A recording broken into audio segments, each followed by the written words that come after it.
it's like every corner I turn is getting harder to find familiar faces. My people are getting slaughtered by the system, keeping us locked up in the hood. Cops patrolling, now we stuck in the hood. Never had a chance to grow old, I hope so. Dreaming of getting stacks in the world that is so cold. How can we bloom in the room without sunlight, giving us faith in the base to raise our sons right?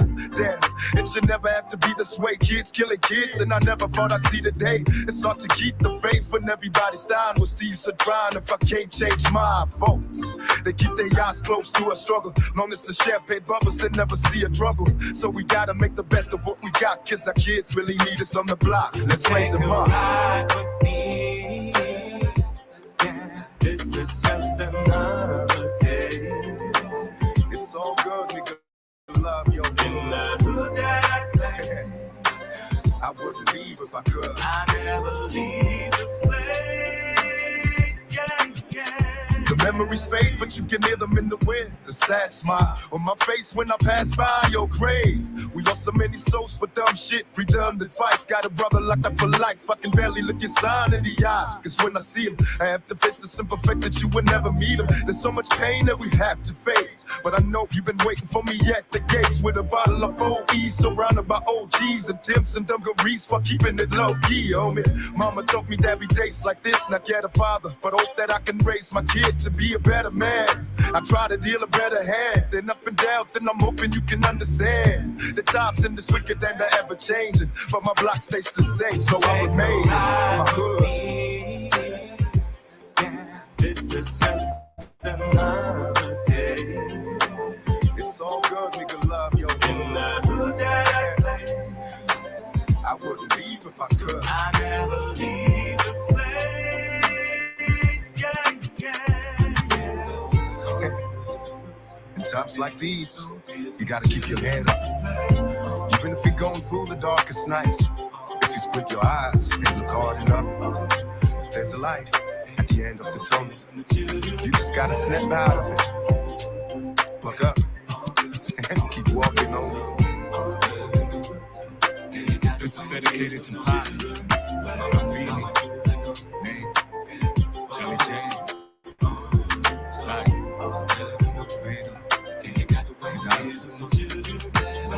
I hope y'all fans are snatching having a ball.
What's up, everybody? How's everybody doing? This is your RBG brother from the RBG Nation.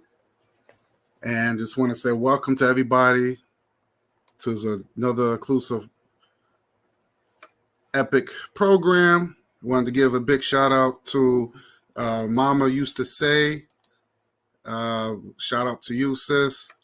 And I want to give a shout out to another great sister of mine, Sister Raw. Shout out to you. Welcome aboard. As you could see that my topic is really, the name of this program is Certificate of Hypocrisy. So I'm going to hand out some certificates today of the hypocrites that I've been noticing. So I'm going to do that. Shout out to my good brother, my another RBG brother Bakari in his house. Shout out to you, King. How's everything with you? How's the family? Hope all is well. I'm going to address what you have said because I know you try to call me out, but I'm gonna address it. I'm gonna address it. I'm definitely gonna address it to off my check about a certain individual that I thought that we just kind of made it perfectly clear that we was not going to deal ever. You know what I'm saying? But I want to make that clear. I'm going to speak on that for a little bit.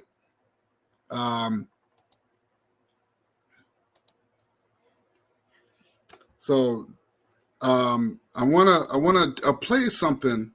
And Brother Bakar, you should. I don't know if you know this brother named Brother Hassan. He's a good brother, another Pan-African brother. Grandma used to say, and Sister Raw, you should check out this brother named Brother Hassan. Good brother. And I play a lot of his videos and stuff because he's really, really, like I said, it's just weird to me that how much our people been brainwashed from the oppressor, and the school system really, really never failed us because of course, it's not taught. None of our teachers wasn't allowed, I should say, to teach us real truth and real information.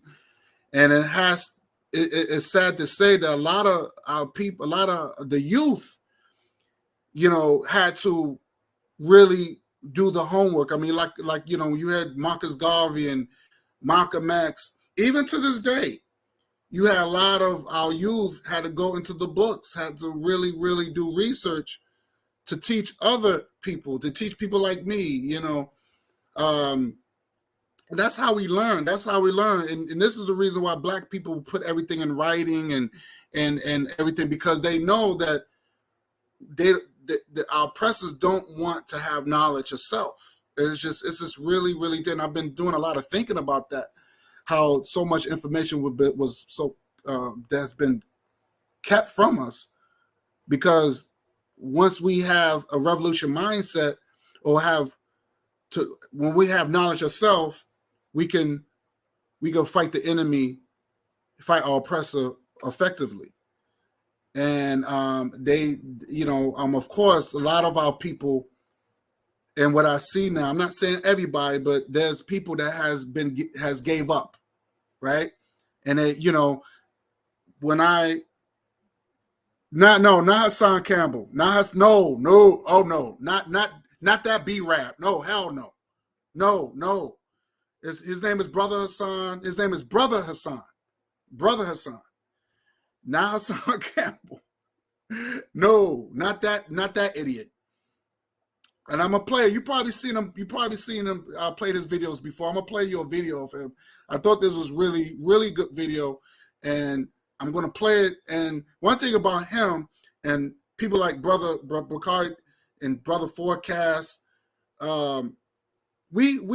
I don't mind if these brothers want to share my video and play it. I don't mind that, because I know that these brothers are good people. Even my sisters want to play my videos. I have no problem with that. I don't have to worry about being flagged and all that other stuff. You know what I'm saying? Because I know that it's educational purposes. These other knuckleheads, they play your video, they want to make mockery and all this other stuff. They're not doing as far as educational purposes. So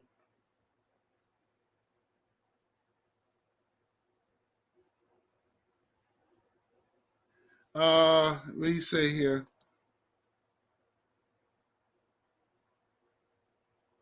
Do you know Brother Hassan, Brother Bakari? I played this video before. I add him on my social medias. Very inspiring brother. But I'm gonna play his video. But this goes into this program about the hypocrisy. I'm starting to see. Let me play this video real quick. Let me see. Just give me.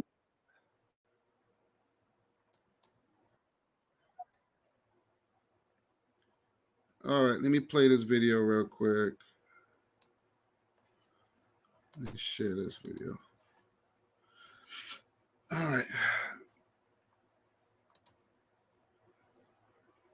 Yeah, he's a Haitian brother. Yeah, yeah. And that's one thing about me. And let me say this real quick. I don't give a goddamn where my people come from. Because you have black people who come from these islands, who's been born here, know know the history of this country probably better than these so-called FBAs. Probably way better than so-called these FBAs. And like I said, it was a Haitian brother when I was in high school that taught me about my African history.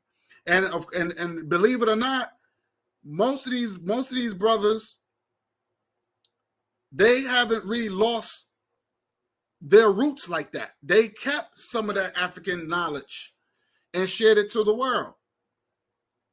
So that I just want to clear that up. But yeah, he's a Haitian brother, good brother. Let me see what this is.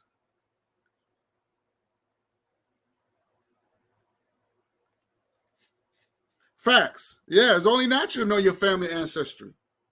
You're right. You're right. I'm not getting into all that.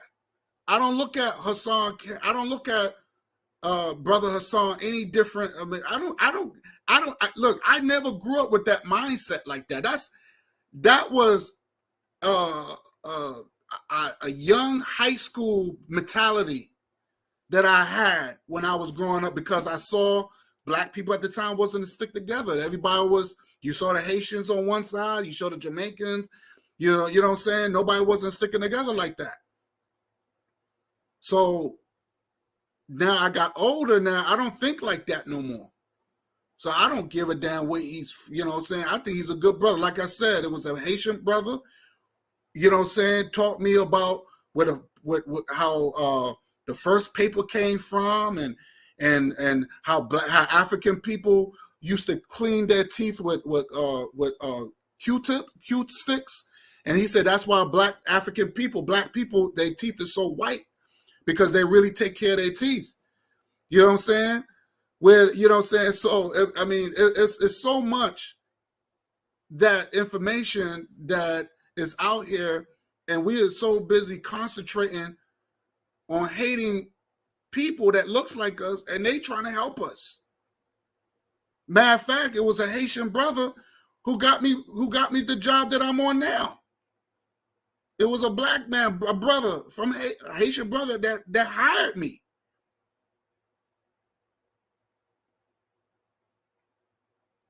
So I'm supposed to go against my people like that? Those are my peoples.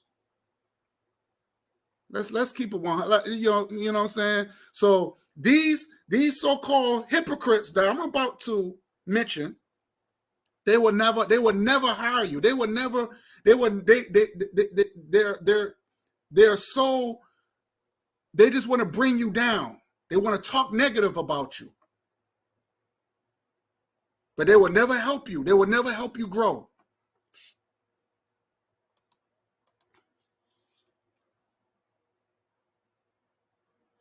He said the Haitians in Dominica are the real Hispanics. True? No.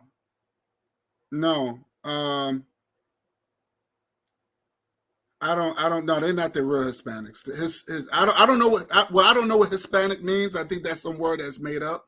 Because even Latinos, they know the word Hispanic came from Europeans. That's a European term. So I don't know what is a Hispanic is.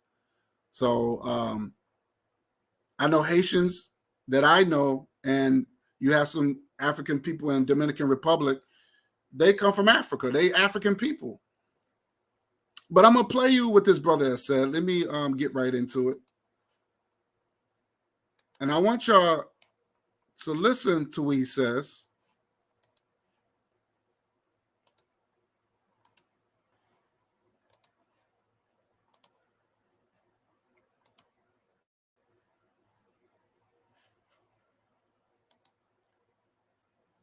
Oh shit! Let me put this down here. All right, here we go.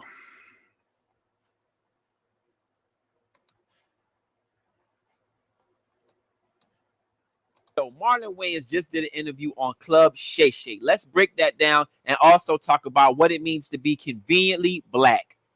So as you all may know, Marlon Wayans has been having this little feud with DJ Vlad about a parent interview that was supposed to take place, and DJ Vlad claiming that Marlon Wayans was asking too much for his interview fee.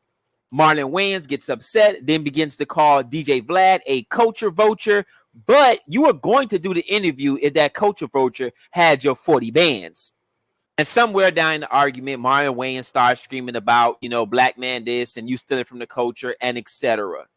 And this is what I call conveniently black, or what Urugus will call it, playing the race card. Because you only talking about blackness now, and you only talking about how he's a culture vulture now because he didn't pitch with that bag. There are a lot of people who would not represent or stand for blackness at any time. But as soon as they get in trouble, or as soon as they feel slighted by a Yoruba or a non-African person, they throwing their black fists in the air. And that's what I call conveniently black. This goes from celebrities who become conveniently black to politicians. And once they get dumped by their white handlers, they're like, hey, big head, hey, black community. They conveniently black. This is also true for your everyday black person who be drinking Henny and turning up and talk about, I ain't trying to hear that Malcolm X talk. But as soon as something happened, then they black fist in the air. I don't know if y'all remember this sister right here. This was Philando Castillo's girlfriend. And that's the thing about it. We don't want to hear nothing about blackness. We don't want to represent blackness until we need blackness. Left in living color because Fox was syndicating the show and it was Curtin King in his pockets, and Keenan was like, nah, you ain't gonna do this to me. And my family said, fuck this money. And we all left in living color. There's an episode of Living Color where we got black shades on. It's a Christmas episode. Jamie Foxx is singing, and me and my family got black glasses on. And we sitting there like this as a family. Right. Because we protesting and we going, you ain't gonna fuck my brother. We a family. In conclusion, it doesn't matter if you a hood rat with a Hennessy bottle on a Wednesday. We don't have time for people being conveniently black. I'll leave you with this video clip from Byron Allen's interview on The Breakfast Club, who is a black billionaire, by the way, and you see who he's married to. But check out the clip and look how he becomes conveniently black. The Ninth Circuit Court of Appeals ruled in our favor not once but twice on both Comcast and Charter. Comcast was very upset about it and said, well, we're going to take this to the Supreme Court. And now that's going on now. Now we're going to be in the Supreme Court November 13th. You said you felt like that was an insult to the black community. It is a big insult to the black community because Why? The truth of the matter is what I need the black community to truly understand. Always said, and I've said to, young kids, you know what? I don't want to play in the Negro Leagues. I'm going to play in the global leagues. I bought the Weather Channel to make it very clear to all of Wall Street. Look at me as a global player, not as a black player. I'm global and I happen to be black. You have to ask, why are you doing this, Comcast? Why are you standing in the United States Supreme Court physically with Donald Trump's DOJ trying to eviscerate this civil rights statute? Have respect, sit down with me, and let's work it out. And this goes away. And this goes away. And this goes away. Know the difference between someone who's fighting for liberation and African sovereignty and someone who's fighting for a seat at the table. Someone who is conveniently black will use blackness. And as soon as they get what they want, when they get around white people, they let it go. That's right. So I want to play that real quick. And that's for Brother Bakari, because you have Kamala Harris is conveniently, she's playing the conveniently black role. So I want to just play that, but I'm going to get into that later. But I want to tell you something. I want to address something real quick because I don't want to stay too long with this individual. I had put up a post. I had put up a video. Something that one of my childhood Saturday commercial videos, and the name of the video in the video was called Zach of All Trades. and it was a classic cartoon Saturday morning commercials. And I think the singer who was the singer, if I'm not mistaken, it sounded like Luther Vandross singing. But basically, it was about telling the youth to don't become a do-nother. It's telling the youth not to be a do-nother. You know, be productive in society. Be productive in your neighborhood. Be productive to build a community. You know, this is and, you know, they show the African man, African woman, you know, working together. I thought it was a cute video. This is something that inspired me when I was young. And I posted it. And I know Zach told the youth, he said, yo, believe in yourself. Right? It didn't say believe in Jesus. It didn't say believe in, you know, Allah. It said believe in yourself. So I have said, so I put the title in the video, says have faith in yourself. That was the title. And I left it alone. And that's something that the youth can to look at, right? Something that inspired me, made me a better person. I get a tag from the psychobabble mental patient do nothing. I get a tag. I don't bother this dude. I left this dude a long time ago. Whatever we got into, that was in the past. I left that alone. I don't deal with these people. I left that old crew alone. They mean nothing to me. You know, this is the same individual that hit up our good brother Bakari, because he wants to do a program about what should we name ourselves. My good brother Bakari said, thank you for the invite, but no thank you. You know what I'm saying? It's obvious you don't want to be African. So you go ahead with that nonsense. We don't have much time on this planet to be talking about that. Our ancestors already put that out there. They already gave us enough information to let us know, hey, don't forget where you come from. Our ancestors never said that we were Native Indian. Our ancestors never said that we didn't come anywhere but Mother Africa. Mother Africa. I have done videos about it. Brother Bakari had done programs about it. We don't have much. That's foolish. That's foolish. That's waste of time. So I get a tag, a response video of the video I posted. I looked at the video for a quick second, but the video was about him. He thought the video should be about him. Sir, no one's not thinking about you. I left you alone. Everybody left you alone. You trying to pay people to come on your panel. We don't have time. No one's had time for you. No one's not bothering you. The video was not about you. It was about our youth. It's not about you. He thought the video was about him. That's what he thought. And I'm not gonna play the video. I'm not gonna give him that satisfaction. But I just want to let him know that, hey, you do your thing. You know, I have yet to see this vision. I have yet to see this plan of yours.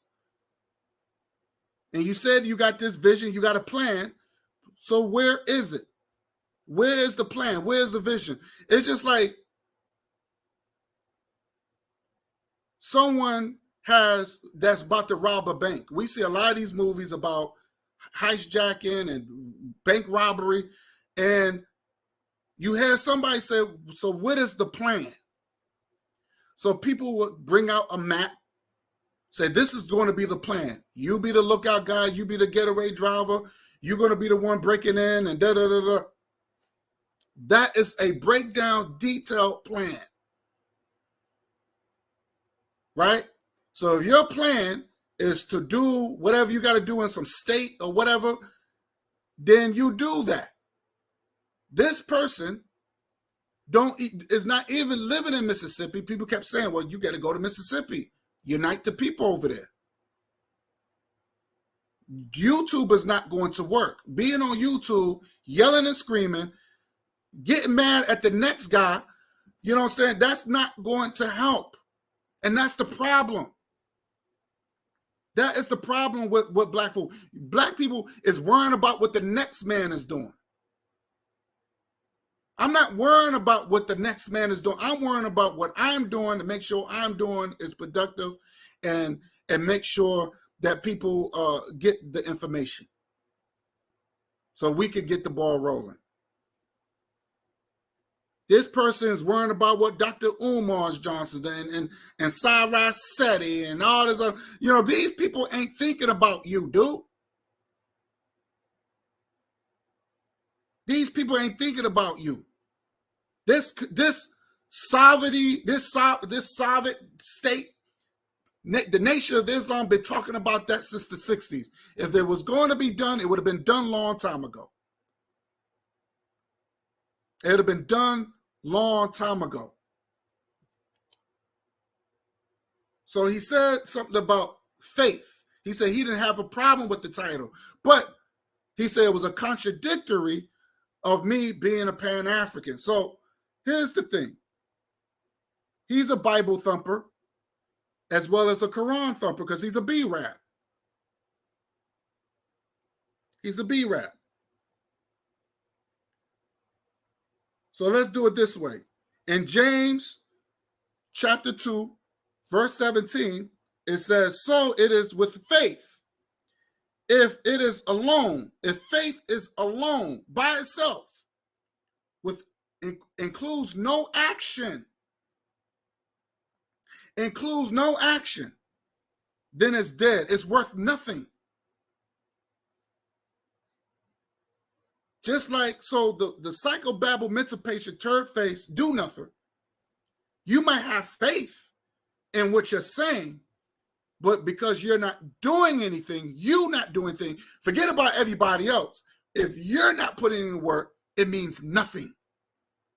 It don't mean a damn thing. Your words don't mean nothing. You can get mad, you can yell and scream, you can talk about people, you could say it's not working and all this other stuff. When you're not doing anything, it means nothing is dead.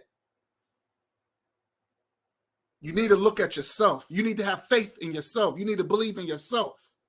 Stop worrying about the next man. Stop worrying about what I'm doing. I'm not going to impress a do-nother. I said this in my last video. I will never impress a do-nother. I don't owe a do-nother nothing. Everything that I've gotten, I've earned. I have faith in myself, and I backed it up with action. And I still have goals that I want to accomplish.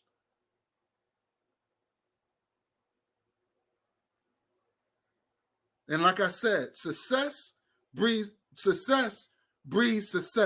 Successful people hang out with successful people. I'm not going to hang out with people who's not successful.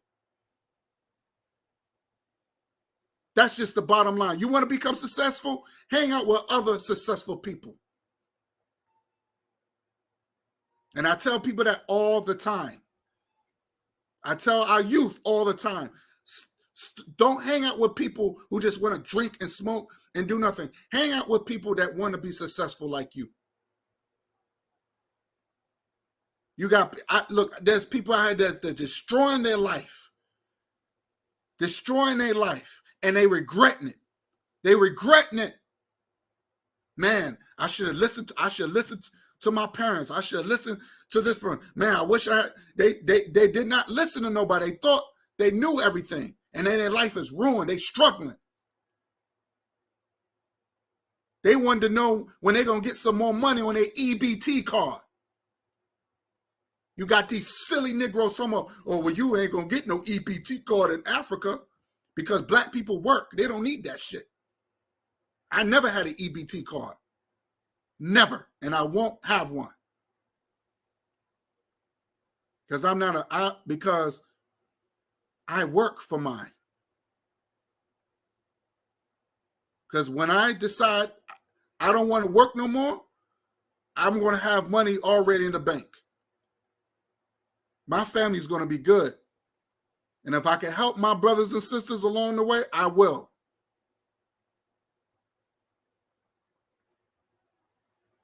So I tell this individual, don't tag me in your foolishness.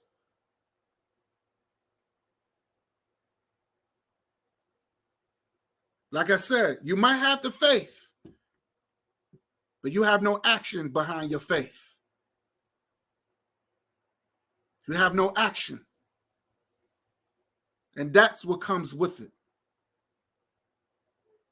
And that's what the program, that's what the video was about, telling the youth, hey, believe in yourself, have faith in yourself, but you got to put in the work. And they shows that in the video. That's what helped me as a young kid, watching these Saturday cartoon commercials. They don't even show that no more. They want our youth to be stupid and go out there and commit a crime. So because they don't want a lot of our people to be smart. Just like Paul Mooney said, he said the worst thing a white man fears is a nigga with a brain.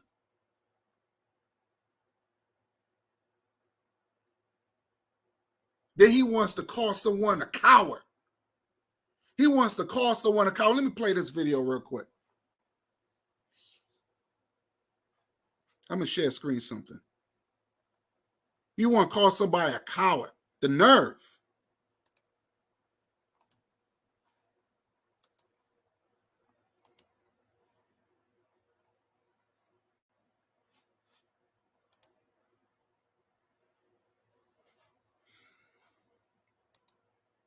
I want to share screen something. So I'm going to play what he says. Because this is hypocritical.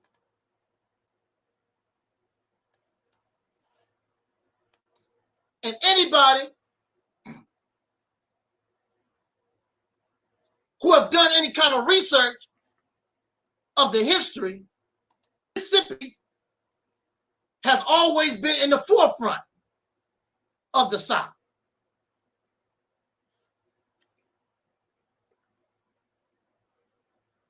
We have a comment from Brother Craig, and he says that the Ku Klux Klan of Mississippi is not going to allow it. Now, I'm going to say this for the record, that I agree with that comment.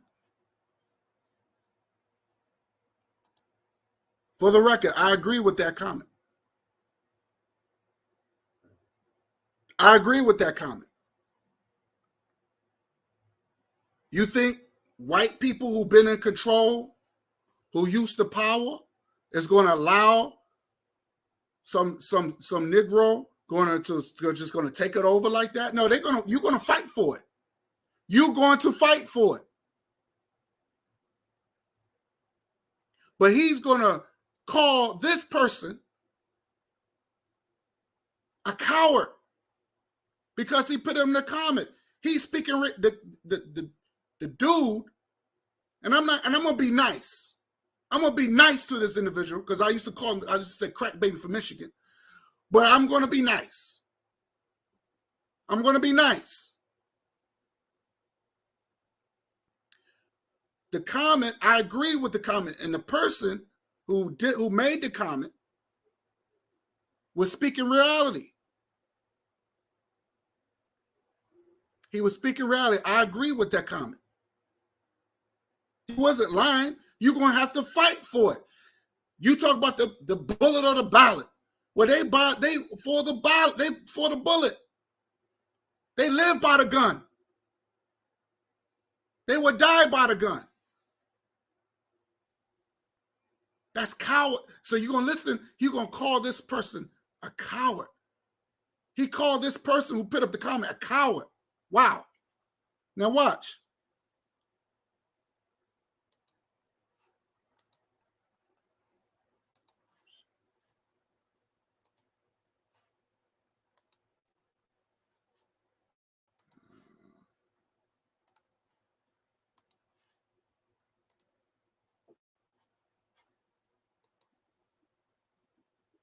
This is 2021.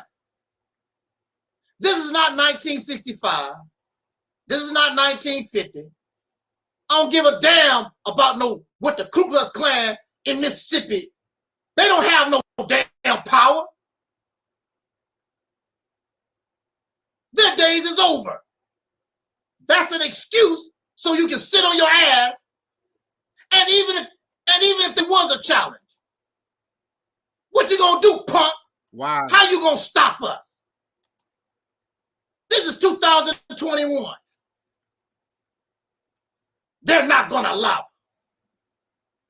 I don't give a damn about who the hell are they to tell me what I can and cannot do? They're not gonna allow it. This is 2021. What they always say in the street, if you want some ass, you gotta bring some ass. We're not scary. We're not the same. We're not the people. That's what y'all claim. Oh, maybe Brother Craig has finally just exposed what the real problem is. You cowards. Wow. You cowards. That's the problem. See, I'm going to be honest with you. I'm going to be honest with you. If I was the crack baby from Michigan, I would have been like, I would have texted this do nothing. I would have texted him. And I want to say, give me your full address. Give me your full address, and I will come see you today. I will come see you today. Now, this person respectfully just put up a comment, and he called this guy a coward on air. Called the crack baby from Michigan a fucking coward.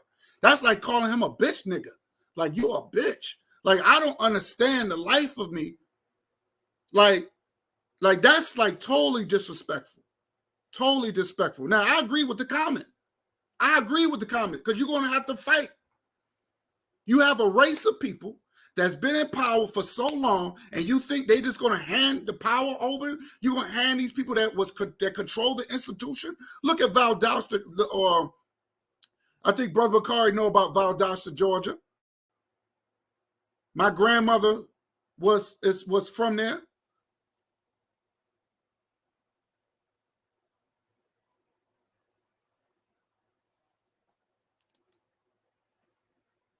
He said, Brother Bakari said, I agree with Talik. Okay, fine. But okay, fine. I'm not saying to be afraid of them. I'm just saying that you're gonna fight. You're gonna fight for it. They're not gonna hand it over. So this is not, you're missing the point, what I'm saying. This is not about if you're afraid of them or not. It's about they're not going to allow you to just take shit over like that. They're not going to hand over shit. These people, you're dealing with murderers. You're dealing with killers. You're dealing with people. You're dealing with Neanderthals that love war. This is not about I'm the big bad dude. I say fuck the KKK too. But they're not gonna run from us like that. But just to sit up and call another brother a coward on air, that's messed up. They're not gonna allow you. They're not gonna allow you to control it. That's the reality of it. You're going to fight for it. You're going to fight for it.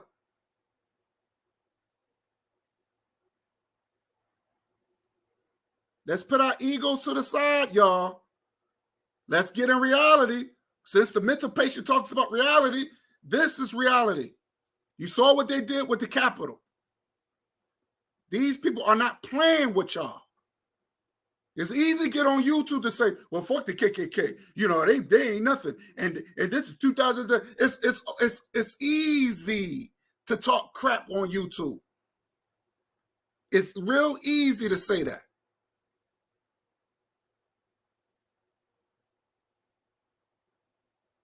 But when a real fight comes down, have that same energy. That's all I'm saying. I look forward to it. These people, like this nutcase, he ain't looking forward to it. He thinks that, oh, well, we're just going to just go by the book ballot and everything will be okay. And these white people, they're just going to accept it. No, they're not going to accept it. And the ones that are not part of the KKK, they're going to fight you as well. It's just how it is.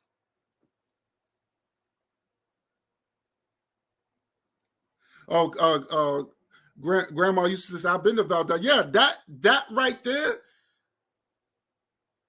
This is where, what's his name? His name is Kendrick Johnson. He got murdered there, and they try to cover his body. Let me see, who's that brother who got murdered there? This was, I think it was around 2014. This was so much. Young brother got killed over there, and they try to hide the body. My grandmother used to go there. I used to go there. She used to live there. Last time I went to Valdosta, Georgia was probably, I was 6 years old. Then I went back when I was doing my grandmother's funeral. And I didn't know why she didn't want to take us nowhere. We always stayed in the house. She didn't want to take us nowhere. But I didn't know how racist that town is. But the majority that people that live there are black people. But the people that's in power are white folks, are racist white people. Malcolm X said perfectly clear, revolution is bloody. You think these white people just going to hand their power over to a bunch of black folks? It's not going to happen like that. You're going to have to fight. So I agree with the comment. It's not about fuck the KKK. It's not about, oh, the KKK. It's not about that. You're dealing with a race of people that are so used to power and they're willing to die to try to stay in power. People just missing the whole fucking point. Let's put our egos to the side. But yeah, Valdosta is a racist. It's still nothing has changed over there. Nothing. That's in Georgia. So I can imagine how Mississippi is. Let's continue. Like I said, if I was that dude that put out that comment, I'm texting him, yo, give me your address. I'm coming to see you today. Since I'm a coward.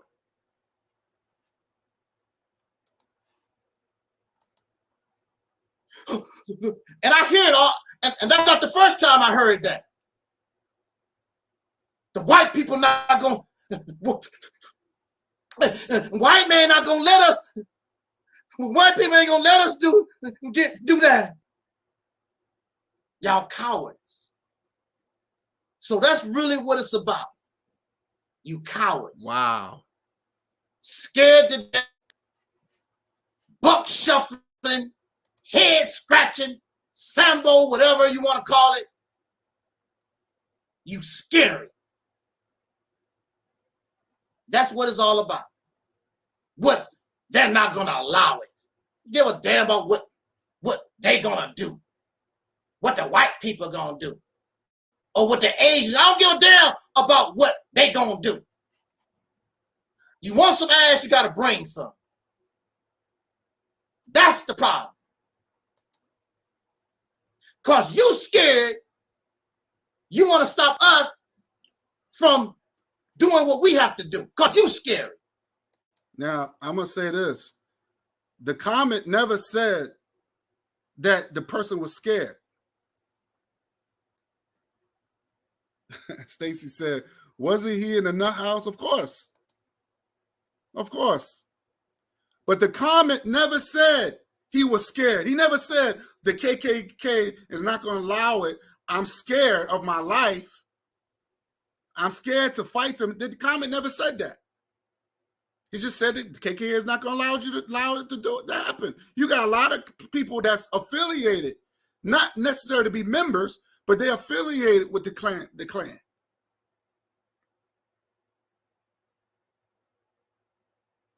So you got people in the law enforcement that's affiliated. You don't have to be an exact member. You got white people in law enforcement. This is facts. But to call this person a coward on air, and that's supposed to be your man. That's like me calling Brother Carl, oh, you're a coward. I'm distant. That's supposed to be my brother. I would never say no shit like that. That's fucked up. Like I said, if I was the crack baby from Michigan, I would have been like, yo, text me your number, text me your address. I'm coming to see you right now. We're going to see who's a coward. Since I'm a coward, we're going to see who's a coward. I'm seeing you tonight.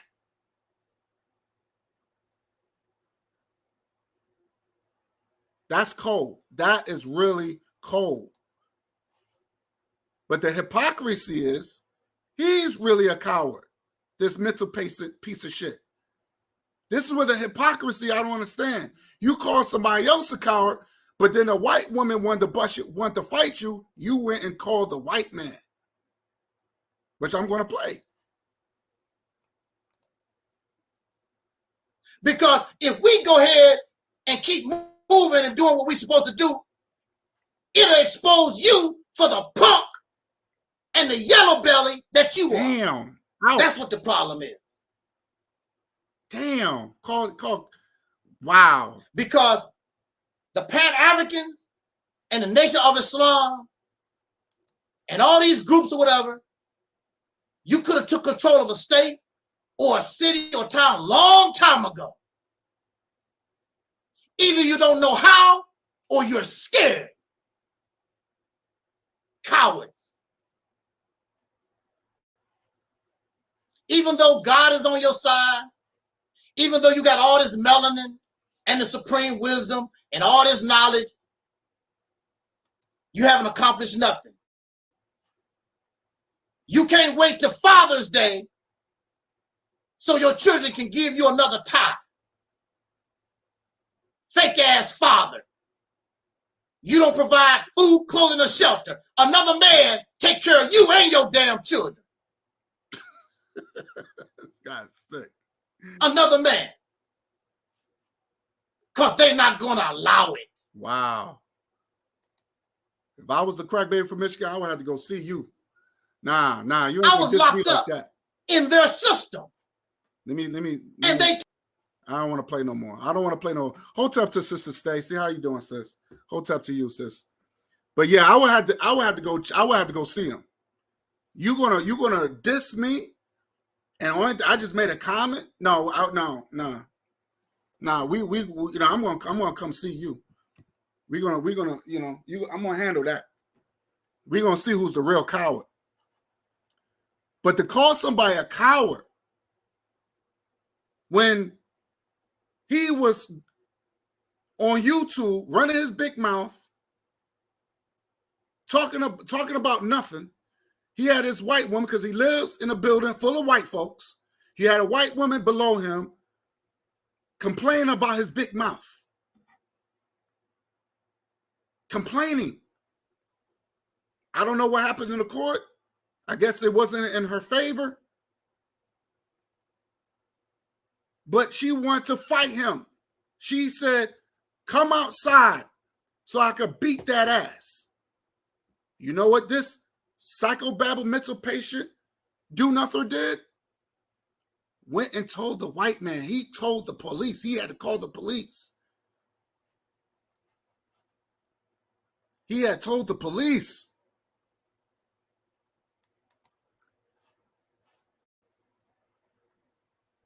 Let me play that. Let me play that real quick.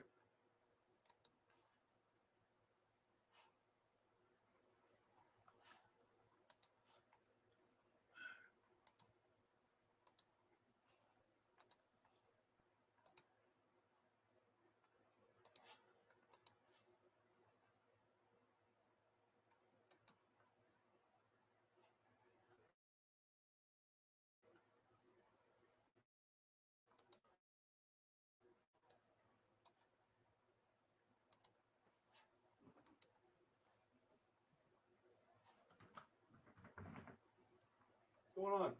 Hey, how you doing? All right. Yeah, I just want to make an incident report. Okay. What's going on? Yeah, yesterday I had I don't know, maybe one of you officers probably been here before, but in recent times, the neighbor downstairs in apartment 5 was calling here complaining about me making a lot of noise. We went to court yesterday, and the judge ruled in my favor, and they're very upset, and they start screaming and hollering. Well, not they; it was the defendant. Okay. Telling me, daring me to come outside. You know, if I come outside, what you gonna do?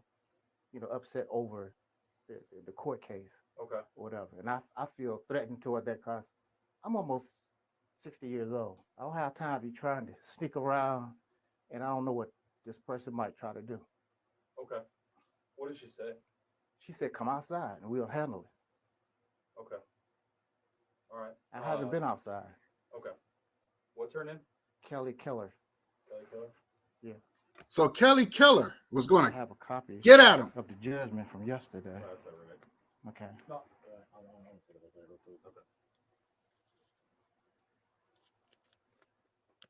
What was the complaint over, or whatever? What is the judgment over? It was I had filed the suit for harassment on her part. Go ahead and read this guy's scenery. I know that's what everybody said. What should it look like? Small, got like red hair, about this tall, Okay. little plump, sort of, you know, about this tall, red hair, White female, black Caucasian female? Okay. lady. So what was the court thing over? It was I was suing her for harassment over. She was calling the police constantly, coming here. It was getting to the point where the landlord was threatening me for eviction and all this stuff and whatever. So we went to court, let her prove her case, and the judge found in my favor. Okay. What time did this happen last night? About? After, not too long after we came from court, because we went to court, got back from court. Okay, we went to court by 9, 11. I would say like everybody got back here because I got here before they did. I was in the house, and she came in screaming and hollering. I could hear her still angry over the case, and she's right below me, so I can hear her. You know, Right. She's upset over the thing. She was telling me like, "Well, we can handle this outside." You know. So, She said we can handle this kind of outside. familiar with, I guess, your situation. I haven't been out here. I think I've been out here maybe one time. Yeah. And that was what it was. She was saying that, like, I guess there was loud noise or stuff going on, but we didn't hear anything that night. Exactly. So what exactly has been going on with that? She's just been saying that that's been happening. Yeah. And it's not, or like, I mean, what I'm saying is that, like, there's not been any reason that you've given her to complain that she's basically just making it all up. Is that what you're saying? Well, I mean, Or like we told the judge yesterday, and maybe you familiar with many apartments. I don't know if you guys live in an apartment. I did for a while, yeah. Yeah. Some of these apartment buildings, unfortunately, have thin walls or whatever. Mhm. You can hear people actually get happy a little bit. She might hear me. Like, what are you doing, lady? You know?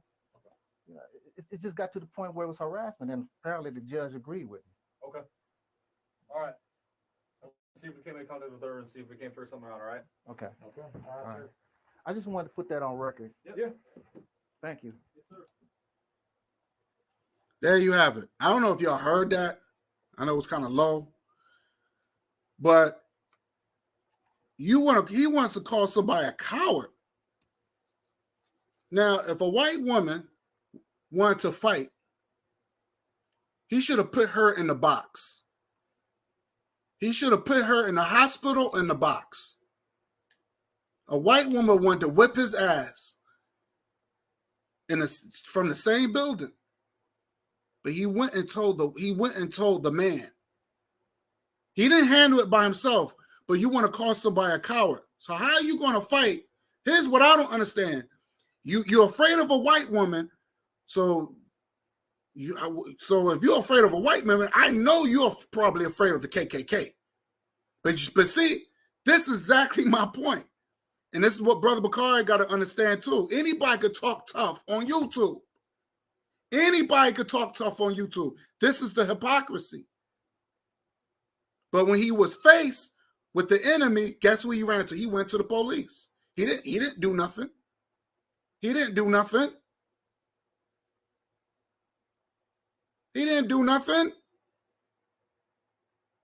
People like to run their big mouth, acting like they Hulk Hogan and all this other stuff. But when you come down to the enemy, they run. They run to the same oppressor. Massa, could you save me, Massa? Massa, I don't want to hurt nobody, Massa. Massa, I'm 60 years old. I got cancer, Massa. I'm 60 old, Massa. I'm 60 old, Massa. I can't. I don't want to fight, Massa. I'm afraid of my life, Massa. I don't want to hurt. I don't want to hurt your women. I don't want to hurt the white woman, Massa. I don't want to hurt with the white woman, Massa. There's no negative videos, or we don't even know how she really looked. I'm just going by the description that he said in the video. There's no mockery. There's no slander. But he told the white man, I don't want no problem, Massa. I don't care if goddamn you're 6 years old. You want to fight me? We're going to fight. That's just how it is. But you got the nerve to call somebody else a coward when you showed and proved that you're a coward. When you showed and proved that you're a coward. You know, this reminds me when even when I hear these guys on YouTube, the Bozo Muhammad, when he got with Angry Viking, him and Angry Viking went at it. But not they didn't go at it, but Angry Viking cursed him out. There was no killing a cracker and all that. I'm gonna come, give me your address. It was none of that. But you get on YouTube, we're gonna do this and we're gonna do that. The hypocrisy. These people are hypocrites. I was talking, so I did a video because I was so disappointed of Bozo Muhammad. I did a video going at Angry Viking. Matter of fact, not even, and Brother Bakari is on my panel. Brother Bakari is on my panel. And we did a video going at, I even tagged Angry Viking. Angry Viking knows this white extremist militia, wherever, this white extremist, I should say. He knows who to mess with. He knows who not to mess with. I even tagged him in the video, hoping that he would see it. You had this girl, you had this female that I invited. Her name was Tiffany something. I didn't know that she was connected with that cockson dude, that sex offender cockson. If I would have known that, I would never dealt with her.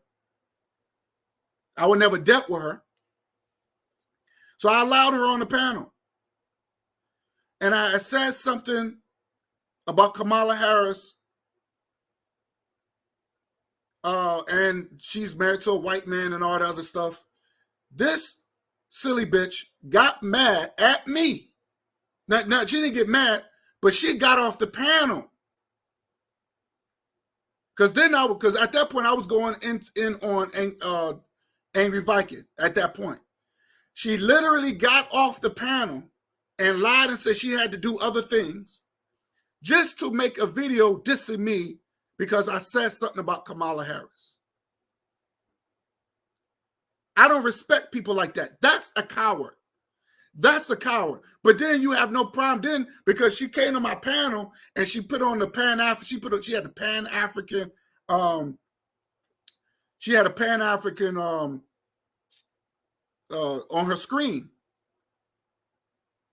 So I'm thinking she was down.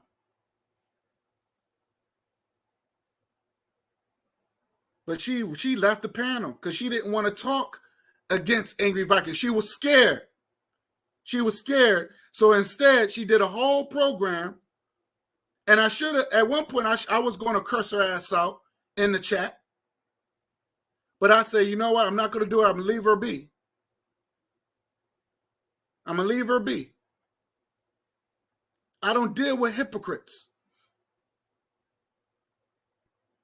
I don't deal with hypocrites. You want to protect this mixed person, whatever she is. And the topic wasn't even really about her.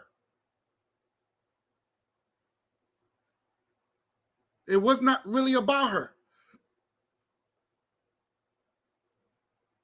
You got these people, like, you know, another thing too, and that's why I noticed, and I put up the comment of the communication with Bozo Muhammad with the Jewish white girl. I put that in my community post, because I want people to see it, to show the hypocrisy. And you show the mental patient, turd face, psychobabble, do nothing. He don't even mention it. He don't even do a screenshot and all that. He don't do nothing. But he turns around and he was slick this in his video, which I'm going to play. Let me play this real quick. He had no problem slick dissing.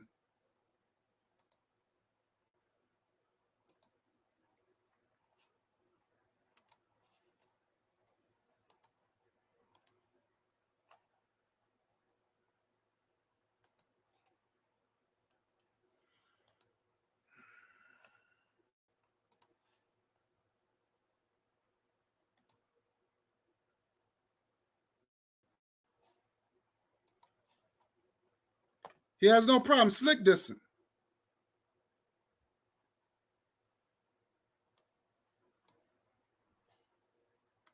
So when he says this, we already know who he was talking about.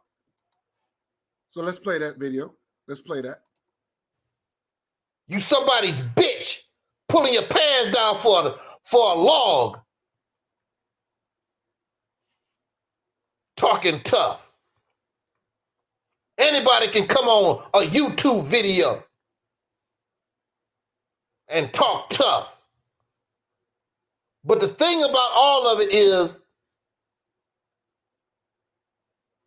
when the real thing comes, what you gonna do? Anybody can talk tough. Even Elijah Muhammad said, don't say it if you can't back it up. What's that favorite word some people like to use? Be one whoop ass. They need their ass whoop. How long you been saying that? How many asses they don't whoop? Like Eric Muhammad said, talk black to me. They need their ass whoop. You ain't whooped nobody ass. All these years, you ain't whooped nobody ass. Not one. He's talking about Bozo Muhammad.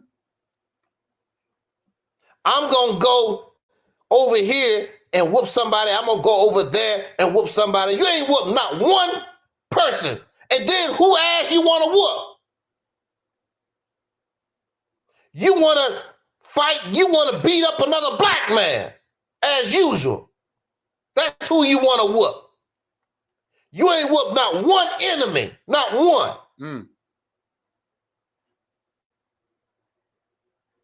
So why run around here talking about B1 whoop ass and you ain't gonna do a damn thing except go to jail, or they will put you in the morgue and put a damn toe tag on you and tell your mama to come and identify the damn body. All that sounds good. Whoop their ass, I'll whoop their ass. You ain't gonna do a damn thing. It's embarrassing. I just want to play that real quick. But we already know who he was talking about. He was talking about Bozo Muhammad, because Bozo Muhammad always say, we're going to whip that ass and be one and all this other stuff. But he should have said his name. He should have called out some folks. We already know who you was talking about. Call out some names. Now, was he right? Of course he was right. The mental patient was right. But he got to include himself in there too. All these people, that's why I left them alone. All these people are cowards, do-nothers. But they want to tag me into a video that had nothing to do with them. Oh, well, you should have faith in me. I'm not having faith in another man. Well, you have faith in me and my vision. What is your vision, sir? What is your plan? Give me a breakdown. And now, him and McDonald 20s and the McDonald 20s and the Cox sons, they fell out. They fell out. And I remember when we were discussing this so-called vision and plan, whatever, this pipe dream, I even said, you need the right people for the right job. The mindset has to be right. You need somebody with an African mindset. You can't bring anybody with this American mindset.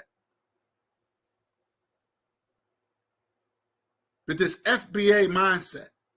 You need people with structure. And I said that. You need other people. I say you would need people with structure, because you're not dealing with a race of people. A lot of these people have a westernized mindset. Because if that's the case, if you're going to have this safe haven, whatever that is, whatever that might be, everybody has to be on the same accord. This is the reason why they have to pass laws in Uganda and other places in Africa, so to stop all this westernized corruption that's corrupting the minds of our youth. And you see that on this media, where every time you see a black man, he's with a white woman. Or you see a black woman, beautiful, and these are beautiful people. See a beautiful African woman, she's with a white man in these commercials now. They will never show a solid African family. It makes me wonder why these black people ain't speaking up and say, look, I'm not comfortable. Can you get a black man to be my husband or play my husband? Can you get a black woman to play my wife in these commercials? These black people don't speak up. I have a problem with that.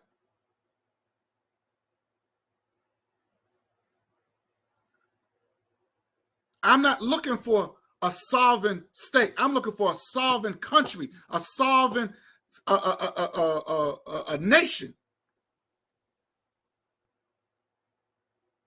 We're not looking for a population. We're looking. This is not we're looking for a nation. A state is dealing with population. That's not you can't create a nation in a state. But you tell these jackets, they don't care. They don't, they go for one ear out the other. The hypocrisy is crazy. I was watching this other video. Something told me to watch it. I saw Bozo Muhammad. He got this so-called doctor. This guy, this so-called doctor, people might know who I'm talking about. Brother Bakari challenged him. Not only Brother Bakari challenged him, but destroyed him. Destroyed this so-called doctor. This doctor looks like a damn near, he looked like a damn albino type of dude. You get the whitest guy you can find, because he claimed this doctor he's He studied in African history or whatever the case is. I don't know where he studied. He got his doctorate degree from. But he was a professor. Or I think he still teaches. I'm not sure. But this guy looked like a damn albino. So you mean to tell me you couldn't find other educated brothers who looks like you, that looks like Khalid Muhammad? You couldn't find sisters that looks like Dr. Maya? That's why I fuck with Dr. Maya. That's why I love listening to the knowledge. That's what keeps me going. Knowledge is power. Knowledge is energy. Let me read some of your comments. I know I'm rambling. Shout out to Bill Smith. What's good? Let me go back. He should be banned on YouTube. I agree. What a loser. Shout out to Bill Smith. Yep. Right, Bill. Yep. Of course, Kamala Harris not getting it. She's not getting it. They setting her up for failure. She knows she's not going to win that. She knows she's not going to win that. She's not there for black folks anyway. She's only there to promote India. That's all it is. She's there to promote India. Indian people do not like African people. They don't like African people. That's just the bottom line. She was raised Indian. Her father didn't raise her. And we don't even know, as far as I know, her father looked like he's mixed with something else, with some European. And just because you could be mixed with European and still have an afro. I want people to understand that. You could still be mixed and still have a little fro.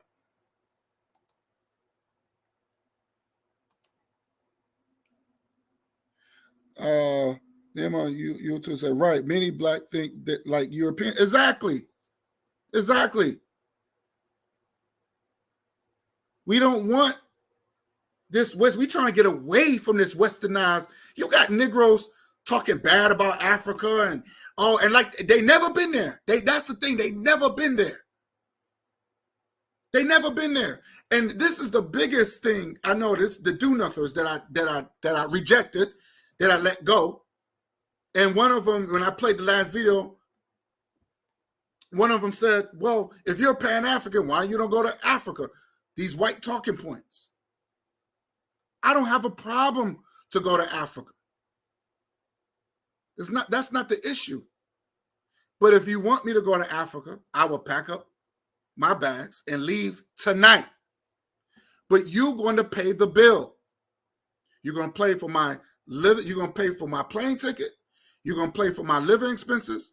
You're going to play how I'm living right now is how I'm going to be living over there.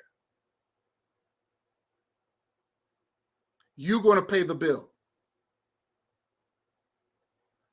That's how it's going to be, because these so-called FBA Negropeans, they have no problem paying the bill when it comes down to white people. I mean, look at Dr. Dre. His white woman, after she did her 25 years in marriage, she decided to let him go. She had enough. She couldn't tolerate him no more. But when it came down to the court, she said, she remember, she was just a video hoe. She was just a video hoe. But when she got used to the glamorous lifestyle, when it came down to collect, she told the courts, hey, you know what? I'm used to living this type of way now, and he's going to pay for it. So she took basically half of his money. Same thing with Whoopi Goldberg. She had to pay all her ex-white husband's half of her dough.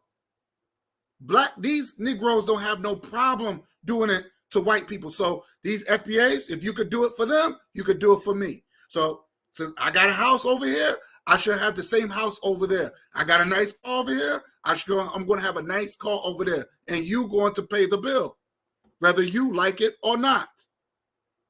If you can't do that, then your broke ass need to shut the hell up. Matter of fact, let me put my Cash App in there. Let me put my Cash App. Let me put my Cash App. To all the white extremists, to you, whether if you KKK affiliated, skinheads, you could pay me too. You could pay me too. We're gonna go up to $100,000. $100,000. That's the goal. We're gonna go to $100,000. That's the Cash App. You FBA Negroes that Pan-Africans should go to Africa and all that, put your money where your mouth is. Put your money where your mouth is. That's the Cash App. You're going to pay the bill. If you can't do that, then your broke ass need to be quiet. I have no problem going to the motherland. I don't have no problem. I don't need this crap. My people worked for it. Whatever we got, whatever we getting out of this, out of America, our people fought and died for that. The white people didn't want to give us nothing. They fought and died. So whatever I get from the United States, my people fought for that. And they said it. No, we fighting so our generations could benefit. They said this. But those ungrateful FBAs, you know who you are. You know who you are. If you want us to go to Africa, you telling the Pan-African go Africa, put your money where your mouth is. That's the Cash App right there. That's the Cash App. Shut the hell up. Shut the hell up. You know who you are. Whether you part of some Nation of Islam, whether you part of whatever, you FBAs, put your money where your mouth is. Either that, if you can't do it, shut the hell up. Your broke ass need to be quiet.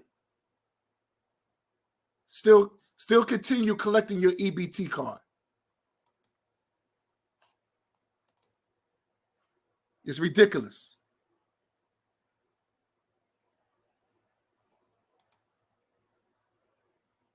Yeah, the light skin, the white dude, the fake doctor, that Bozo Muhammad keep having on his panel. This is the same dude that said Jim Brown, the racist who claimed he fought for black folks and free black people, which was worth shout out to Forecast Radio who destroyed that myth. This Neanderthal lookalike doctor said that Jim Brown was the man. He was the black man's hero.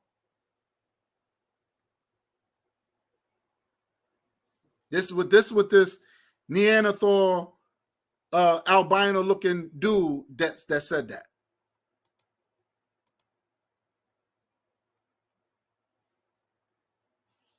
He said, brother, oh yeah, I want to say this to Brother Bakari. Brother Bakari, I want to say this to you because you called me out. You called me out. I agree. I understand what you're saying. I totally understand what you're saying, brother. That you want her to win because you want to see the smoke. I'm with you on that. However, you started to nitpick Donald Trump and said, oh, well, he said that black people are smart and some black people ain't so smart. Okay, cool. Well, you got black people, they do the exact same thing, and you don't say nothing to them. You got black people who call an intelligent, you got intelligent brothers that would call another black person who ain't no intelligent, a coon, a dummy, and all that. So, I mean, we I've heard black people say that to other black folks. So what I'm saying is that white people listen to black people. They listen to this stuff. We said it about white people. You got some white people that are smart, and you got white people that are not so smart. I'm not going to sit here and say all white people are dummies. You got some intelligent white folks. So why is it that, and I get what you're saying, but you got black people do it all the time. They do it down to themselves. They do it to other races of people. So when Donald Trump do it, oh, well, he's racist. Just like when you had put out the video where Donald Trump said, oh, my black Americans, my black Americans. Well, Brother Bakari, for some apparent reason, you don't have a problem when you have black people say, well, that's my nigga. That's my nigga. That's my bitch. You have black women, that's my bitch. You have black men, that's my nigga. You don't have a problem with that. But as soon as Donald Trump says, my black Americans, my black American, you have that's being a hypocrite.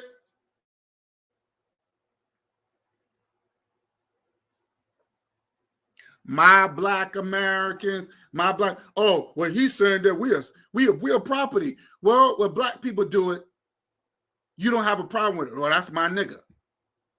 No, I'm not. I'm nobody's nigga. Nah. So that I don't understand that the logic what you're saying. I mean, I get what you're saying, but it's like, come on now. When black people do it, you keep quiet. But as soon as Donald Trump says the same thing, you want to also you mad and you're angry. I mean, come on. And that's another thing I don't understand. This is what Brother Hassan was saying about being conveniently black. This is what I'm talking about. Being conveniently black. When Donald Trump gets in office, everybody's pro-black now. I couldn't believe it. I could not believe it. When you had when you had Barack Obama, there was no pro-black folk. Everybody was all American. Oh, you can't think like that, and people was mixed racing, and everybody was, oh my God, But at the same time, black people was getting killed in the streets almost every day. Almost every day. Soon as Donald Trump gets in office, all of a sudden there's a black militia, there's this, oh my God, we're pro-black and, racism. And I'm like, wait a minute, you wasn't like that. I had to check Negroes.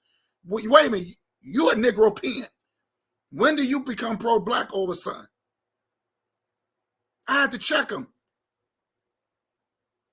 See, with me, this is a lifestyle for me. I'm not doing this part-time. I'm not doing this no part-time being pro-black or being pan. This is a lifestyle for me. I live this.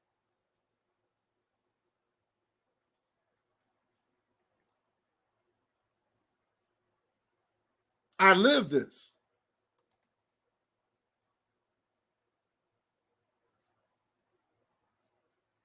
Facts.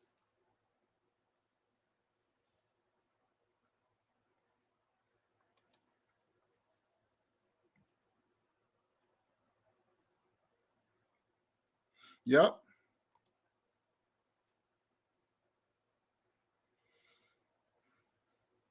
But the thing is, and that's the thing about Europeans, these European Americans, they don't have no problem going to Europe either. They have no problem going to Europe. But you don't hear white people, and that's another thing, you don't hear white people saying, because you know what's so crazy about this whole thing? White people complain, white people, they got everything, but they still complain. White people are the biggest complainers. They are the biggest complainers, and they got everything.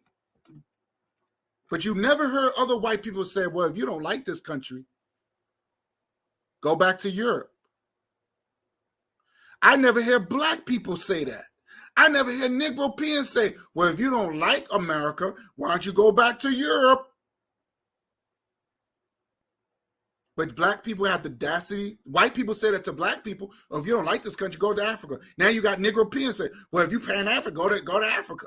Why you not in Africa? And stay over there.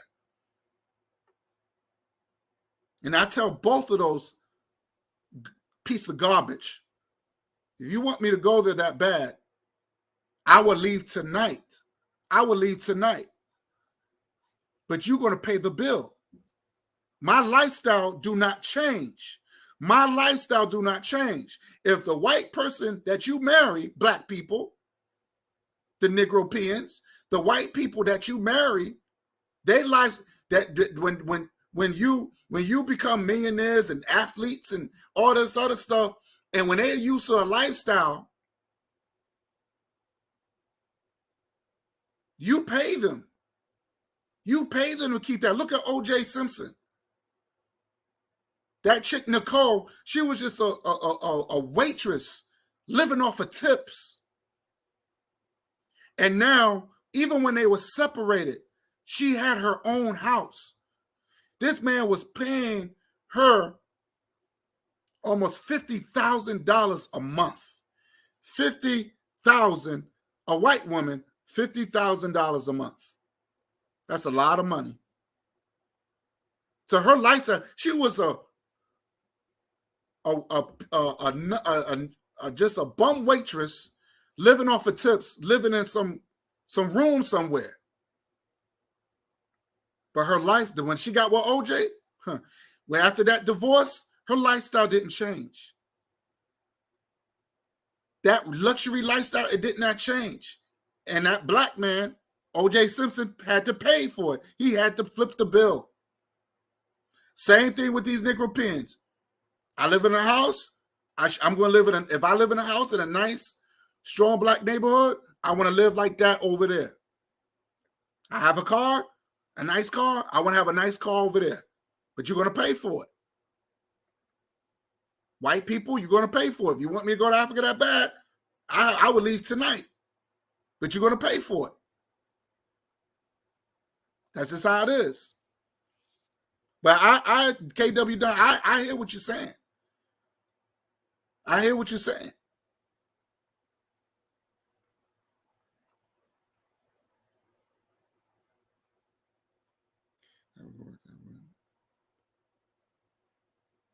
I definitely hear what you're saying.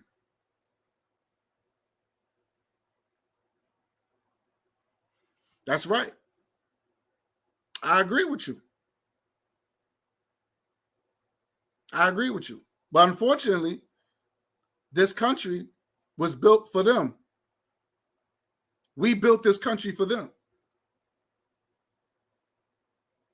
Unfortunately, we built this country for them.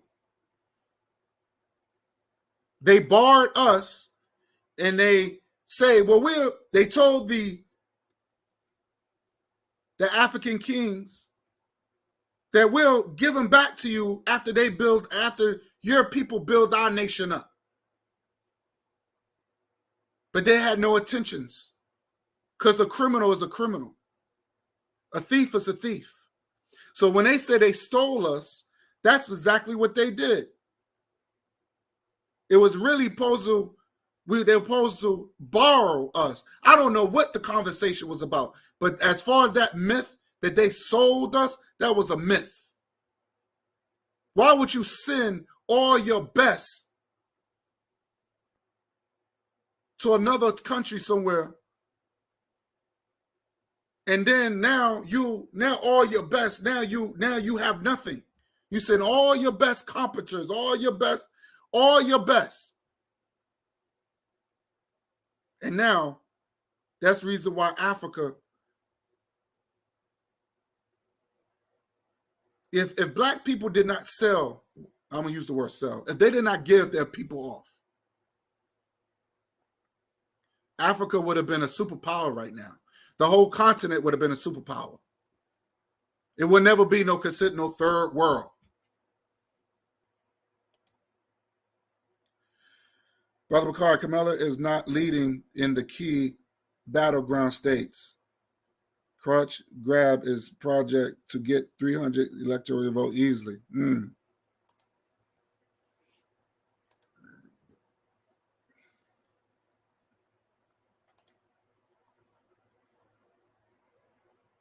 He said so Brother McCarty said, where is that information? KW Don said, every president has been anti-black, including Obama. Facts. But Brother Bakari, you voted for Barack Obama, even though he was anti-black people. Brother Bakari said, well, I voted for Barack Obama because I want to piss white people off. Get the fuck out of here, man. Are you serious, dude? How's that? And how's that work for you, Brother Bakari? How's that work for you?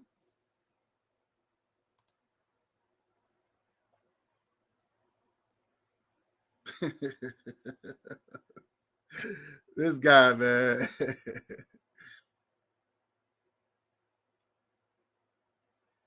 Yep.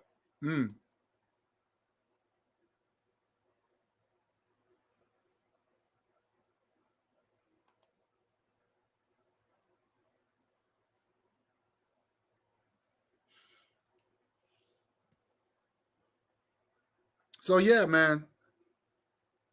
Yeah, man. We have to wake up, man. We gotta wake up. We gotta wake up. So I'm just saying, like, there's a lot of hypocrisy going around, a lot of double conscious. I did a whole thing about double consciousness. I'm starting to see it. It's a lot. Black people just confused. Black people just confused.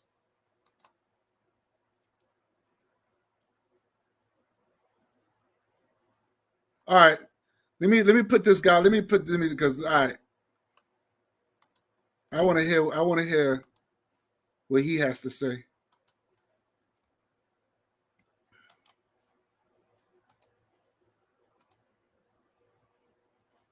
All right, Brother Bakari, I'll put the link in. You have a right to defend yourself. I want to hear. Let me hear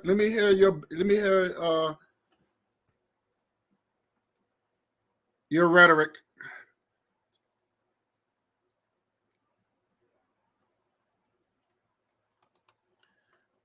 So,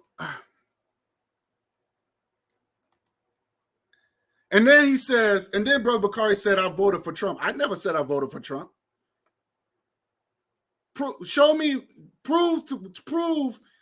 anywhere or play the audio or whatever you have that I said I voted for. I never voted. I am not voting my oppressors in office. I don't. Trump is just entertaining to me. Why would I vote? I don't take Trump seriously. I really don't. So he said I brag on Trump. Trump is realistic. Trump is realistic. You like the fantasies. Trump is realistic. He's telling you what America is. He's telling you what America is. If he don't like you, he said, I don't like you. He's telling you what America is. But of course, just like any black people, you want to live in this utopia where everybody get along and as long as Biden say some nice words and Kamala has said some nice words, you're okay with it. No, I want somebody to tell me what they really think. That's what I want. KW Don said black people fell behind further under Barack Obama. Everybody said the same thing. We have went way back. Our kids are more confused now than ever. They don't know if they want to be a girl. They push it. Look at Dwayne Howard. That started under Barack Obama. If we didn't have Barack Obama, Dwayne Howard never had do that to his son like that. Never. Look at Magic Johnson's son. His old grown ass looking like this transformism. That started with Barack Obama.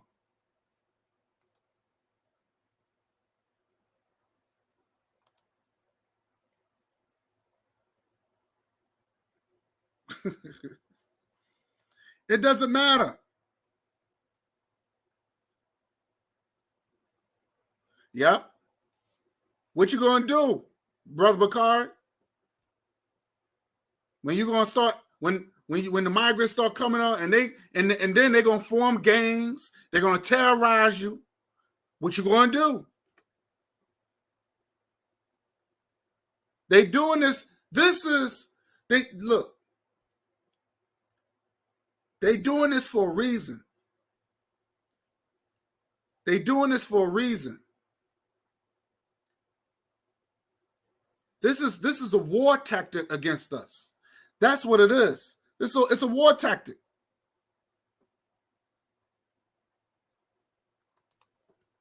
Now, Brother Carr, come on now. Now you what they call it now? You cap it.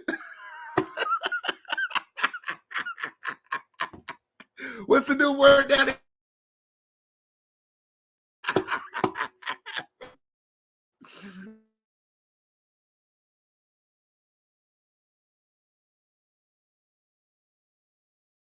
he was a great.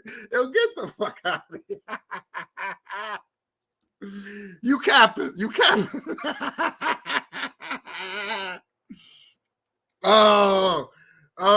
So that's his defense. That's your defense. That's your defense, man. Wow. Come on, man. Come on. You capping right now. Oh, I say he was a great man. I never said that. No, don't put me with Jesse Lee Peterson, dude. Come on, don't do that. Don't play me like that, son. Jesse Lee Peterson said that he called him the great white hope.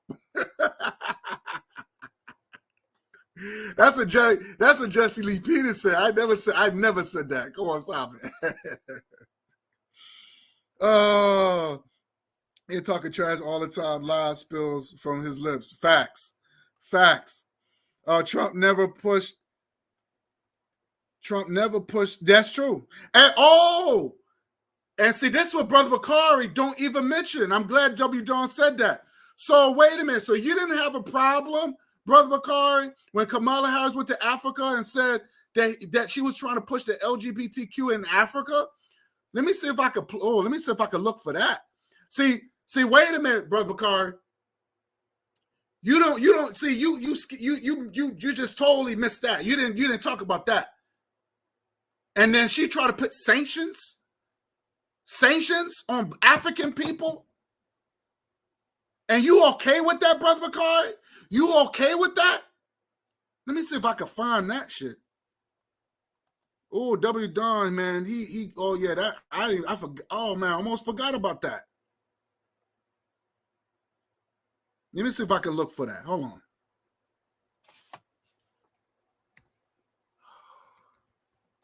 Give me 1 second. Let me see if I can look for that. Now, she already said that America wasn't racist. She said, America, I don't think America is racist. What?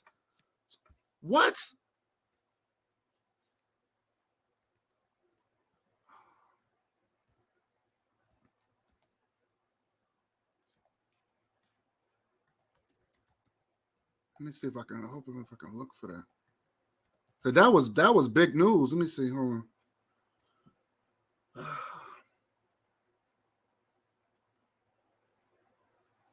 Okay, let me see if this is it right here. Hold on. I think I have it. Okay. She spoke to the importance of the LGBTQ rights in Ghana. And I guess Brother Bakar is cool with that. Brother Bakar, you cool with that, huh? Let me show that. Let me show that. He's cool with that. Since you love black people, I thought you shouldn't be cool with that. That should turn you off. That should turn you off. Hold on. Let me. All right, I'm gonna screen share this real quick. I put the link in already. You didn't see the link? I put the link in already. All right, I'm gonna put it again.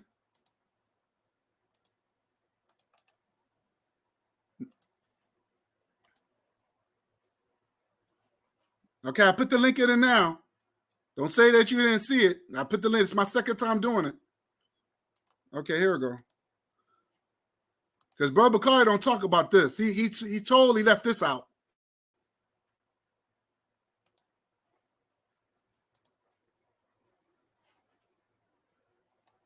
So let's do it this way. Let's play this.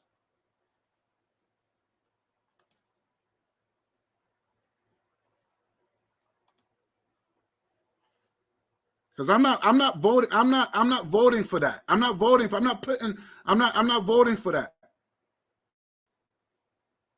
Message this trip is centered on a collaborative future. At the same time, the Biden administration committed to calling out any foreign government that advanced anti-gay legislation or violates human rights.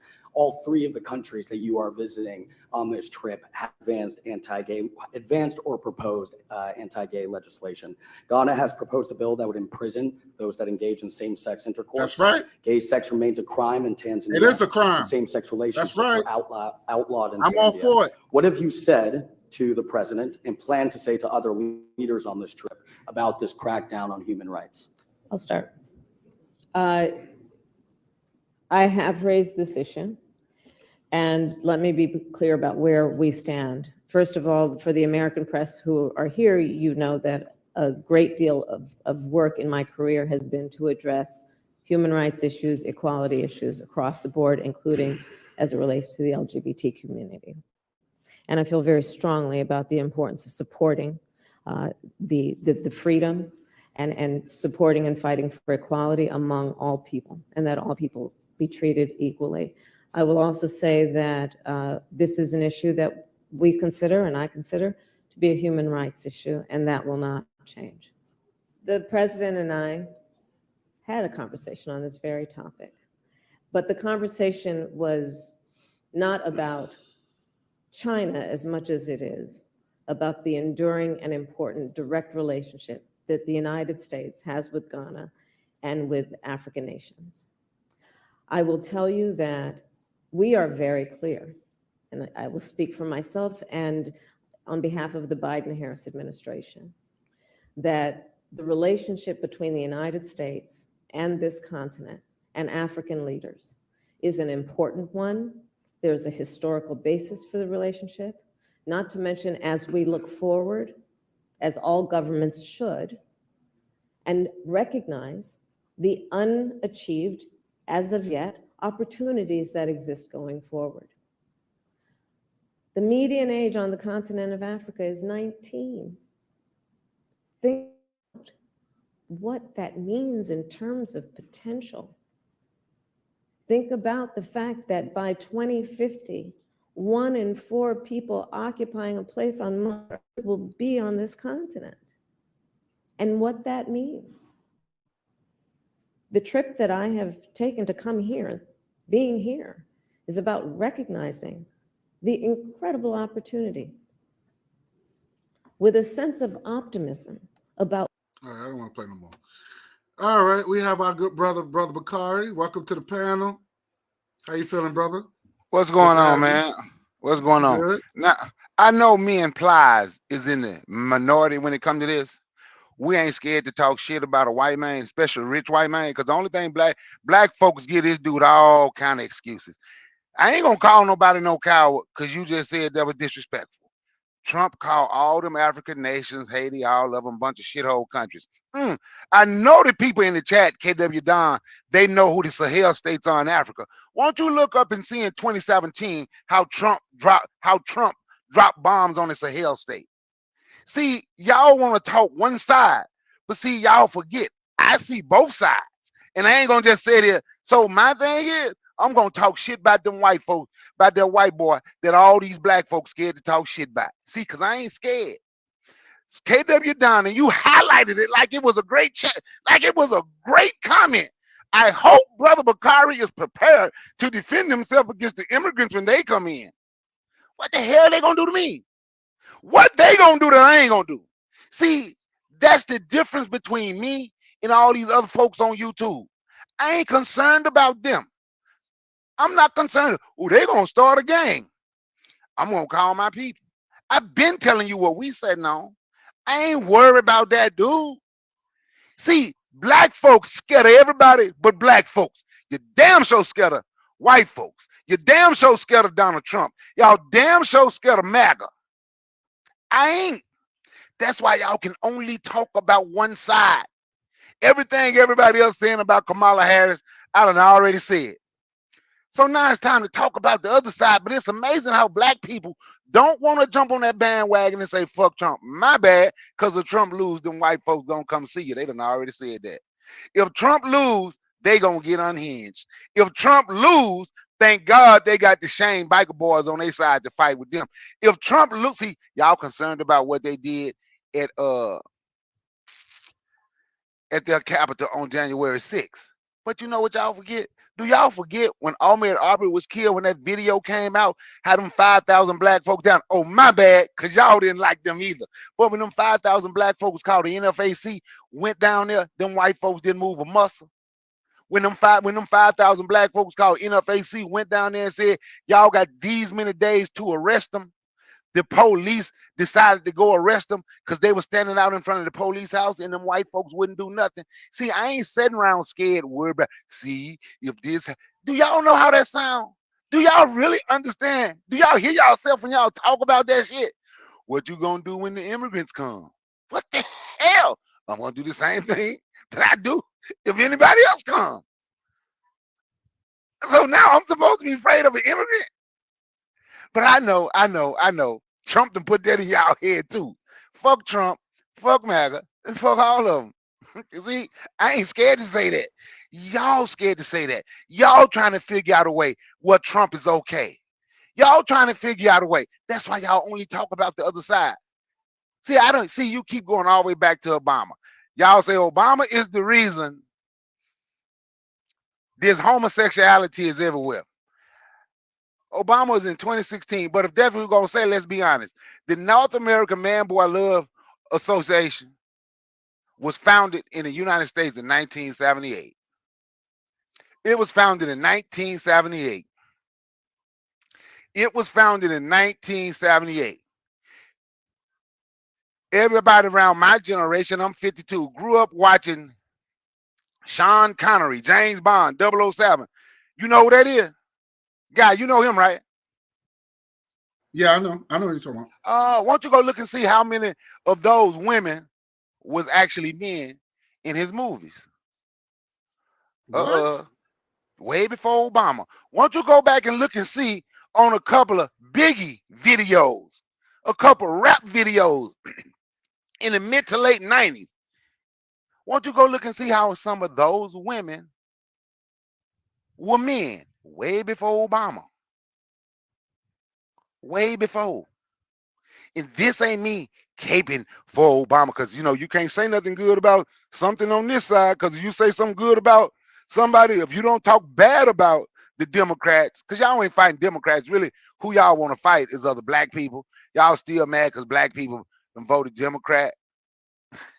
Y'all, that's why y'all don't say nothing about the other side, because y'all fighting black people. Y'all don't want to fight white people. That's why y'all putting that stuff up, being concerned about immigrants. I'm not concerned about the immigrants. I'm not concerned about the white. I'm not concerned about MAGA either. So, like I said, I talk about. I agree with Plies. For some strange reason, a rich white boy ain't no black folks talking about it. He can say whatever. Can be extremely disrespectful. Can call what you say you love. Africa can call those countries shithole countries, and we'll skip over that. Well, she tried to take LGBTQ over there. I don't agree with that. See, that's the thing about it. I can talk about what I don't agree on either side, but y'all only want to talk about one side. So I guess y'all agree that Nigeria, in Ghana, in Gambia, in Senegal, in Congo, I guess y'all agree that all in Haiti, I guess y'all agree Jamaica, I guess y'all agree that all those black countries are just a bunch of shithole countries. Y'all, so y'all agree with that, right? I'm asking, yes or no? Do you agree with that? Let me ask you a question. No. Answer mine. Wait. I never heard Trump say then that. I'm gonna answer yours. I never heard Trump say answer that. Mine. Answer mine, then I'm gonna answer yours. No, they're not shithole country. I don't wait a minute. No, I don't agree with that. But I never heard Trump say that. That's the thing. You going by Google it. You else. watch this. No. You know how you just Googled and pulled up what Kamala said? You can Google it. Just put it in YouTube and you can pull it up. What Trump called them shithole nations. Okay, let me ask you a Well, question. Trump called them shithole The nations. question is, here's the thing. When you say something, I want to hear it from the horse's mouth. I just told you can look it up on YouTube. I just said you can look it up on YouTube and you can hear Trump say it. No, you pull that up. Why don't you pull that up? Why don't you pull it up? Because you mentioned it. You pulling up videos. See, watch this. See, that's the difference. See, there you go. There you have it. There you have it. You pulling up videos. I'm on my phone. You pulling up videos. Oh, you on your phone. Okay. In anybody that's in that chat, anybody that's typing in that chat, if they are honest, they will tell you that Trump said that if they are honest. And I never said, Stacy, I never said I agree with the emasculation of black men. That's not what I said. Listening is an art. Listening is an art form. Listening is an art. That's not what I said. I said I can talk about what I don't agree with from both sides. I said I don't agree with them trying to push LGBTQ on African people is what I said. But I can talk about both sides. And what I said was, for some strange reason, black people is only scared to talk about Donald Trump and MAGA. They scared of them. So when somebody put up something and say, hopefully I can defend myself against a damn immigrant, I understand that that person would not talk about Trump and MAGA because they don't want to have to defend themselves against them. You see the difference? I can talk about both, but y'all so stuck on one side. This side did this and this. Yep. Even though that side, it been some lies told on that side, but the people say they did, and I done already proved that too. But I ain't trying to go through proving it because I ain't trying to change nobody's mind or nothing. But once again, you can also Google guy Trump bombing the African Sahel, and you'll see it started with Niger. You know the Sahel states now, Burkina Faso, Mali, Niger, and you can see it started, and you can see that it started with Niger in 2017. Oh, y'all didn't know that? Y'all didn't know that. That's okay though. That is okay though. Cause y'all scared to talk. You can't criticize, but you can't criticize if somebody don't know.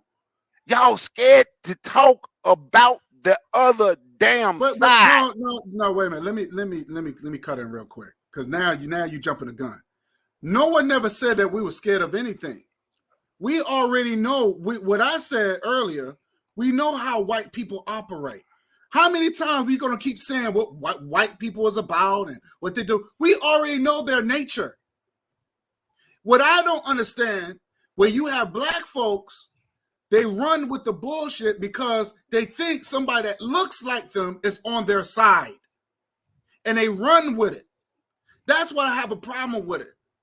You think that because I don't say nothing about Trump, I'm not real? I already know Trump is, look, he's a white man. He's devilish. But he's telling you, he said that he was racist. There's nothing else for me to say. You have many white people bomb countries. You think he's the only one? So you have many white people that take LGBTQ everywhere. I don't understand about so don't give him no pass. You giving him a pass now. You say you have many white people bomb countries. You gave Barack Obama a pass for 8 years. How did I give him a pass? Oh my God. How did I give him a pass? And watch this. Y'all keep going back to Obama in 2016. Obama ain't running. I bet you I can show you what Kamala Harris did for black folks. I've shown it a minimum of 3 times. I'm not saying Kamala Harris perfect. And I bet you I can show you in her speech, her first speech, after she won the nomination, and how she was, after she became the Democratic nominee, and how she was talking about how our women, black women that we claim we love, and if you listen to black women, they would tell you the hospital to them is like the police to black men. And I can tell you how she said those are some of the things this country is going to have to change. Black women losing more babies dying in the hospital more than everybody else, and we're going to do something about that.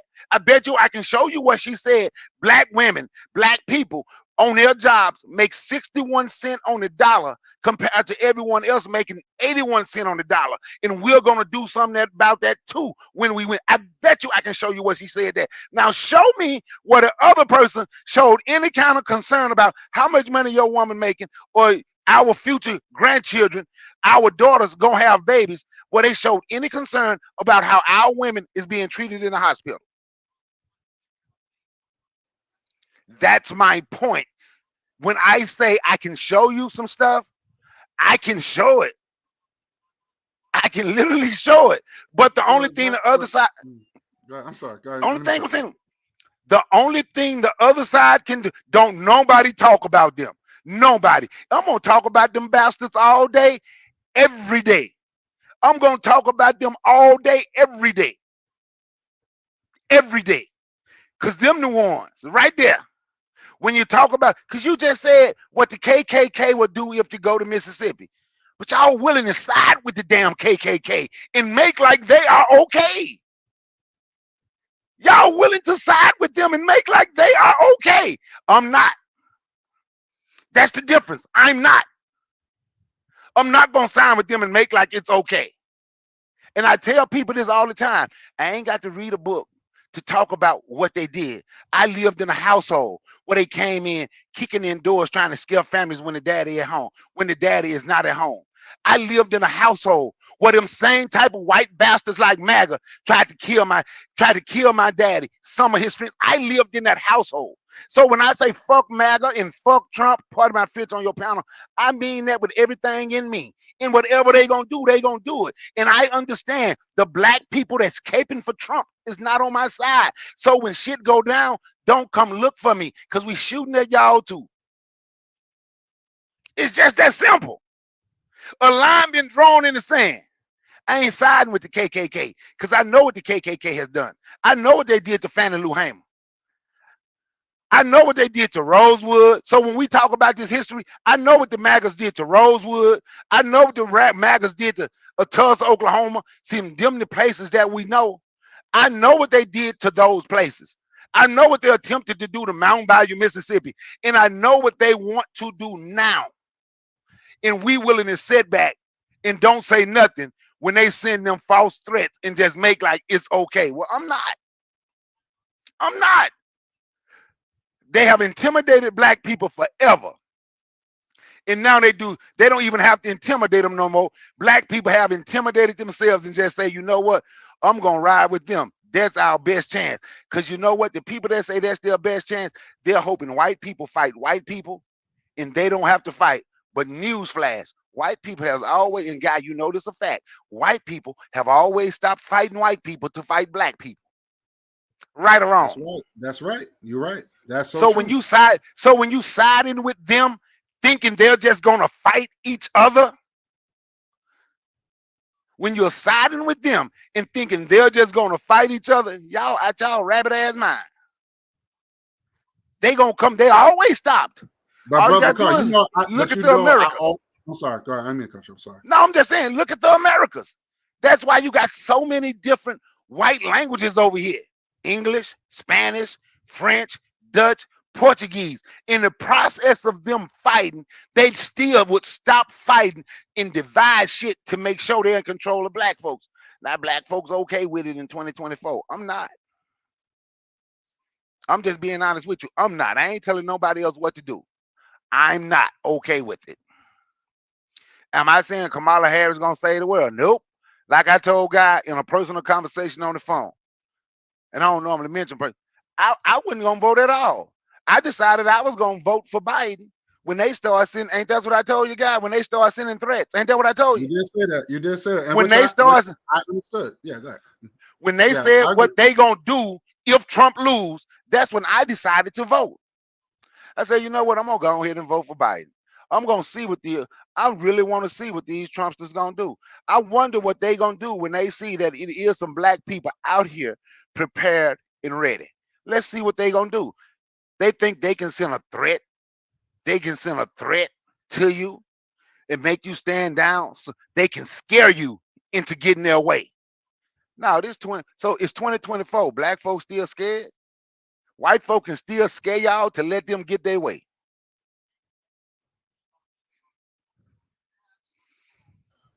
White folk can still scam. I'm sorry, go ahead. I like I said in the beginning of the program, I said I agree. I understand why you decided to vote for Kamala, because you say you looking for the smoke. I'm just saying, for me, it doesn't matter which way it goes. Every day is a fight for me. Every day is a fight with these motherfuckers. So I'm not going to sit here and say, well, I'm going to only be ready if Kamala Harris lose and that's where they're going to go. No, I'm going to be prepared every day. This is not something that you wait and then you wait till something happens. No, this is a fight every day for me. So I have my reasons why I'm not going to vote for Kamala Harris. Number one, she's not my people's. Number one, she's more Indian. She has more Indian in her than anything. We know how Indian people don't like African people. This is a fact. She's married to a European, so we already know her loyalty is. You know what I'm saying? What she did, she's promoted LGBT. She's being disrespectful of other people's culture and other people's nation by putting that Westernized filth in other people's country, which is a big turnoff. You know what I'm saying? These are the same people that gave these people rights, these LGBT rights. These are the people who's promoting interracial, trying to destroy our existence. You know what I'm saying? So there's a lot more to it than just her just running for president. She did a little this and this for black people. It's more to it than that. There's more to it than that. Don't give me something and then at the same time you put a knife in my back. So I'm not voting for neither one of them because I don't want the blood on my hands. So you keep saying, you keep bringing up Barack Obama. Well, Barack Obama led up to this. It led up to this. Even Trump, do I have to pull up that video? He even said, you gave him an 8-year pass and he didn't do nothing for y'all. You say Trump said that? Dude, don't nobody listen to Trump. Don't nobody listen to Trump. I ain't gonna say don't nobody. I don't give a damn what Trump said.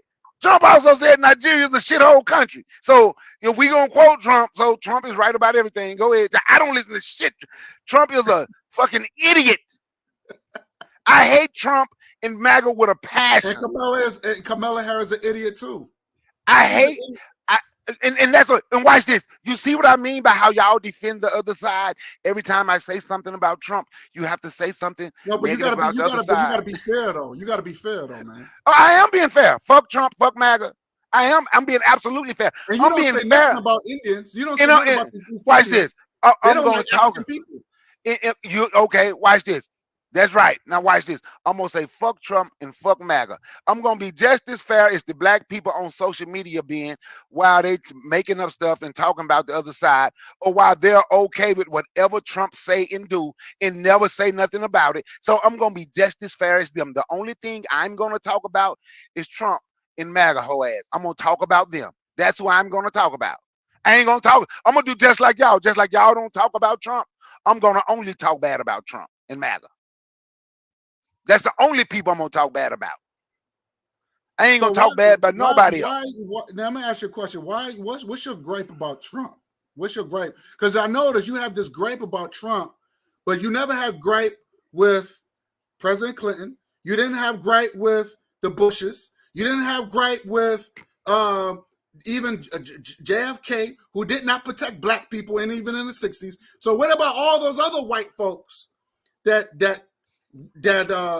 passed laws and all this stuff against black people?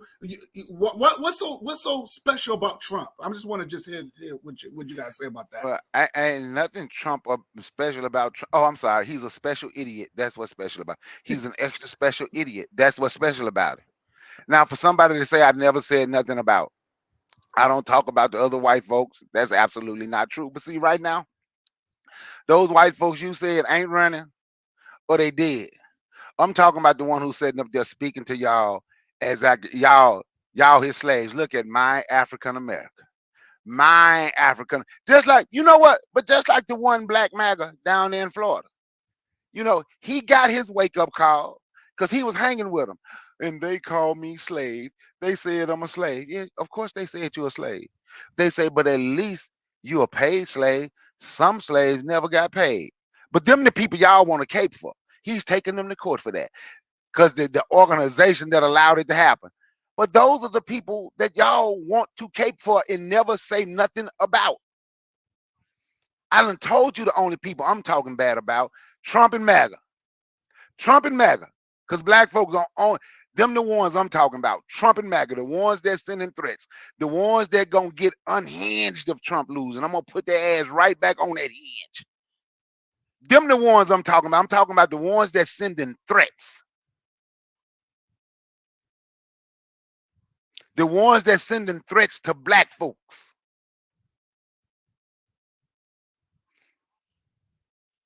The ones who trying to intimidate black folks on social media now. Stacey, I agree with that. I never said it was a candidate for black people, but I just said what the candidate said. But I can also talk about what that candidate did when they were the DA of in San Francisco. See, I don't just run with a narrative. I can look up facts, and whatever I'm talking about is going to be a fact, and you can look up and you.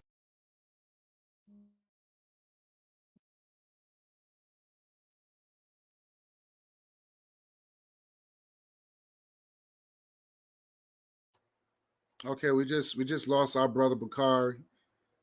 No, but I kind of I understand where he's coming from. You know, I understand that, but my thing is this: you don't have to vote. I always say, hold your vote. Hold your vote. You know what I'm saying? Hold your vote. You know what I'm saying? I believe in, like he always, Brother Bakari say, hold your money. Hold your vote. He said, what did he say? He said, my phone, okay. I'll put the link in again. What did Obama do for black people? He was the worst mistake ever made. Facts. Facts. I'll put the link in. Oh shit. Put the link in back in. I think, and look, I remember when Barack Obama was in office, I remember I spoke on it. Dr. Umar Johnson spoke on it. And they said, and even we both said, I remember, matter of fact, Dr. Umar pretty much confirmed it. He said, we got to be careful who that we vote for. And because when the next president comes in, they're going to turn around and say, well, you gave this person a pass, so why do we have to do anything for you? You see what I'm saying? And it did set us back. It did set us back. 8 years of hell. I didn't vote for him. Now, it's so funny where you had another candidate, his name is Ron Paul. I remember he was for the Republican Party. And he made a lot of sense. He was talking about people that, he was talking about black people with these petty crimes should get off. They should not get no police record.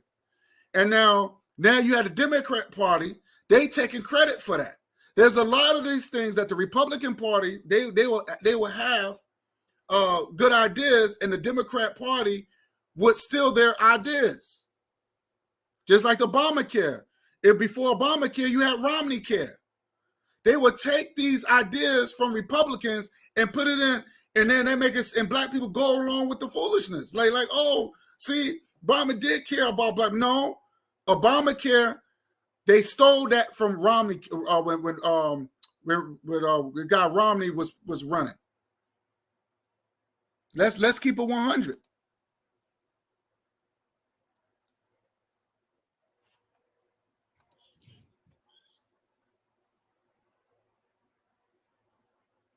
That's right. I'm gonna hold my vote. I'm not pleased with none of these motherfuckers.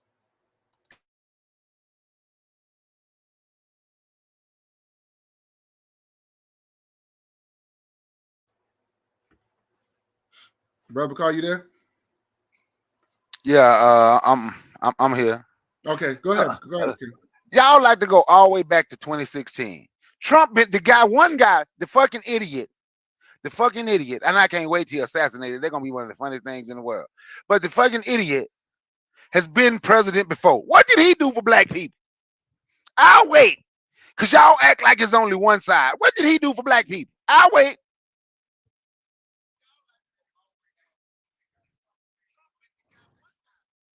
He been president before. What did he do for black folk? Ain't nobody I'll gonna pull that say. up. I'll pull Ain't that up. ain't, ain't But go ahead. nobody. I'm gonna pull that up.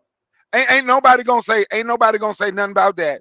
Saying he did most for black entrepreneurs. That ain't true either. Gas prices started to soar while he was in people, because everybody was against the vaccine. All the black folks against the vaccine. Why they don't talk about him creating Operation Warp Speed to have your ass go take the vaccine? The same president who said maybe y'all should shoot bleach up in y'all, and if you shoot bleach in you, that should work. But y'all like to talk about what somebody else ain't done. And this bumbling idiot can stand up there and he's still there today, and black folks won't say nothing about him. I'm extremely disappointed.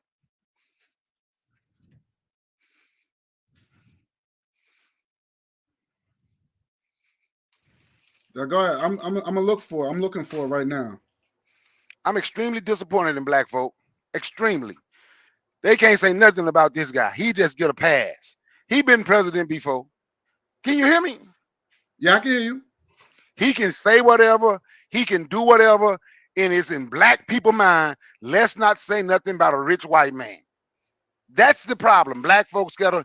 That's the problem. Black folks scared of them. Black folks scared of them. He can say whatever, do whatever. Black folks don't even mention it. But anything somebody else do, we can mention all of that. Or didn't do, we can mention all of that. All of it. All of it. Ain't nobody been more disrespectful to him. How did he relate to you? He relate to black people now because he got a mug shot and he a felon. That's how he relate to black people. Oh, then he know your culture so well, he can make some ugly ass expensive shoes.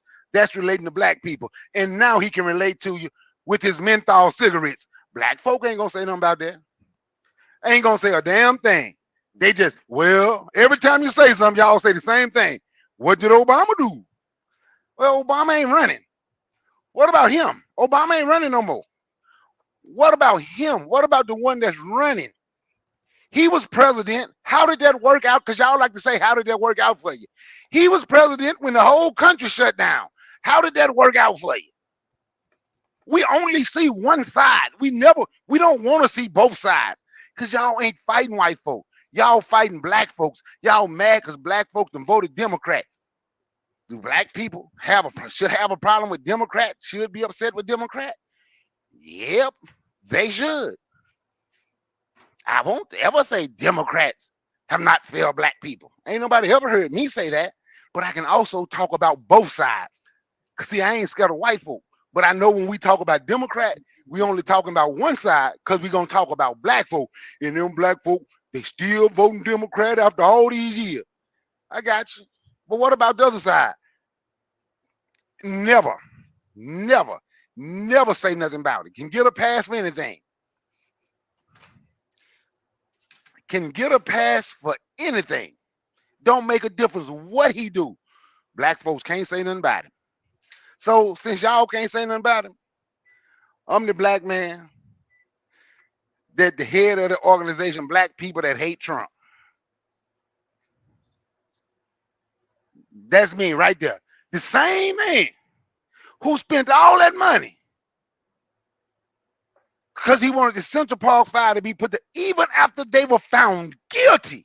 Means that even after they were found innocent and released years later, he still talked about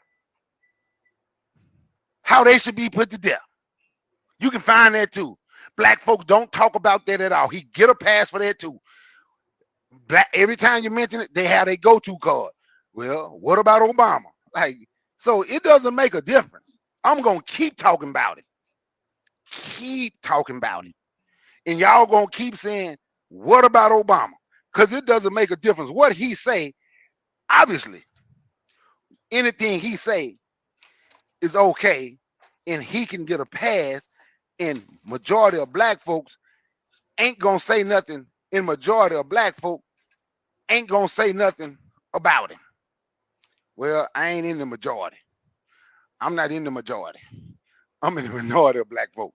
I'm gonna talk about him. And I'm gonna talk about him. I'm gonna say F him.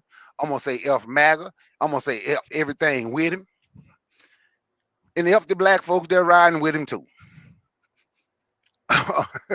They try to act like he's something special. The Herschel Walkers, the Jesse Lee Petersons, all of them.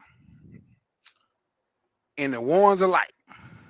Make America great again. So, God, let me ask you, when was America great for black folk? Because he finna make it great again.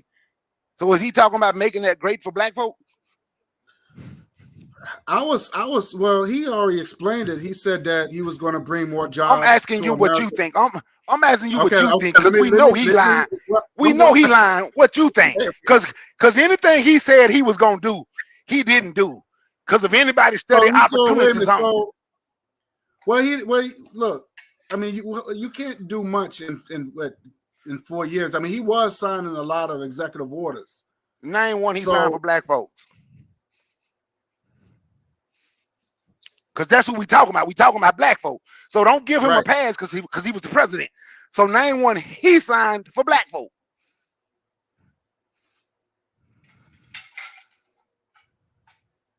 I don't know. I gotta look into that. Look into that, brother God. No, because he had done some good things though. Okay, tell me what he did for black folk. Let me tell you one of the things that people say who love Donald Trump. Well, he created opportunity zones in the black community. And what I tell people is go find where the opportunity zones at in your black city where you live, in the black neighborhood where you live, and look and see if you see gentrification going on. That's all opportunity zone was for people with money to come in and create. Unfortunately, we didn't have the money. So who had the money? Opportunity zone is just gentrification. Hey, but we okay with that because we ain't gonna say nothing about him. He get a pass for everything. A pass for everything amongst black folks. We don't even like once again. So we shouldn't talk about the Central Park Five and their bad case. We shouldn't talk about it. We shouldn't talk about the K. We shouldn't talk about the KKK. We shouldn't talk about it. Yeah, but that goes both ways though. Because you no, not with me. Not with me. It go one way. Just like with y'all, it only go one way. With me, it only go one way. And until black people had a decency to look at what this bastard look at what this bastard wanna do, and how this bastard talk about and be very disrespectful to black people at all costs, can hold him accountable for calling African nations shithole countries, can hold him accountable for wanting to, even after the people was released and found innocent, still wanting to kill him. Until black people can hold him accountable for that, it does not go both ways with me. It go one way. Okay. Okay. I understand what you're saying. I get what you're saying. But here's where it gets confusing, because you voting for a woman that was under a racist Joe Biden. He's the same dude that passed laws against black people. And remember, he's still president, by the way. So you can't say, well, he was president for 2006. No, he's still president. He's still president. This is the same man. You talking about Central Park? Trump wasn't. He didn't pass laws. Yeah, he passed. He probably had a potential. He wanted. I guess he was. Telling the government to get these guys executed or whatever the case is. I give you that. But he didn't pass no law. He wasn't part of no government. But here's a guy that Kamala Harris loved, that she's under. Here's a guy that we got to go back. to Barack Obama because Barack Obama appointed this guy as vice president, right? This is the same dude that passed laws against black people that said, and I can play that video. Matter of fact, I'll play it right now when he says, let me see if I have that. I'll play it right now because I want you to hear it. This is Barack Obama. I'm gonna listen to the video, but before, because I'm on mute, I'm listening, but I want you to know, only thing you're doing in the process of your talking is proving my point. What's my you're point? I say you're proving my point. When I say we only talk about one side, you refused to find the video. Watch this. No, what I'm saying, you refused to find the video when Donald Trump called African nations shithole countries. No, I need you to pull that up. I can't find it. Dude, I'm on my phone. I already told you that. All you got, because you don't how you know, want how to. You know, I don't even know you're on your phone. I don't know that. It sounds like you're on your laptop. Because, bro, you don't want to find it. That's the problem. You don't want to find it. Okay, let me ask somebody in the chat. Let me ask somebody in the chat. Because it is okay. It's okay that you don't want to find it. But I keep telling y'all act like y'all scared of Donald Trump. I'm just telling you what it sounds like. Come on, man. I'm just telling you what I ain't the only one. Look, I'm not the only one that say this. Even Plies, I can listen to this to my homeboy. They like, man, I'm perplexed how black people don't say nothing about this dude. I'm perplexed. And I know you're getting ready to play the video of Joe Biden, and you're going to play the video, and you're going to talk about Joe Biden creating the crime bill. But once you play that video of Joe Biden creating the crime, well, you ain't going to look it up with me, and I'm going to have to do a live and find it and show you. Because then I'm going to show you what Donald Trump said. Joe Biden creating that crime bill was not even tough enough. So oh, come on, B. Yeah, come on. See, this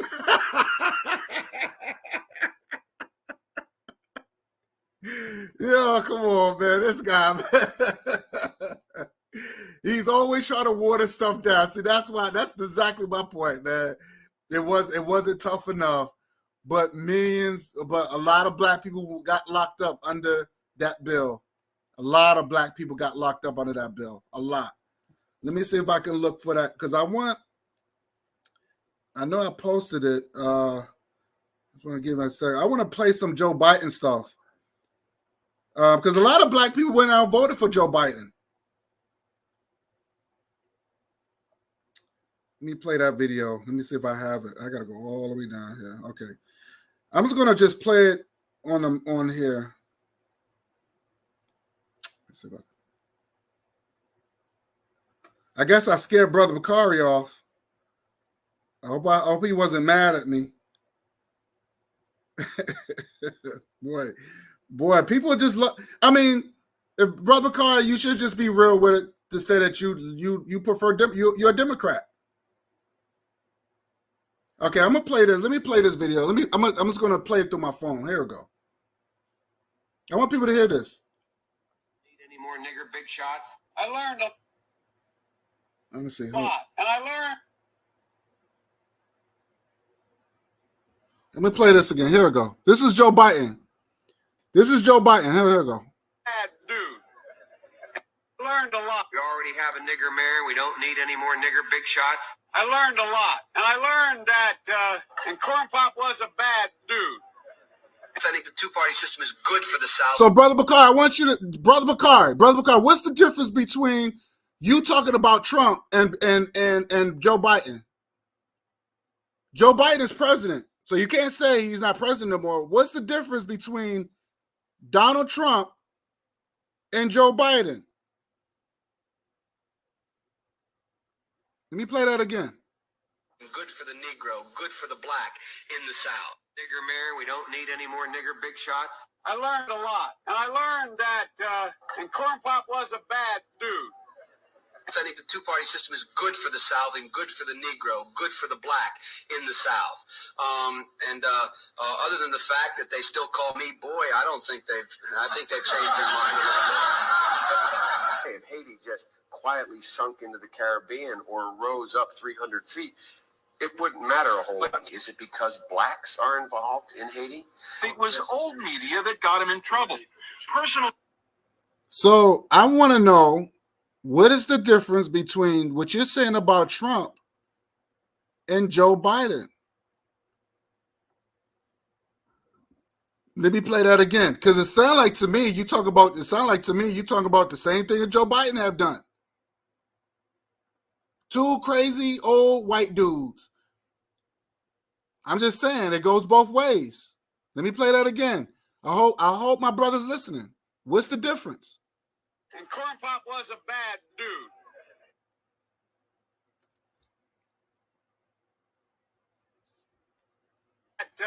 And Corn Pop was learned that and Corn Pop was a bad dude. I think the two-party system is good for the South and good for the Negro, good for the black in the South. Good for the black, good for the what the hell? What is that?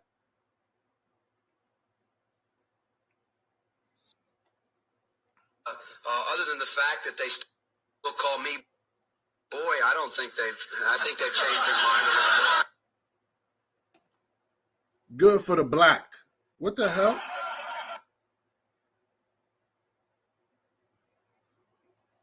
I'm just trying to figure out. You talk about Trump saying shithole countries and all this other stuff, and you talk about this.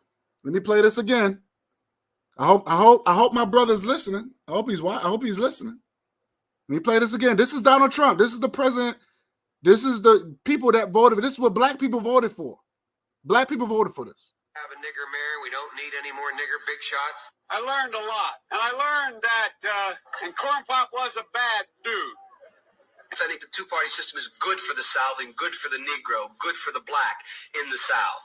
Other than the fact that they still call me boy, I think they've changed their mind a little bit. If Haiti just quietly sunk into the Caribbean or rose up 300 feet, it wouldn't matter a whole lot. Is it because blacks are involved in Haiti?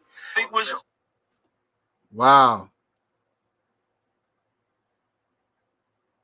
So, Brother Bakari, I don't understand your anger towards Trump. You should have your anger towards Kamala Harris as well, because she's been mentored by Biden. I don't understand. It's the same thing.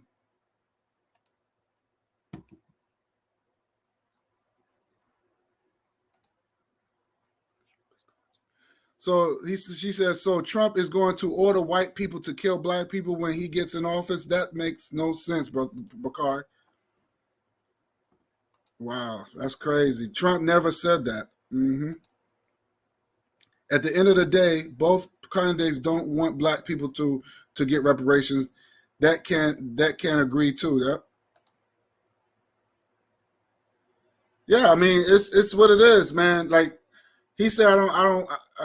Let me see if I could pull this up. I don't know about no shit. I never heard Trump say about no shithole countries. But we actually heard Joe Biden say a lot of nasty things. I saw there was a video I had here. Let me see this if I can find it. There was a video I had here. I'm trying to see if I can find it real quick.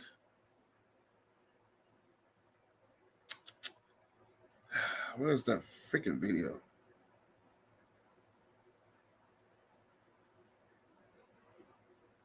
Let's see, I thought I had it here.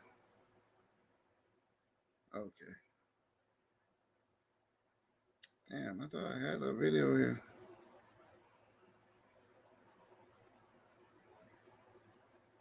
Okay. Then I had the video where it was.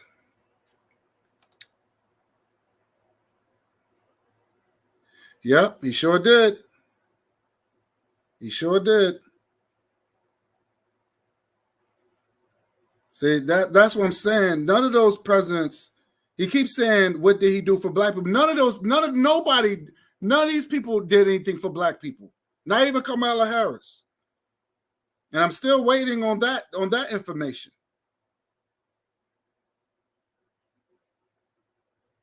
I was watching this one video with this lady. This chick, she broke it down what Trump actually did. I don't know what I did with that video. I had that shit, man. Oh man, sucks.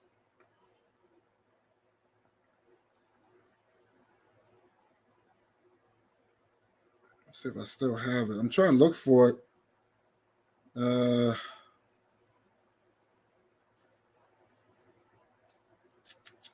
Damn, I don't know what I should. I don't even know what I did with that damn video.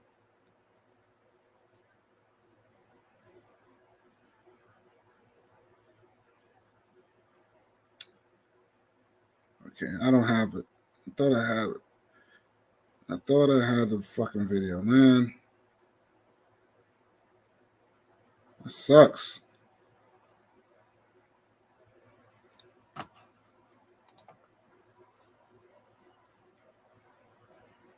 Yep.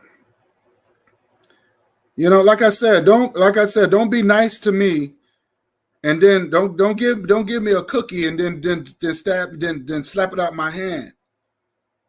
You know what I'm saying? Like that right there.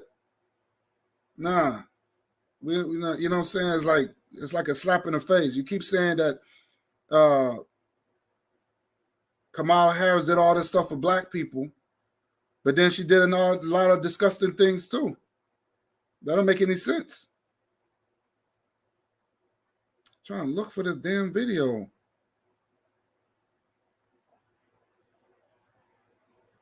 Where is it? Where is it? Where is it? Where is it? Where is it? You know what? I thought I had it, but I don't have it. I thought I did. Because I always keep stuff for record purposes. Damn, where is it? You know what? I'm not gonna. I'm looking up through my phone right now. And this lady, she broke it down, and then she said, "Oh, she was saying all these great things that this Trump did for black folks, and then but she changed it because she was like, oh, that wasn't Biden, that was Trump."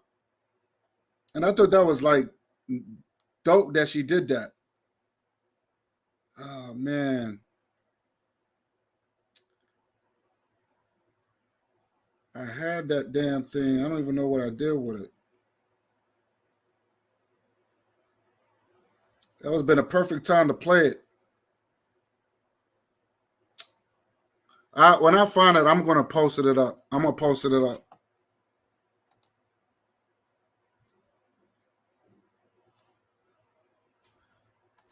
Yeah, it's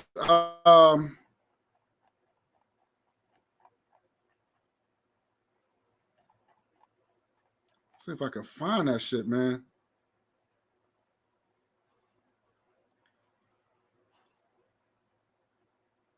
But like I said, I never heard Trump ever said, if I find it, I'll post it up. I'll just post it up on thing. I thought I'd have it. But I never heard Trump never said shithole countries. I never heard him say that. I have to look into it. Because I see a couple of let me see. Let me look into this. Hold on.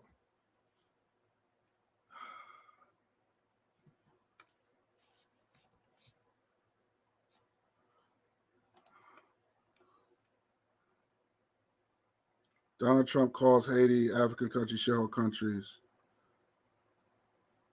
All right, so let's see.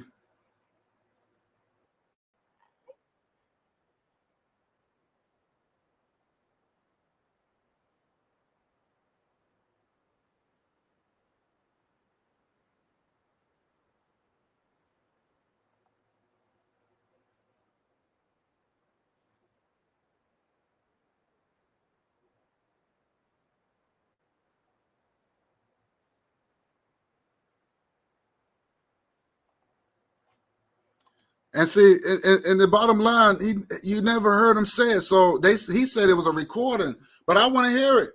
But if you're saying this, you have to provide the information. I should not have to do all this.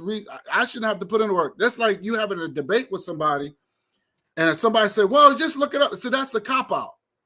That's a cop out. Like I don't do cop outs. Like if I say I have the information, I'm going to play it. That's a cop out. Oh, well, I don't have it. You just look it up, look it up, look it up, look it up. No, you provide the information. I never present. If I would never say something and then say, well, just look it up. No, I'm gonna show you the video.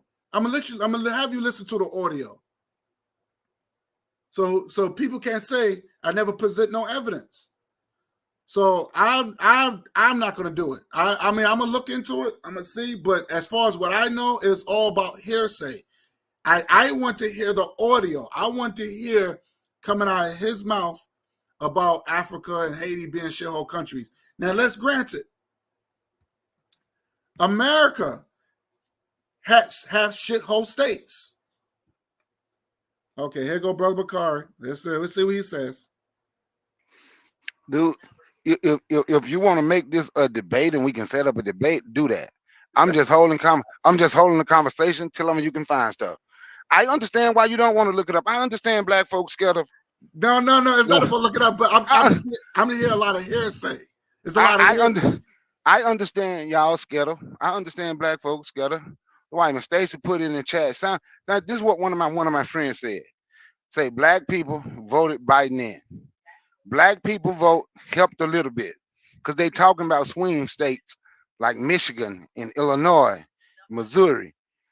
There's 11 million people in Michigan. Michigan, the state of Michigan is only 10% black. So it was not enough black people in the state of Michigan to help Biden win. Missouri is less than 10%. It's not enough black people there to put him in. If we be honest, and black people, and I told one of my friends, stop running around saying y'all voted somebody in. It ain't enough of us in these places to vote somebody in. We have to be honest and say, yeah, I went out and voted, and my vote helped. But black folks did not vote Biden in. Did not. And we can talk about vote all you want. If you want to talk about how you get something, in all honesty, you get stuff through organization and money. Black people ain't organized, and we don't put our money where our mouth is. I'm gonna explain what I mean when Kamala Harris wins. See, y'all mad because they say they doing for Latinos. Do you know how much money Latinos gave to Kamala Harris campaign already? Do you know, guy? No. School us. They gave $45 million to her campaign. So when they win, you don't think she's gonna do something for them? Money rule today. We can talk all we want. I done told you why I'm voting. But we can talk all we want and say they didn't do this and they didn't do that. Organization and money rule today. Then after that, the largest Latino civil rights voting group endorsed Kamala. Organization and money gonna help you get the things you say you want to get. In all honesty, that's how this country is. All of them for sale, bro. They for sale. No, that's true. It's definitely the money talks. That's true. So you saying the NWCP and all these other black organizations never put their money in these candidates so we can get something out of the deal? So that's what you're saying? I'm saying we have not organized and put our money behind the candidates that what we have done in the back in the day. They was able to get whatever it was they got because they were disciplined enough to boycott. They were disciplined enough to say we ain't doing this, right? We're not organized. We don't put our money together, and we're not disciplined enough today to boycott. That's true. You're right. It's several ways you can get something. So while we saying they don't do nothing for us, we don't make them do nothing. Talking and screaming, like me and you having a good conversation. It's a friendly conversation. Mhm. Me and you cool, right? Yeah. But in all honesty, conversations ain't what gonna get it done unless we're conversing amongst ourselves and we're Mhm. organized and we're boycotting this and we putting money behind that. The AKAs came together and gave 1.5 million. Watch when Kamala win. Watch what the AKA's bank get. Mm. You know, they were able to get money to get them a bank when Mhm. Biden won and Kamala was vice president. That black organization started their own bank. They were able to get the funds. Right. Once somebody who was in office, or even though they were vice president, had their back. I'm just saying, Now you're right. money and organization ran the day. So even me saying I'm gonna vote for them because I'm sick of white folks trying to scare black folks, and I ain't gonna stand for it no more. I know me doing that ain't gonna get nothing. Don't get it twisted. But but I do believe that if anything ever get done, and it might not be much, but some of the things that black people want, because black people want a crime bill that specifically say their name. Even though Mhm. I found one today that specifically say black people name, it say everybody, but it was written because of black people. Literally what it says. But anyway, things like that, she will do. See, what we forget, what we tend to forget, even when we say Obama did nothing for us, bam, I can agree with that. But what we forget is how Republicans control the House and made a public statement said they gonna make it as hard as possible for Obama to succeed. We don't like to say that part. We don't like to, that part is hard for us to say. But they literally said that. Literally said that. Why you think, remember, Congress shut down for a month or so when Mm. Obama was in office? Why you think they Yeah. shut down? Dude, we act like this country ain't against us. We act like if anybody, I don't care who it is, running for president, stand up and say, I'm going to do this for black people, I'm going to do that for black people. That's political suicide. Unless y'all think this country love you. So how can they say, I'm going to give African Americans reparations? When if they say that, you already know you're going to get 12 votes. Mm. Common sense should tell us that. Common sense should tell us that. That's why I said the little bit, anything that black people will get, and I'm going to explain to you why before I get off here. Mm. And keep listening. This is my theory. And I'm glad you let me speak on your panel, even though you were scared to come on mine the other night. But this is my theory, right? Obama, after he wasn't president no more, didn't he do an interview on with Charlemagne the God? Didn't he say he was scared to talk about reparations basically because white people might get mad? I Now don't let me. remember him saying that. He didn't say those exact words, but if you Oh. listen to the interview, that's what he was saying. Oh, okay. Now let me show you how this works. And you know I don't discuss conspiracies out loud, but let me show you something. The reason I say she will give you something, right? Mm-hmm. This country, okay, Obama considered black. Regardless of what me and you say, I'm talking about this country. Right. Kamala considered that way. They shut down a black man. Then the black man basically said, he didn't want them to be upset with him. Anything that black folk get, now watch this. A black woman, according to this country, a black woman gonna be able to do it because they still want to see the black man being weaker than the black woman. So she ain't gonna get as much pushback from as a black man. This is just my theory. This is my conspiracy. This is my conspiracy. But when you look at the country, you do see that in other walks of life, right? Where black Mm-hmm. women don't get in certain things, black women don't get treated as bad as not. I don't want our women treated bad, right? Let me Right. make that clear. Right. But they're not gonna get as much push, but they don't get as much pushback as a black man. They can be in positions because they have more fear of a black man than they do of a black woman, right? Mm-hmm. That's true. That's why any little thing black people get, that's why she will be able to slide some stuff through. They don't see her as a threat. It's a whole lot I can say about Kamala, but I ain't, because I'm only talking about one side. Like only black folks only talking about one side. I'm only talking about Trump and MAG. I'm being honest with you. I'm only talking about them until other black folks. I understand, brother. Until other black folks make it fair. I'm only because black folks need to stop. Because when I'm saying, don't listen to Plies, and it was funny.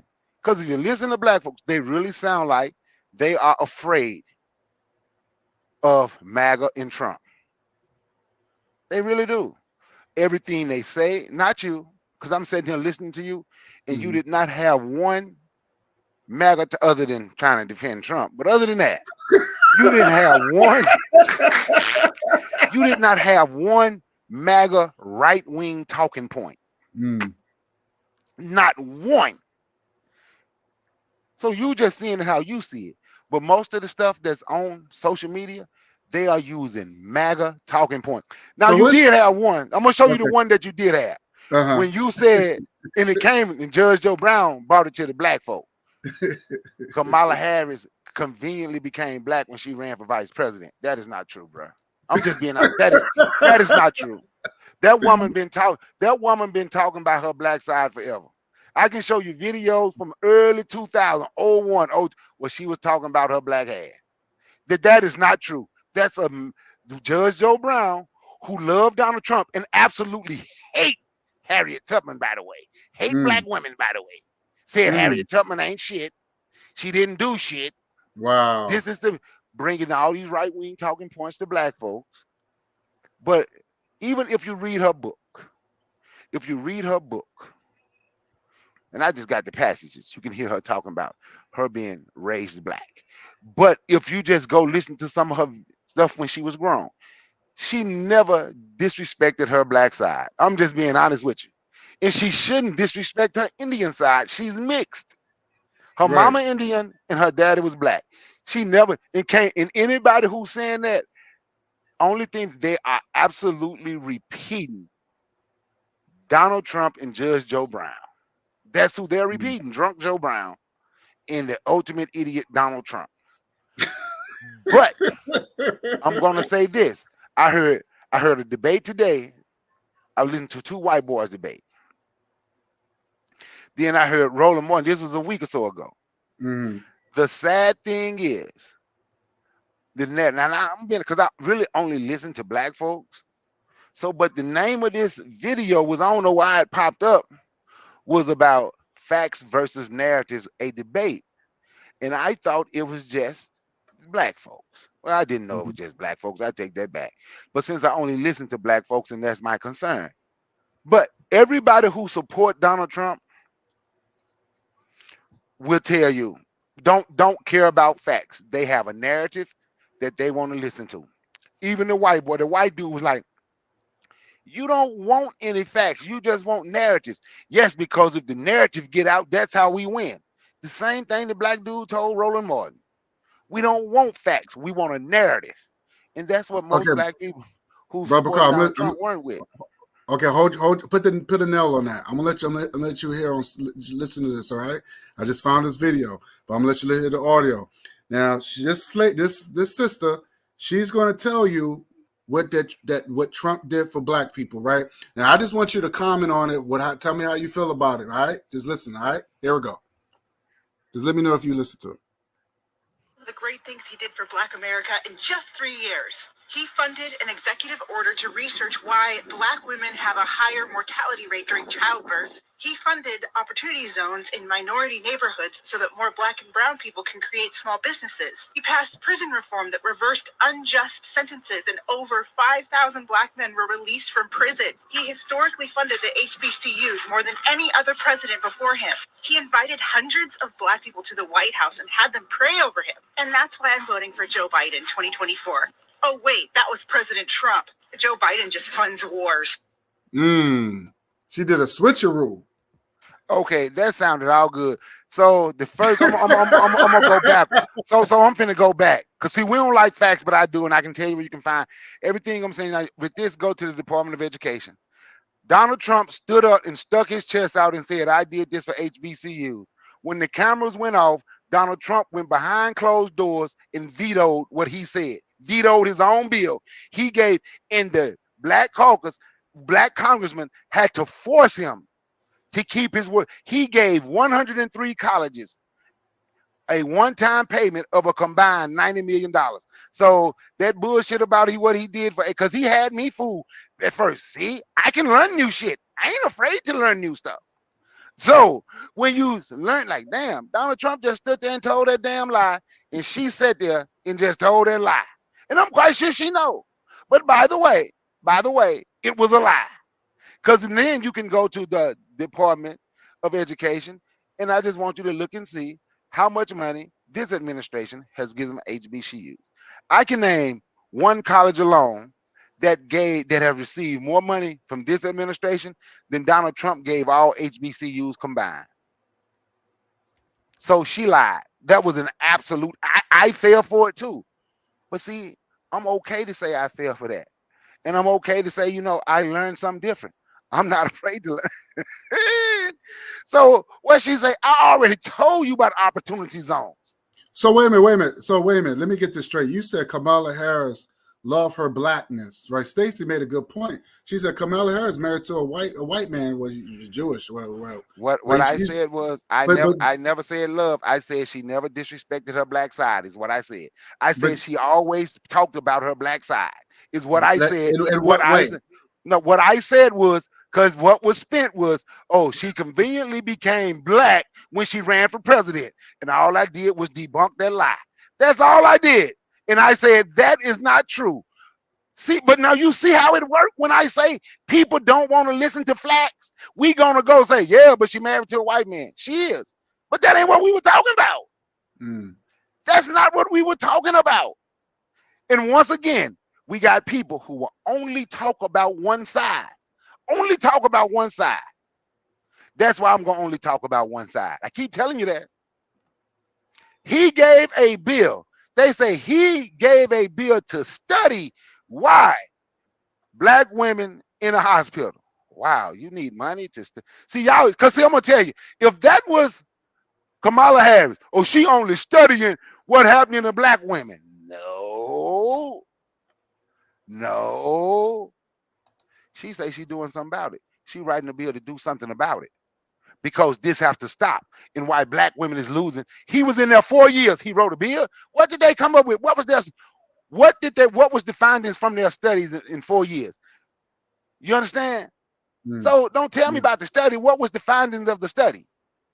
See, that sounds good when we only interested in talking about one side. What she said sounds real good when you only interested in talking about one side.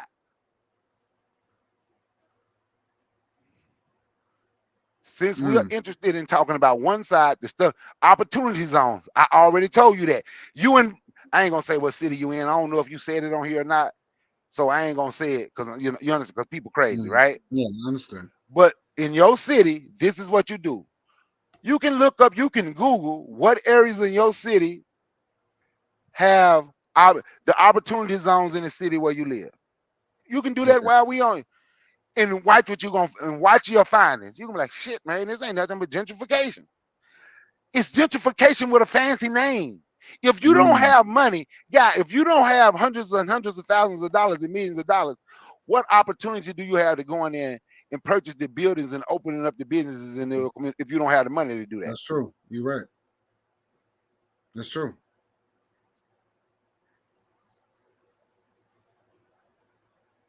Opportunity zones is gentrification. Now, I can also say in the opportunity zone, why our black people with money didn't come in and open up didn't come in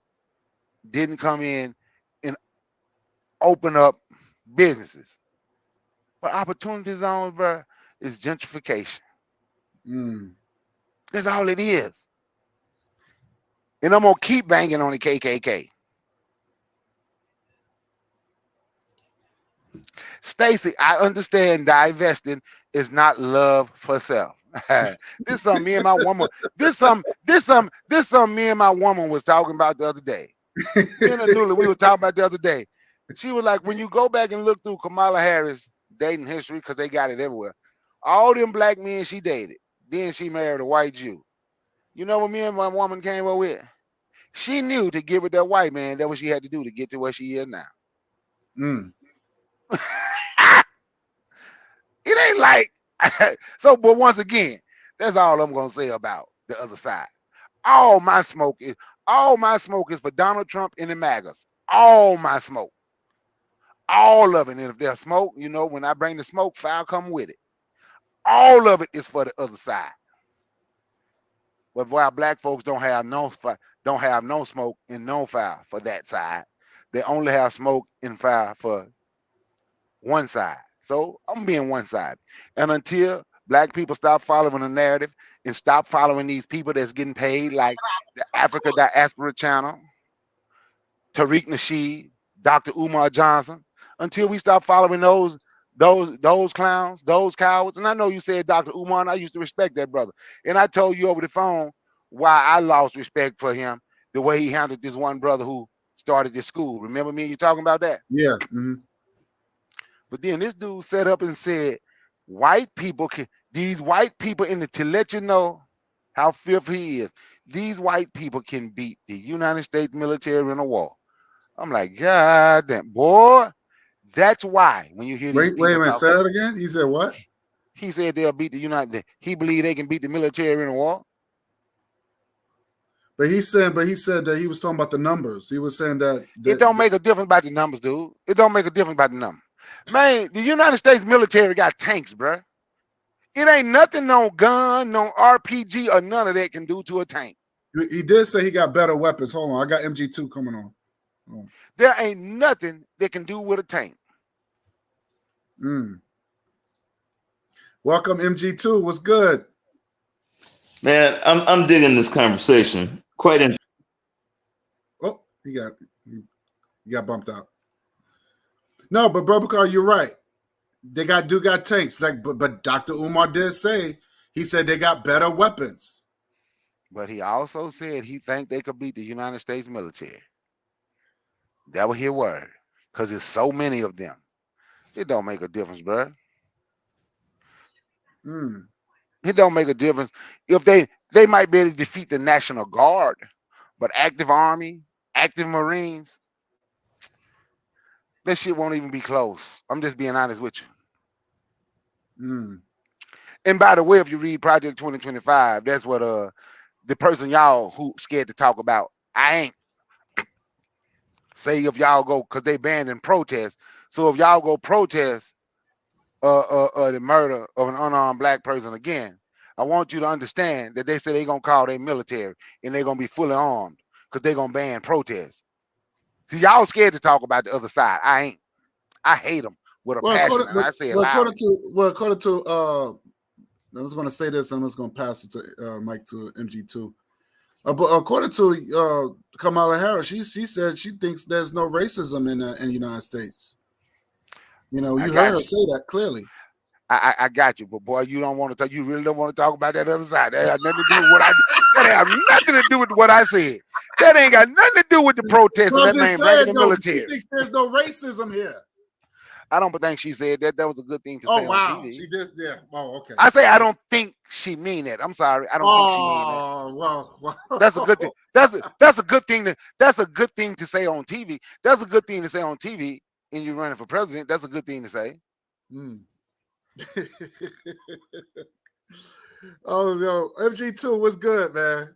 Man, I'm digging the conversation. You know, I wanted to ask you both, do you guys know what the UN fund is? The UN fund? No, especially not really. you, Brother Bakari. Do you know what UN fund is, Brother Bakari?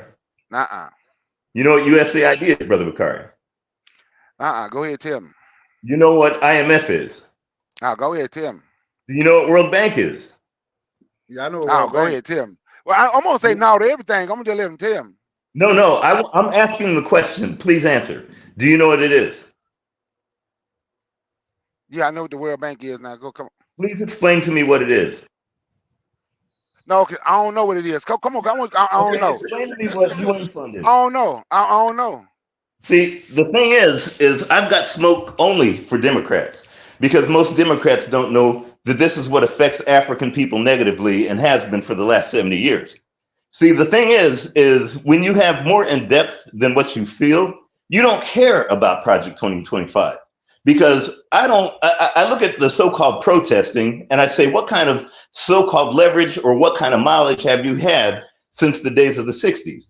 Are we still not economically on the bottom of the totem pole?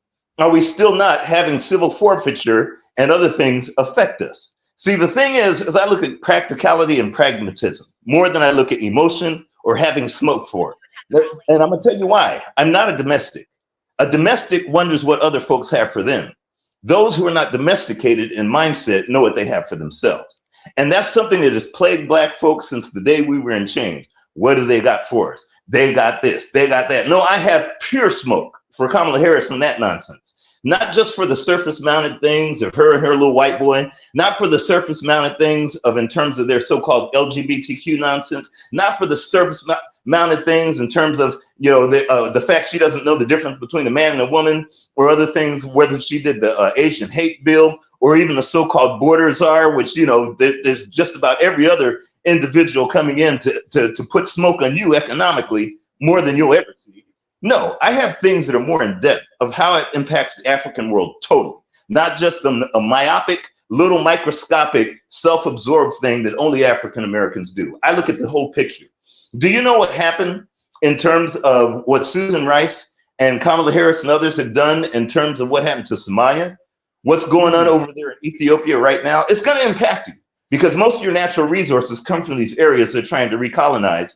Do you know what's going on in the Congo? This is your Democrats, okay? Do you know what happened in Uganda and what they've done in order to go ahead and secure those resources by putting that LGBT stuff to make Ugandans broke back? See, again, the African American, for lack of a better term, is a domestic. We come from two different frame of reference, so it's kind of hard for us to actually see common ground because in order to see common ground, you have to have foresight. And a lot of the things that a lot of Black folks don't have because they're afraid to give too much smoke to the other side, that's nonsense. I could care less about smoke. I care more about getting stuff done. And Trump did more for Black folks, not because he wanted to. He was saving his own ass, but the opportunities were there for us, but we never took advantage. I'm sure you don't know. Before Ben Carson got in, I'm sure you don't know who was supposed to be his economic advisor, but he passed him up. It was a good friend of my dad's.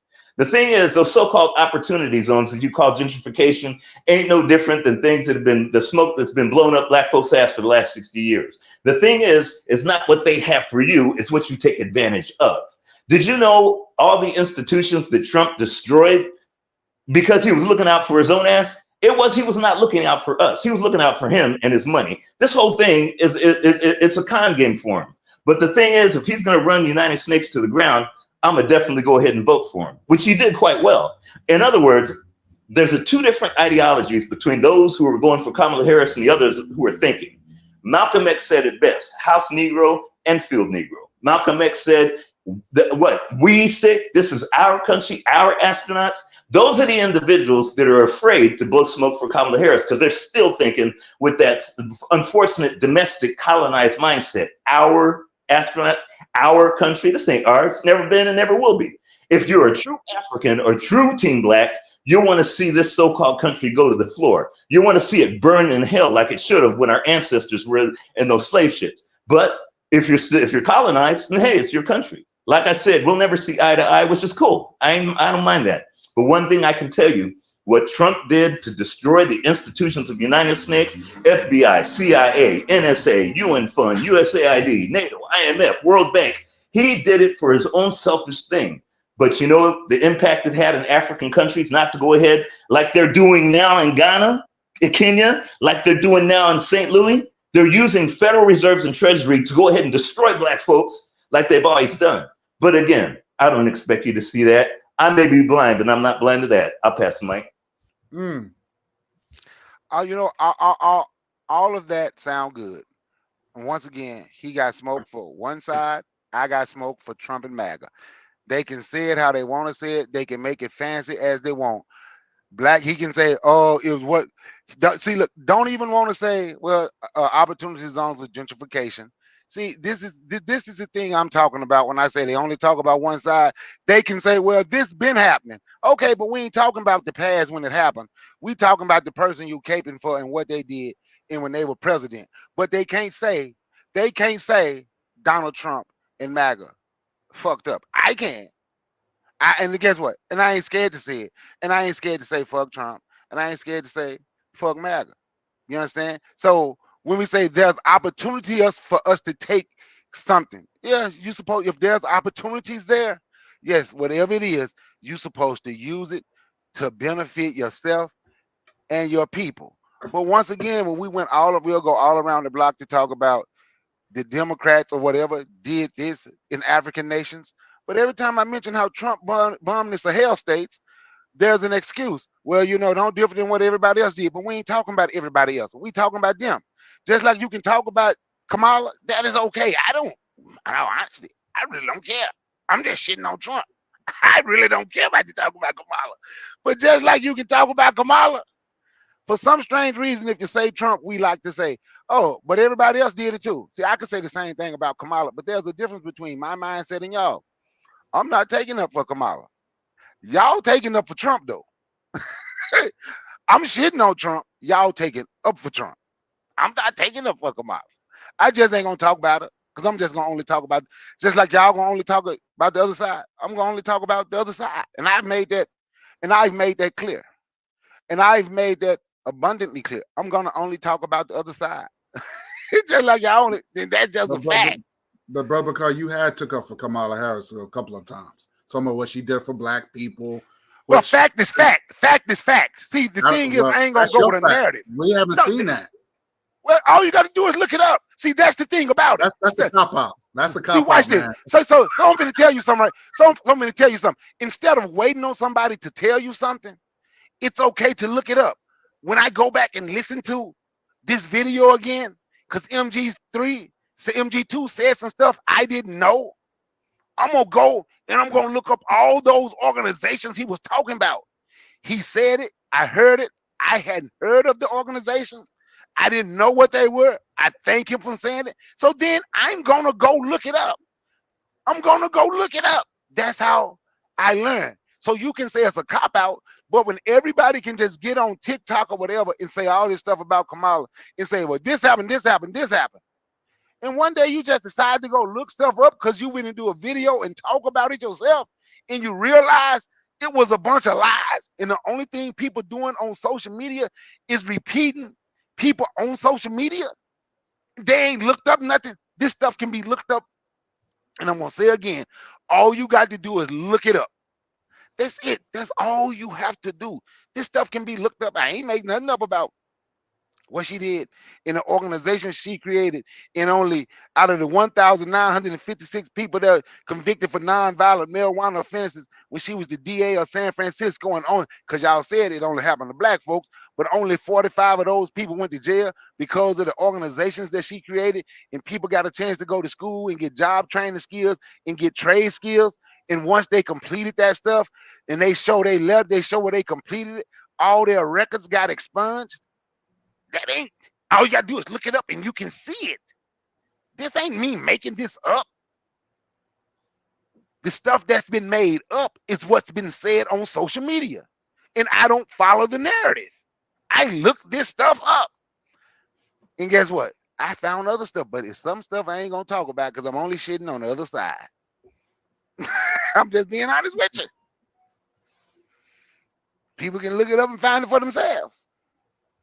See, MG2 spoke, and I'm going to look that stuff up because I want to know.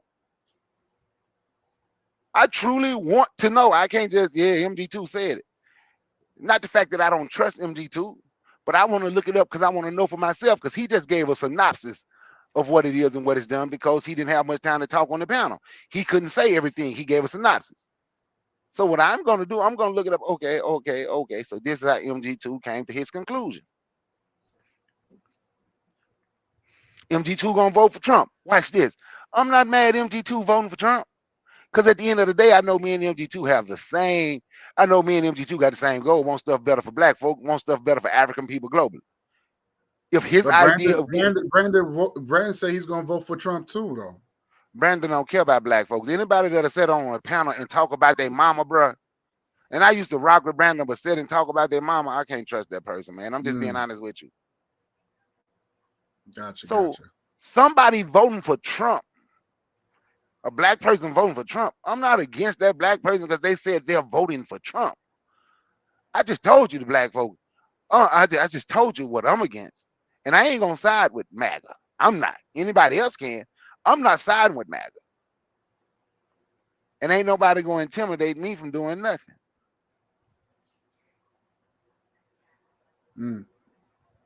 Yeah, I think with me it's just more like like I said, I have no interest with either one, and I have my reasons because, like I said, I don't want the blood on my hands.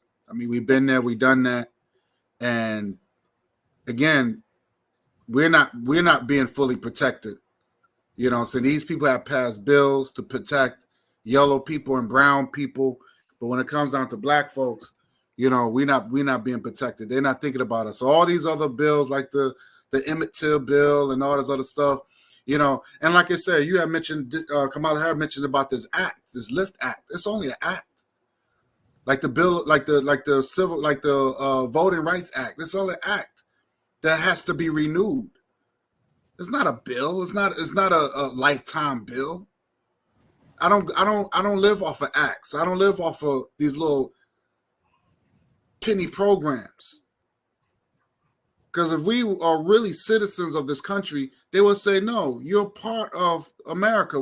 There should be no civil rights act bill.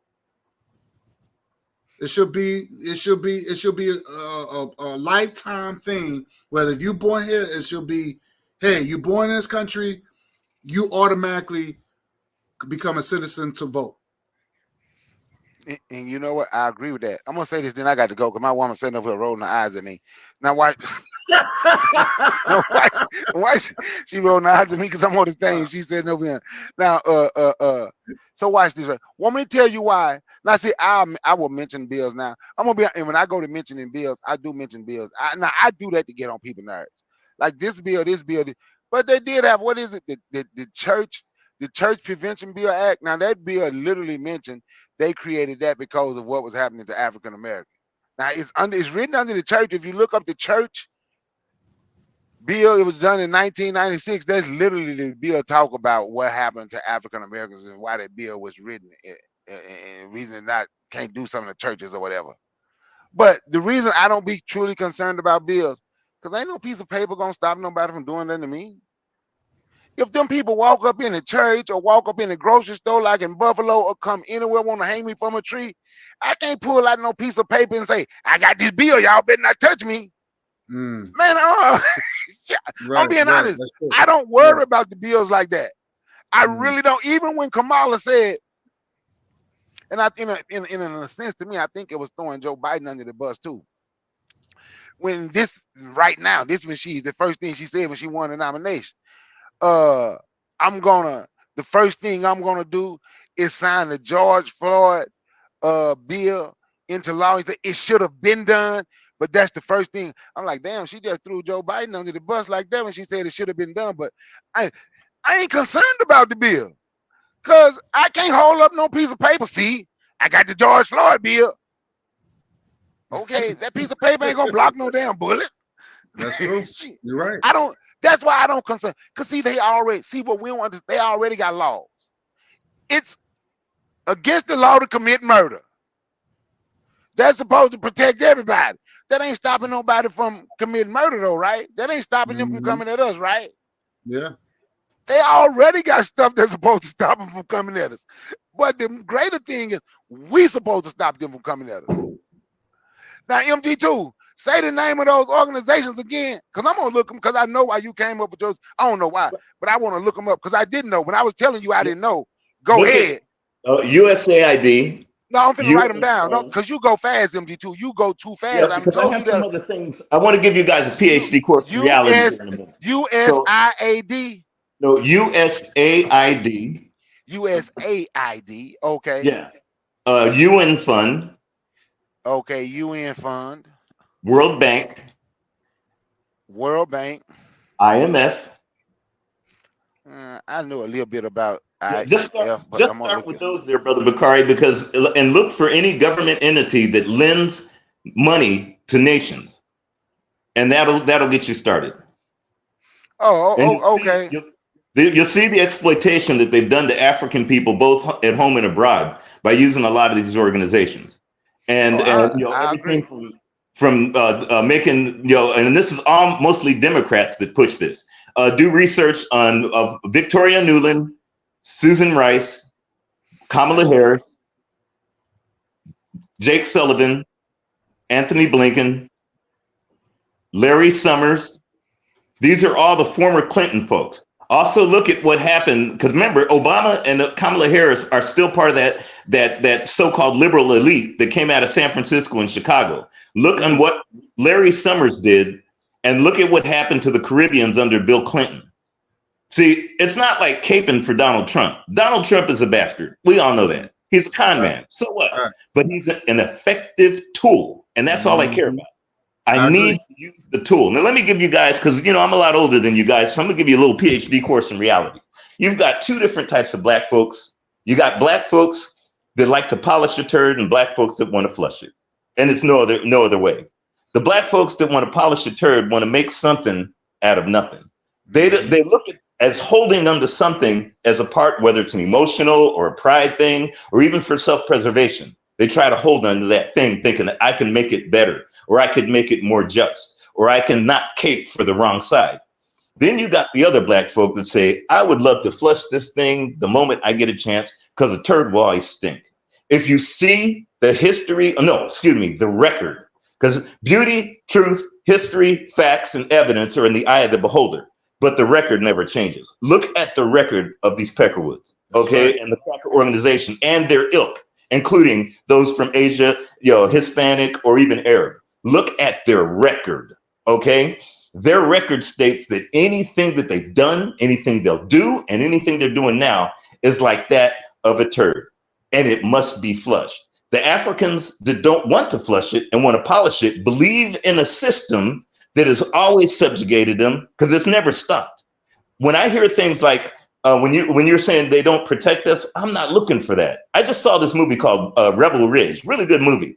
It's kind of like a combination between Chris Dorner, this movie Breaker, Tank, and everything of a brother. It's like the brother's version of Rambo, okay, of First Blood.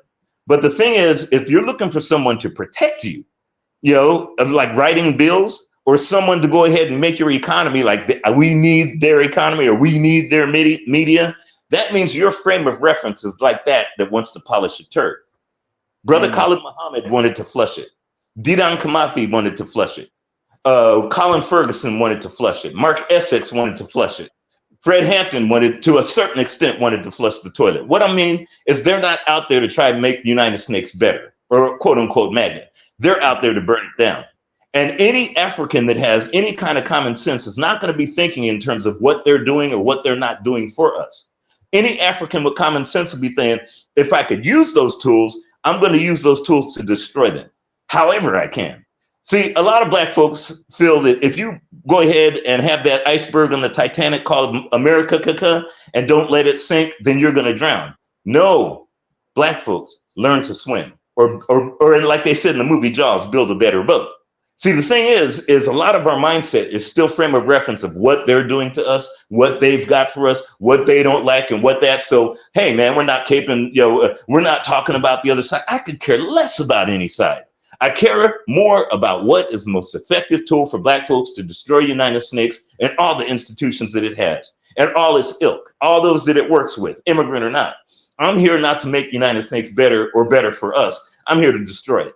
And only a self-respecting, righteous thinking African can only think that way. So when I hear Peckerwoods do and say what they do in their so-called courts or in their so-called government or in their so-called media, to me, it's a joke.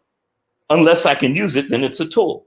Remember, elections are not about, oh, I like that side and I'm caping for that. Elections are about courts. And if you see what Democrats have ever done, the real true government is their courts, not their so-called congressmen. Because they always have to go to courts to get stuff done. Democrats, Anytime you ever had a chance to go ahead and put those courts in your favor for the so-called laws you think you need because they're going to make your life in America better, they've always let you down. It's not an effective tool. They never know how to use that because they don't want to use that for black folk because they want you on that plantation because they know they can have dominance and they can have a paternalistic fascist over black folks because if they knew they were going to do something for you in laws, they would have done it. They will never do it. They can't do it because they need control over you. Republicans, on the other hand, they went ahead and filled those courts with whatever they wanted. Why? Because they knew it's for their own selfish self-interest. Remember, they're nothing more than lizards. The thing is it's about using the effective tool and not waiting for somebody or thinking that somebody's going to do something for, to, or with you. The bottom line is, all you got is yourself, black folk. Everything else must fall. Everybody else must be destroyed, not you. So I'll pass the mic. Man, that's deep. Now I definitely have learned something. That's something to really, and like I said, everything you said was on point. I mean, I definitely agree with you. And this is the reason why I said that I wasn't for both of these parties. I'm not voting for Kamala Harris. I'm not voting for Trump. I know both of these people are scumbags. One thing about the Democrat Party, they was the ones that wanted to keep black people in slavery. This is how the Klans was born, came out the Democrat Party. So all these people, I mean, again, it's all this. The Democrat Party was never black people's friend, and as well as the Republican Party, like you said, it's all for self. But you're right. Everything got to go through a court. That's facts. And when you're dealing with all those organizations like the World Banks and all that plays a part. And I've been told that a while back about those corrupt organizations, how they play, and they're the ones that put sanctions on these African countries if they don't go by their way and all this other stuff. And we gotta like let people know, look, America's not your friend. And I'm sick and tired hearing these FBA Negro Europeans thinking they're part of a country that don't love them. They really think they're part of this American crap. And they like, oh, I'm a pro-black American, and they wear the flag proudly. And it's like, but then they still be called the N-word. They have all these white friends, and Brother Carr sent me a video about this coon. He thought he had this white guy. I guess he was on a panel before. He thought this white guy was his friend, and this white guy said all this racial. He got mad at the same dude who he thought he was his friend. He got mad at him, calling him an animal name. Let's see if I got that. I think I have it. Give me 1 second. I have the video. Let me see if I can post it up. Let me see. Give me 1 second. Yeah. Oh yeah. Okay, here we go. I have the video right here. Shit. Okay. I'm gonna put the link in here. I'll put this link in here. See if it comes up.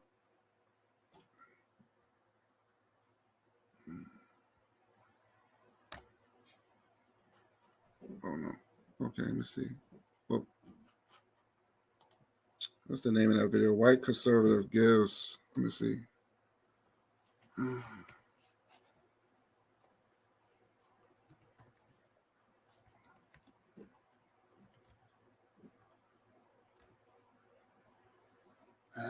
Conservative.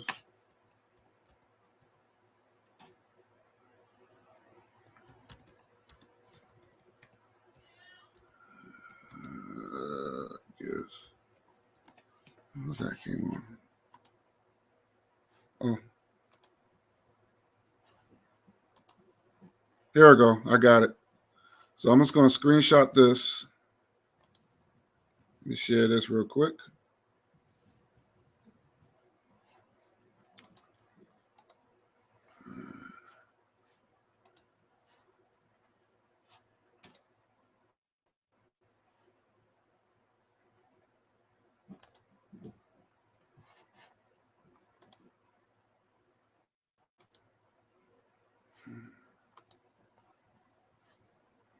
Shit, this.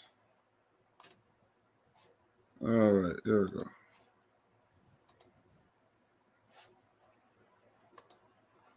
I thought this was very interesting.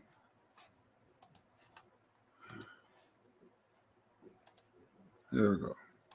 It's your boy, O'Shea Duke Jackson, back at it again with another episode of The Celebrity Jump. Recently, I got a stream from a brother in the community, the Manosphere community. I'm no longer there, but he's a brother by the name of Mr. Fantastic. Just for everybody to know, I like Mr. Fantastic. We don't agree on everything, but he's always been, very respectful to me. I talked to him on the phone before when the brother was on in the military. So I have nothing bad to say about our brother. Again, he do some things that I don't do, but I know he recently retired out of the military. I want to thank him for his life service. I believe he was in the Air Force, but he streams, and of course, Mr. Fantastic, his content can be similar to, kind of going hard on, certain things in the Black community, some of the sisters, black dysfunction. And sometimes when they're streaming, they will allow Caucasians to come up. Now, this is not the first time that I have heard this sort of thing has happened on a Mr. Fantastic stream. But what the white guy is going to tell Mr. Fantastic is going to be, not only is it despicable, but it's, well, why don't you listen? Okay, can I respond now? Can I respond or? Okay, first of all, are you saying that the entire 7% that marries out are white men or white women? Like you're encompassing the entire numbers. I would give it, you could even give it a generous and say that 5% of the number of whites that are marrying out are women. And you would still have to say that it is a larger predilection of Black women by the numbers because they do it overall 19%, unless you're saying that can I respond or I let you respond? You're right. Hold your monkey tongue, Jesus Christ. Come on, dude, well, he can't stop, CT. I gave him the opportunity and he can't stop. He can't stop, CT. You see what he does? He can't stop. They want to be treated like civilized people when they're not civilized. You're saying I'm wrong and you're mad, right? So no, CT, they will not listen. They will not listen because white people are tired of hearing you babble. You don't even understand how to represent the numbers accurately. So first of all, this man is saying all kind of racial slurs. You guys hear it. He's saying everything. And I don't know if Mr. Fantastic is just taken aback or, he can't really understand what's going on. I wanted to play. What is your thoughts on that? First off, G2? Like, this O'Shea guy, I've seen his stuff for years, and I have to start from the very beginning. Anytime I hear Black folks say the military, like I was in or he was in the whatever, that means number one, their frame of reference again is like the Black folks that want to polish a turd and not flush it. What I mean by that, brother guy, is the frame of reference. You have the word the, which is an absolute word. It means the only thing that exists. It means nothing more is important than that. When they say the military, they're not talking about an African militia.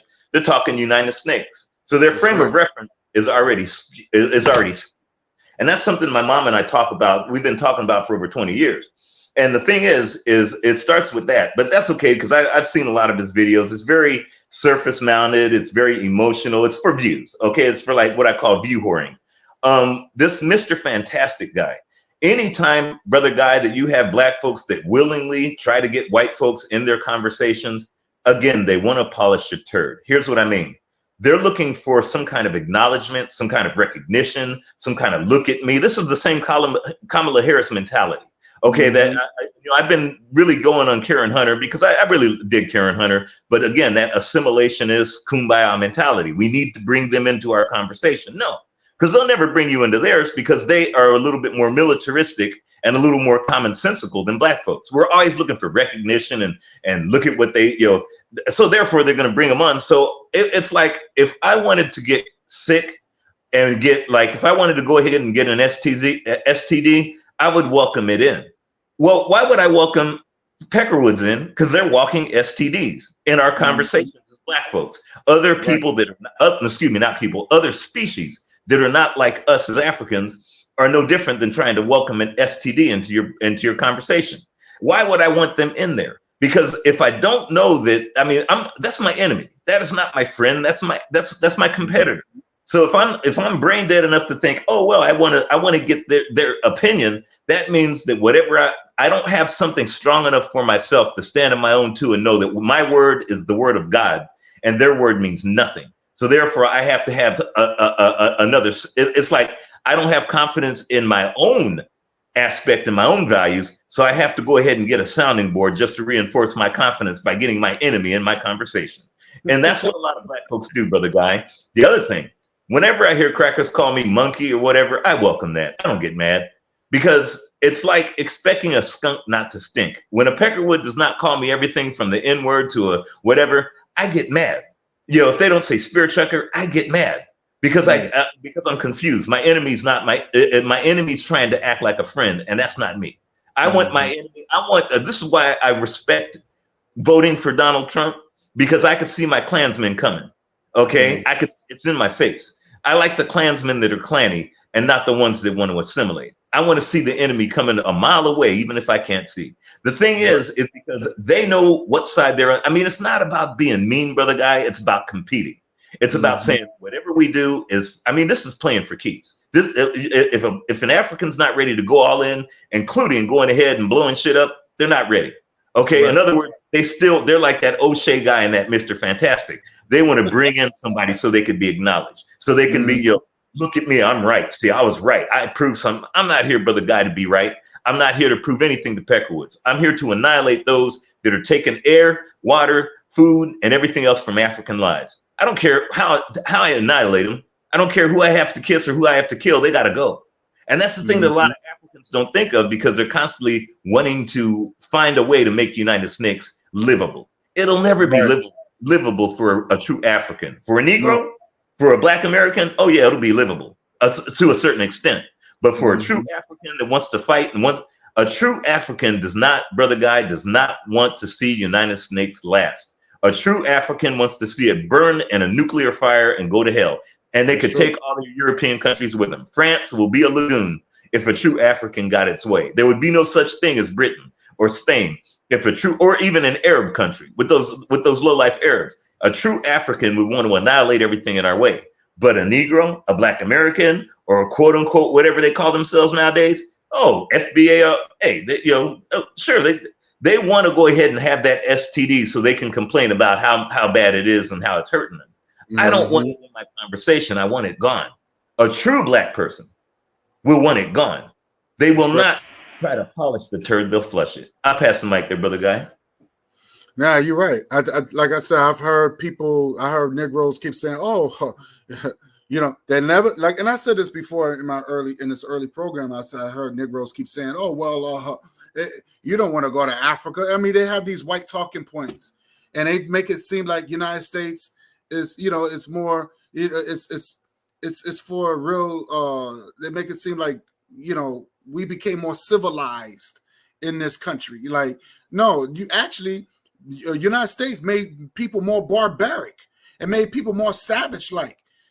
Black people wasn't killing each other in the motherland in the way we kill each other like today in more higher numbers because of the influence of the oppressor.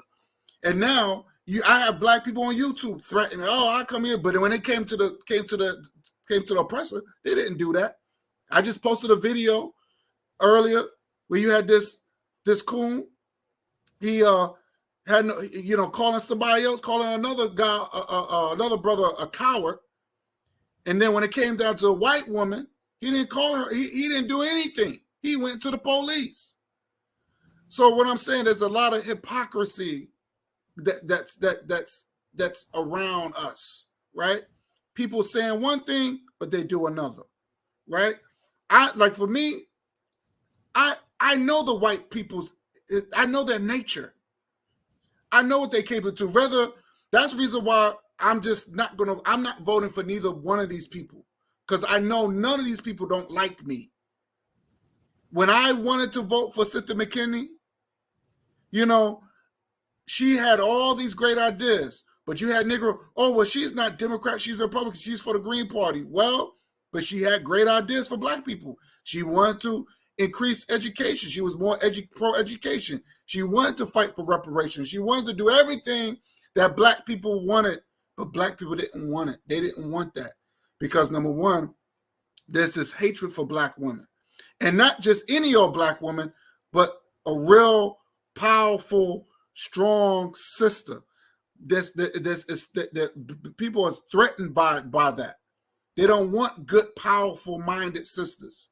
They want the ratchet. They want they are comfortable with the Megan Thee Stallions and the sexy red. They like those people. They like the Cardi B's that think they like to hear her speak on the behalf of black people, even though she's not black herself. I don't know what she is, but I know she ain't no sister. But they comfortable with that. They comfortable. And the Democrat Party, you know, we seen that how Biden spoke to Cardi B, and she was like, well, I want this for black people. I mean, she don't speak for me. But this is what they do. Kamala Harris, she's getting Megan Thee Stallion, and she's twerking in her rally and all that. Is that what we about? We about hot sauce and collard greens and twerking? So I'm still waiting on this thing. Brother Carter said, well, just look it up. I said, that's a cop-out because my thing is this. I'm showing evidence. You can pull these up. You can direct me the information because I don't want to. I can search for it. But you got to send me the link. Send me something. Now, he did send me a video about, I don't know how you feel about this, but he did send me a video about the reparation bill, right? And how she said she was talking to, what's his name? Al Sharpton, right? And Al Sharpton, well, first of all, Al Sharpton is this is the thing I don't want to go off the subject, but Al Sharpton is just nothing but a fucking preacher. He's a preacher. That's what they call him, Reverend Al Sharpton. He has no political ties in anything. So, but Al Sharpton asked her, well, if a reparation bill is put on your table, would you sign for it? And she said, yes. I don't know. Have you seen that video, MG2? No, I haven't seen that particular one because, first off, Al Sharpton, I could tell you a lot of things about Al Sharpton that most folks don't know. And, it has to do with his degeneracy, but that's a different video for a different time. When it came for like this so-called reparations thing, that, of course, politicians or what I call politicians will do just about anything or say anything in order to go ahead and get the sentiment in their favor. Okay, right. And that's usually immaterial when you see exactly how, when it comes to electoral colleges and the things that how they pick their leaders, for lack of a better term, or their politicians, electoral colleges could care less. Popular vote means nothing. Okay, electoral colleges say, look, they're bought and paid for by courts and by business. And that's usually what will determine your so-called outcome of a presidency. Most folks that don't know that are intellectually challenged, but that's okay. I'm not mad at them. There's a lot that they can learn. The thing is, when it comes to and Cynthia McKinney's a beautiful sister. I remember running into her and talking with her. She's just real fun to be around. The thing is you have two different types of black folks in terms of when they talk about political figures and what they're doing for us and what they won't do for us or what they're going to do to us or whatever. You got two different types of black folks. Black folks that pick politicians in terms of what they'll do for black folks in the context of making America livable for black folks. Okay, that's the first type. It's like what they'll do for us to make things livable for us to live amongst these snakes. Then you got the other type of black folks that look at politicians and how those politicians can be used to destroy United Snakes and all its ilk. We're talking France, Netherlands, all of it. The black folks that say, yeah, I like that so-called politician because he's going to make it a lot easier for this whole infrastructure to burn in hell. And so, You got these two different types of black folks. When Brother Bakari brought this up earlier about the Project 2025 making it hard for folks to protest, maybe it's time, maybe that's the best thing for African people, because what has protesting gotten? Okay, even if you go back to the 60s, when they were protesting and the civil rights and the I'm not gonna dog what they did, because they had black folks' interest in mind. Even if it did not work in the way they wanted to, they were really looking out for us. So I cannot say what they did is wrong. I'm saying, what was the byproduct? What is the overall effect? You may win the battle, but have you won the war? Clearly, we haven't. Okay, so clearly, whether they protested then or now, maybe Project 2025 is trying to say, wait a minute, there's other avenues that you can have a more effective and permanent solution to problems that are plaguing black folks when it comes to Peckerwoods and everybody else. Because clearly protests, and as Nilly Fuller says, candles, bears, and flowers are not doing it for us, okay? Maybe there's another way. Like I said, that movie Rebel Ridge. There's other ways for us to start going ahead and making sure that no one else does what they've been doing to us for 600 years. As Dr. John Henrik Clarke said, Brother Guy, he said, when these Peckerwoods start ending up missing and nobody knows who did it, but they definitely know why, things will start to change. That is not a protest. When they say, well, Project 2025 is going to make it hard for black folk to do this and that.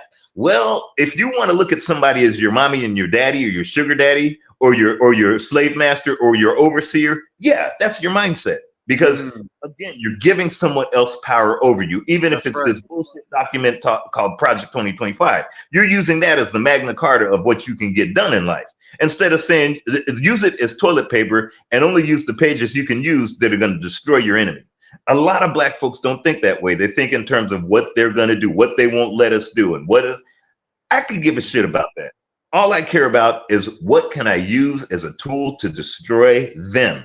And if they've got a more effective tool than Donald Trump, I'll use it.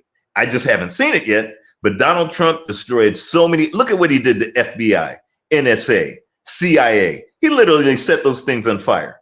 Those are the things that have been destroying black folks since their inception. From the day FBI came out and what they did to Marcus Mosiah Garvey, Donald Trump made their so-called FBI a joke. I cannot get mad at that. Kamala never did that. Let me ask you a question. What happened if Donald Trump say that he's going to give police immunity from killing, just say from beating us up or killing us? Like, how do you feel about that? When have they not had immunity? What did they do to Fred Hampton? What did John Burge do? What did they do? And that's what I've been saying. I've been saying the same thing. I've been saying the same thing. They've been getting away anyway. Yeah, watch that movie Rebel Ridge, and you'll see what immunity for cops are. Into that. Rebel Ridge, okay. Rebel Ridge. I just watched it. Really good movie. And it's like a lot of black folks say, well, what are they going to do? Again, it's if you think in terms of looking for a paternal figure, like a daddy, which most black folks look at white folks as daddy. O'Shea, that guy, looked at Peckerwoods as daddy. The Mr. Fantastic look at Peckerwoods as daddy. Well, we need to talk, because I'm not into conversating with someone I want to fight. I'm into just say, look, let me know what you got so I can kill you a lot easier. I'm not here to go ahead and try to rationalize what they're doing and what they got to do and what their police might do to us or what that's immaterial to me. My thing is, how can I use them to destroy them? Because I know irrespective, they're going to do the best they can to destroy me, whether their laws make it available or not, whether their so-called immunity or the George Floyd nonsense bill or whatever. They're going to do what they do. As Brother Bakari said, that piece of paper is not going to save you. The bottom line that is going to make your life a lot better is not to want to live amongst them and make their so-called country livable. It's to make their country destroyed, make their institutions financial, military, social, agricultural and health, media, finance, is to destroy all aspects of what they have, because they use it as an effective tool through our cowardice and through our unfortunate aspect of us trying to make the United States livable. That is what gives them power. Who was it? I think Dr. Amos Wilson said, our cowardice is the most protective mechanism that white folks have. He did. He said it. He said the fact that we have not done what a real, true, commonsensical self-preservationist like that of a marijuana plant or even a frog, you know that they will fight you in a heartbeat if they need self-preservation. You know that a cat will scratch you if it knows something's wrong. The only people that never have done that ever in life is black folks. We want to live amongst them instead of saying, wait a minute, it's our cowardice that keeps them alive. Worrying about Project so-called 2025 or what will happen if Trump gets in. That's cowardice. Okay. I know that if Trump gets in, they're going to be ramping up the fight against black folk like none other. Cool. I welcome the challenge. That means that means I'm gonna get more in shape to fight. The thing is cowardice has become the so-called African Americans basically family crest. And Dr. Amos Wilson said that cowardice is what protects them, not their guns, not their so-called laws, not their so-called finance. It's our cowardice and not doing what somebody who wants to live really wants to do. And that's eradicating these bastards. Anyways, I'll pass the mic, brother Guy. I'm gonna listen to you off mic there, brother Guy. Hold up, MG2. Hold up, MG2, before you go. You said something. When you said Mr. Fantastic and whatever, O'Shea, Guy, I sent you that video today. Did you listen to it? Yes, I did. Yes. Did you play it live on here? Yes, I did. You just played? Oh, man. I was in a...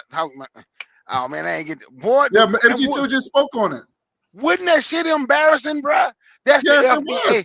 That's the FBA ADOS in Black Manosphere. See, one thing MG2 just said, I'm going to say it, and I got to copy it again.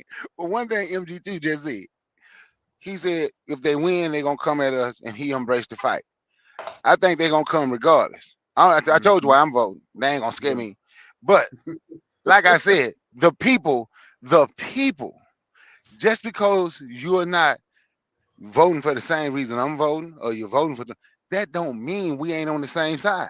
That's right. See, but the Mr. Fantastics, the Tariq Nasheeds, them people ain't on our side. We need to, there's a line that's been drawn in the sand.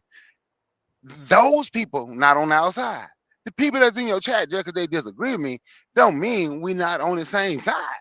It's just a friendly disagreement. Right. And I'm okay with that. But I just wanted to say that to MG2 when he said that I'm like, shit, I got 2 minutes. I had to say, like, wow, that was so embarrassing, Mr. Fantastic. That MG2 just spoke on it too. Yeah. Oh my goodness, that was thing. so embarrassing. Well, I said you was right. I said you was right. That shit was so embarrassing. But I got to get out here again.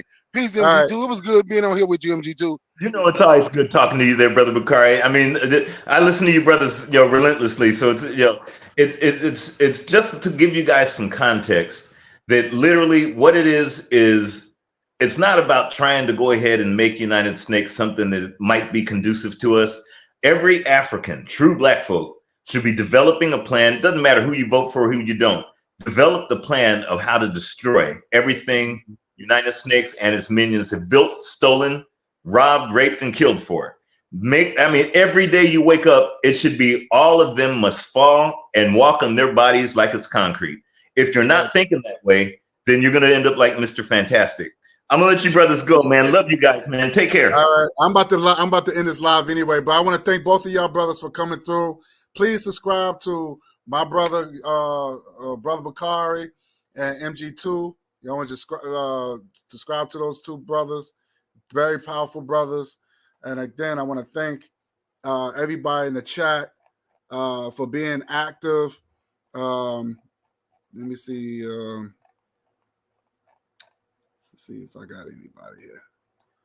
I want to thank Grandmother Used to Say. I want to thank Sister Raw. I want to thank Aragon, or whatever, if I'm not pronouncing it. Stacy, KW Dawn 7. Who else? Mbutu. You want to thank him. Bill Smith, if I'm not missing anybody. But I want to thank y'all for being very active. This has been a productive program. But of course, I had to do my little response earlier, and because I don't want nobody tagging me foolishness. I don't tag me for. If I don't fuck with you, if I don't deal with you, don't tag me nothing. Don't deal with me, man. Like, stop messing with me. Leave me alone.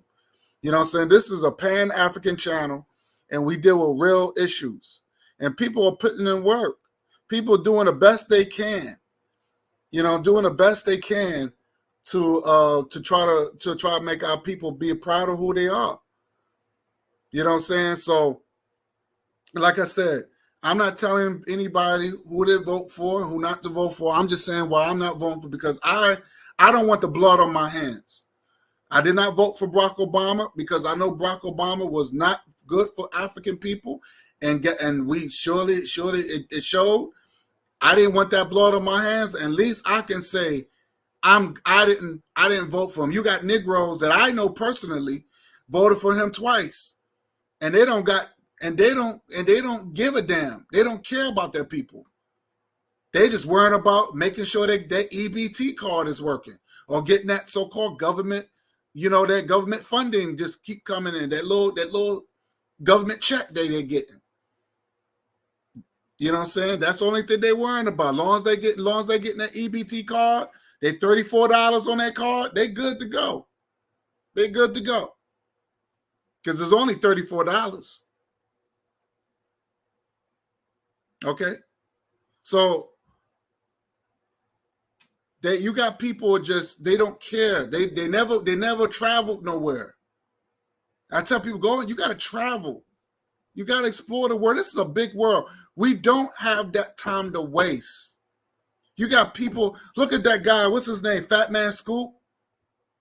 He's no longer here no more. Rest in peace. But he died in his 50s. He was in his 50s. Black people is not living long like they used to. And that's because, he's hopping around on a bad foot. And even the doctors say, look, you can't do what you're doing no more. You gotta relax.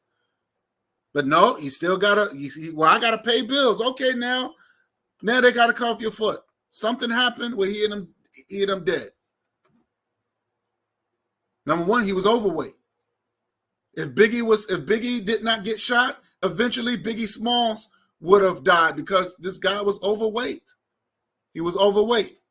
He would have to end up doing what the guy from the Fat Boys, one of the guys from the Fat Boys, the rap group, he would have to lose the weight fast, quick.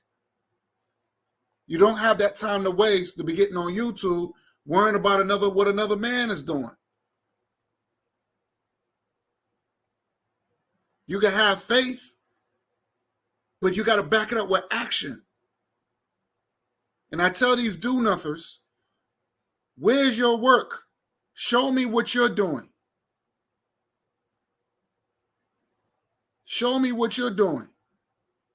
This person had this moron, had this idiot go out to another state somewhere that he's never went to, end up in a white neighborhood.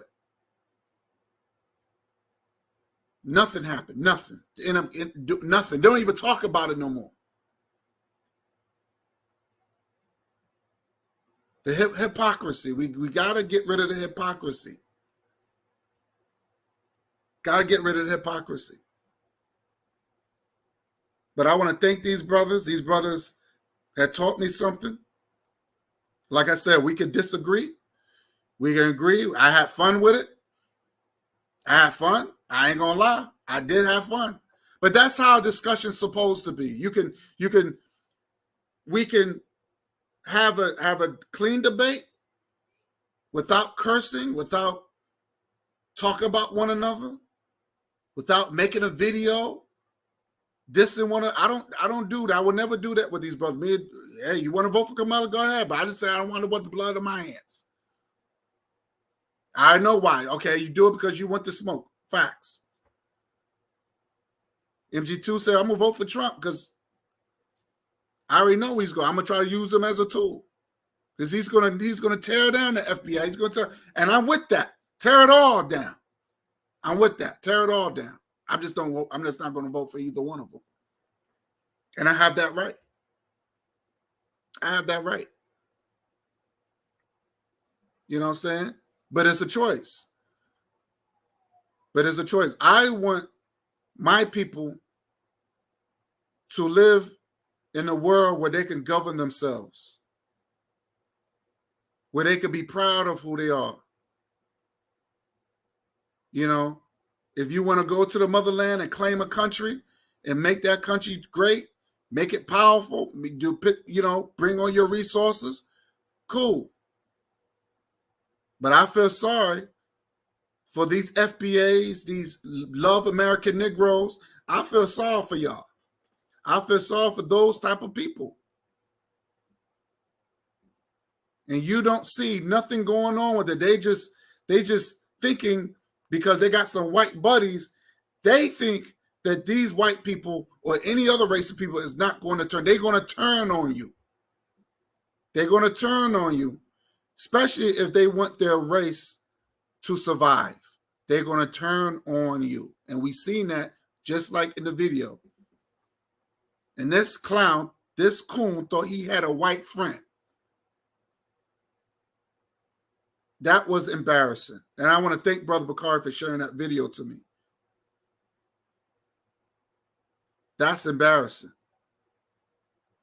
And then he still, instead of kicking him off the panel, you still chop it on. I'm sick and tired of this. I'm sick and tired of these black people. Just like same thing with Bozo Muhammad. He's sitting there trying to have a conversation with a racist, with a peckerwood, sitting there trying to have a conversation. Ain't no threatening him, no saying, hey, if you curse me out again, I'm gonna kick you. Nothing. I'm sick and tired of these black people. Every time you have these guys, they have no problem talking against black folks. And what they talking about is stupid. It's dumb. They want to generalize. Oh, you don't want to go to Africa and these black people there and these black people. I said that's not true. They're getting on YouTube. They're getting on social media carrying this hate. But they get around white people. There's no smoke for these motherfuckers. I said, what do you think? You think you're going to get something out of this? You're going to think you're going to get a reward? You're going to get some reparation money? What do you think you're going to get out of it? White people got black people. It's just mind-boggling how the Jedi mind trick, how white people got black people. They convinced black people that they wasn't African. That's amazing. That's amazing. Where you got white people can convince black people that they wasn't African. They convinced black people that there's something else. They're a black Indian, or they're a black Spaniard, or they're a black this and a black that. They got Negroes saying, well, I got part this in my family. I got part that in my family. And they got Negroes being proud of it. I would be embarrassed. I would say, I'm not claiming that. I'm not claiming that. I would be embarrassed. Stacey said, Reality Temple is dead. Nut 7 needs to retire from YouTube and all the videos should be erased. I agree. I agree. He has not produced nothing. He has not produced nothing. I'm still waiting on this work. This guy don't have that much time to live. He has not much time. If I was his age, guess what I would be doing? I would be traveling, learning other countries. That's what I'll be doing. If I'm retired, I'll be traveling, learning other things and sharing it to the world. That's what I would be doing. He said gastric bypass surgery is easy way out. Facts.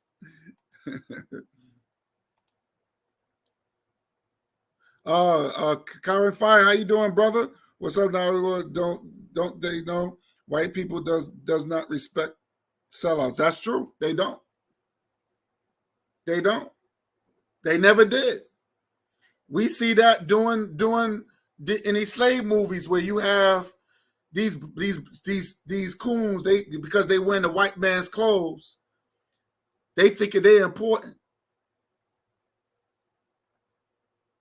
And they coming around black people say, oh, look what the white man did. He dressed me up like him. They think they're really important. This is the reason why I don't have white people to come on here to talk about nothing when it comes down to my people. They can't say nothing. They're on TikTok now, and now they'll invade black people's spaces because they're like, well, and that's always the same issue. Well, you know, you got black on black. Why is black people killing? Wait, like you got white people don't kill each other? Let me tell you something. To these silly, stupid white folks. White people have been killing each other, and it got so out of control from the time they was in caves all the way up to up to now. But before, it got so out of control where they had to come up with what they call a European Union. They had to come up with a European Union to stop the fighting. That's how bad it was. I see white people fight all the time. They see white people fight all the time. And if they do pick on someone black, they know exactly who they pick on. They don't fuck with people like me. They don't. I'm not going to sit there and argue with white folks. I'm not going to do that. I don't have that time to waste. I smash their face in, but that's where it goes from there. And I don't care if they're a woman. I don't care if they're a female or a male. I'm not running to the police like some people would do. I'm not doing that. But you got a lot of cowards. You got a lot of cowards on here, a lot of cowards. But they have no problem calling somebody else a coward. But you got a lot of cowards on this YouTube thing now. And I told Brother Bakar, me and Brother Bakar agreed, MG2 agreed, that we ready for the smoke. I'm ready. And if you're from the streets, you're going to be born ready.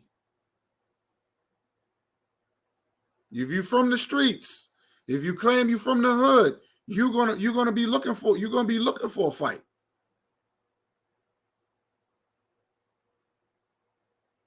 Just like we watching the movie Bushwick. These people black people was clapping back.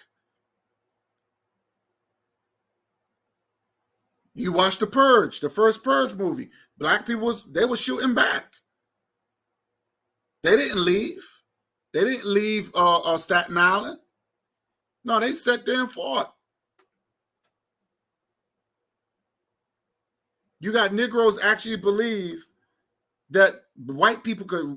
This is the foolishness that you got Negropeans that think that if black people decide that the only way they can win or they can destroy us, that they could just starve us out. You had one Negro said, well, they could just stop the trucks coming. Black people always find ways to survive. We will be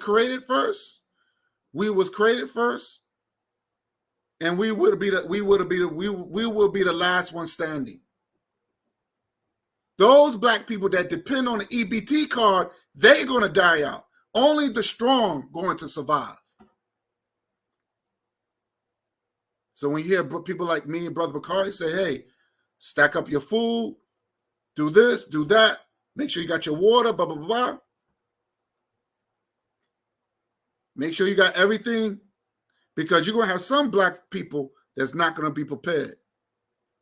And the only thing they're going to want to do, because they was worried about that next EBT card, Next thing you know, they're going to be robbing other black people because they know other black people, even they was telling them, no, stack up in your food. Make sure you got some canned foods and all the other stuff. Some food that probably won't expire at no time soon. Some black people won't listen because they believe in this American dream. They think that white daddy is going to take care of them for the rest of their life. I believe, like I said, only the strong will survive.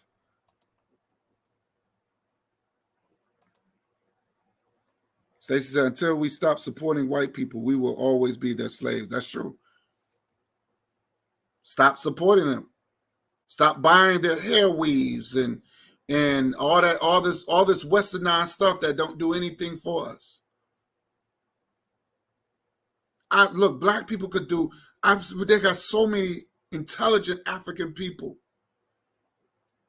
and this is the reason why we need to start. We need to really have another Black Star Line thing. We need to have a Black Star Line so we could do trade with other African nations. We need to start that, and I wish to God. I won't even say I wish. Let me use that word. Let me rephrase that. I really wish to the ancestors, I should say, that I had enough money where I can have my own cargo ship where we can do business, and I would call it the new Black Star Line, and where I can do trade back and forth. So we won't rely on Europeans. We can do business with the cars and the vehicles that Ghana is producing and Uganda is producing. Vehicles over here. So black folks can have something of their own to ride in. And that's what Marcus Garvey was trying to do. Black people not sitting around and letting Asians and Europeans making stuff for them. We can make stuff too. And that has been done. So let's not believe that white people is the masters of producing. Because anything that they do, they has to come from Africa. Because without Africa, nothing is being produced. Your computer, your laptop, your phone, all the minerals.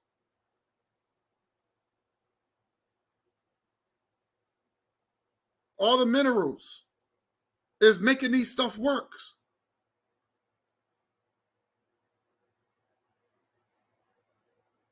That's what all this stuff. Without Africa, everything stops. We need those resources. So don't listen to these coons and coonettes that tell you, that try to make you be distant of your motherland. Don't get caught up in that nonsense. Because those people are gonna die out. You're gonna have black people. Those are rejects. You got some black people are just rejects. They're gonna eventually die out. They're gonna die out. Tune them out. I don't listen to them. Stacey said we must take accountability for ourselves, but we can't be afraid to sacrifice our lives for the betterment of our future. That's 100% facts. We're going to have to take it. I've been saying that for the longest. We're going to have to learn to take accountability for the dumb crap that we do. And that's why I was telling our good brother Bakari, there's a lot of black people that don't like to take accountability. They want to blame other people, but there's a lot of black people that don't want to take accountability.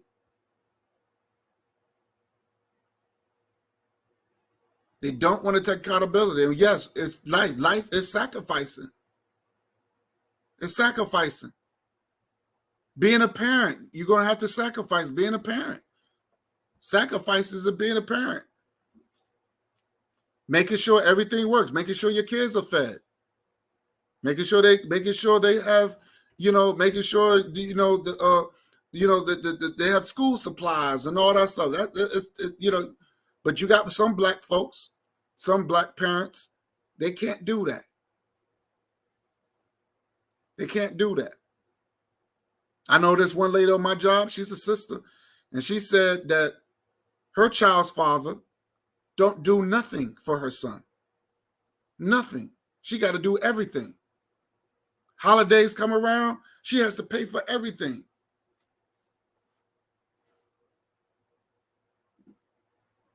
That's sad. I said, damn. That's crazy to me. But he don't want to make the sacrifice.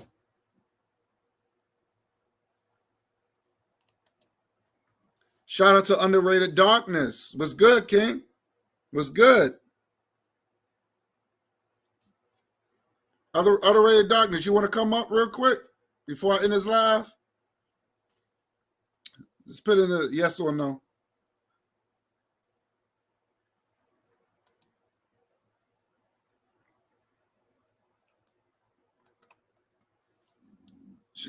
Subscribe to Underrated Darkness. Good brother, very powerful brother. You know what I'm saying? So that's what I'm saying. Like I had to rebuild a new team, man. I had to rebuild the new team. You know what I'm saying? And get away from the do-nothers. Like I said, success breeds success. Success breeds success. But I'll put the link in the chat and see if, I don't know if before I end this live is over 4 hours. You can come up real quick if you want to.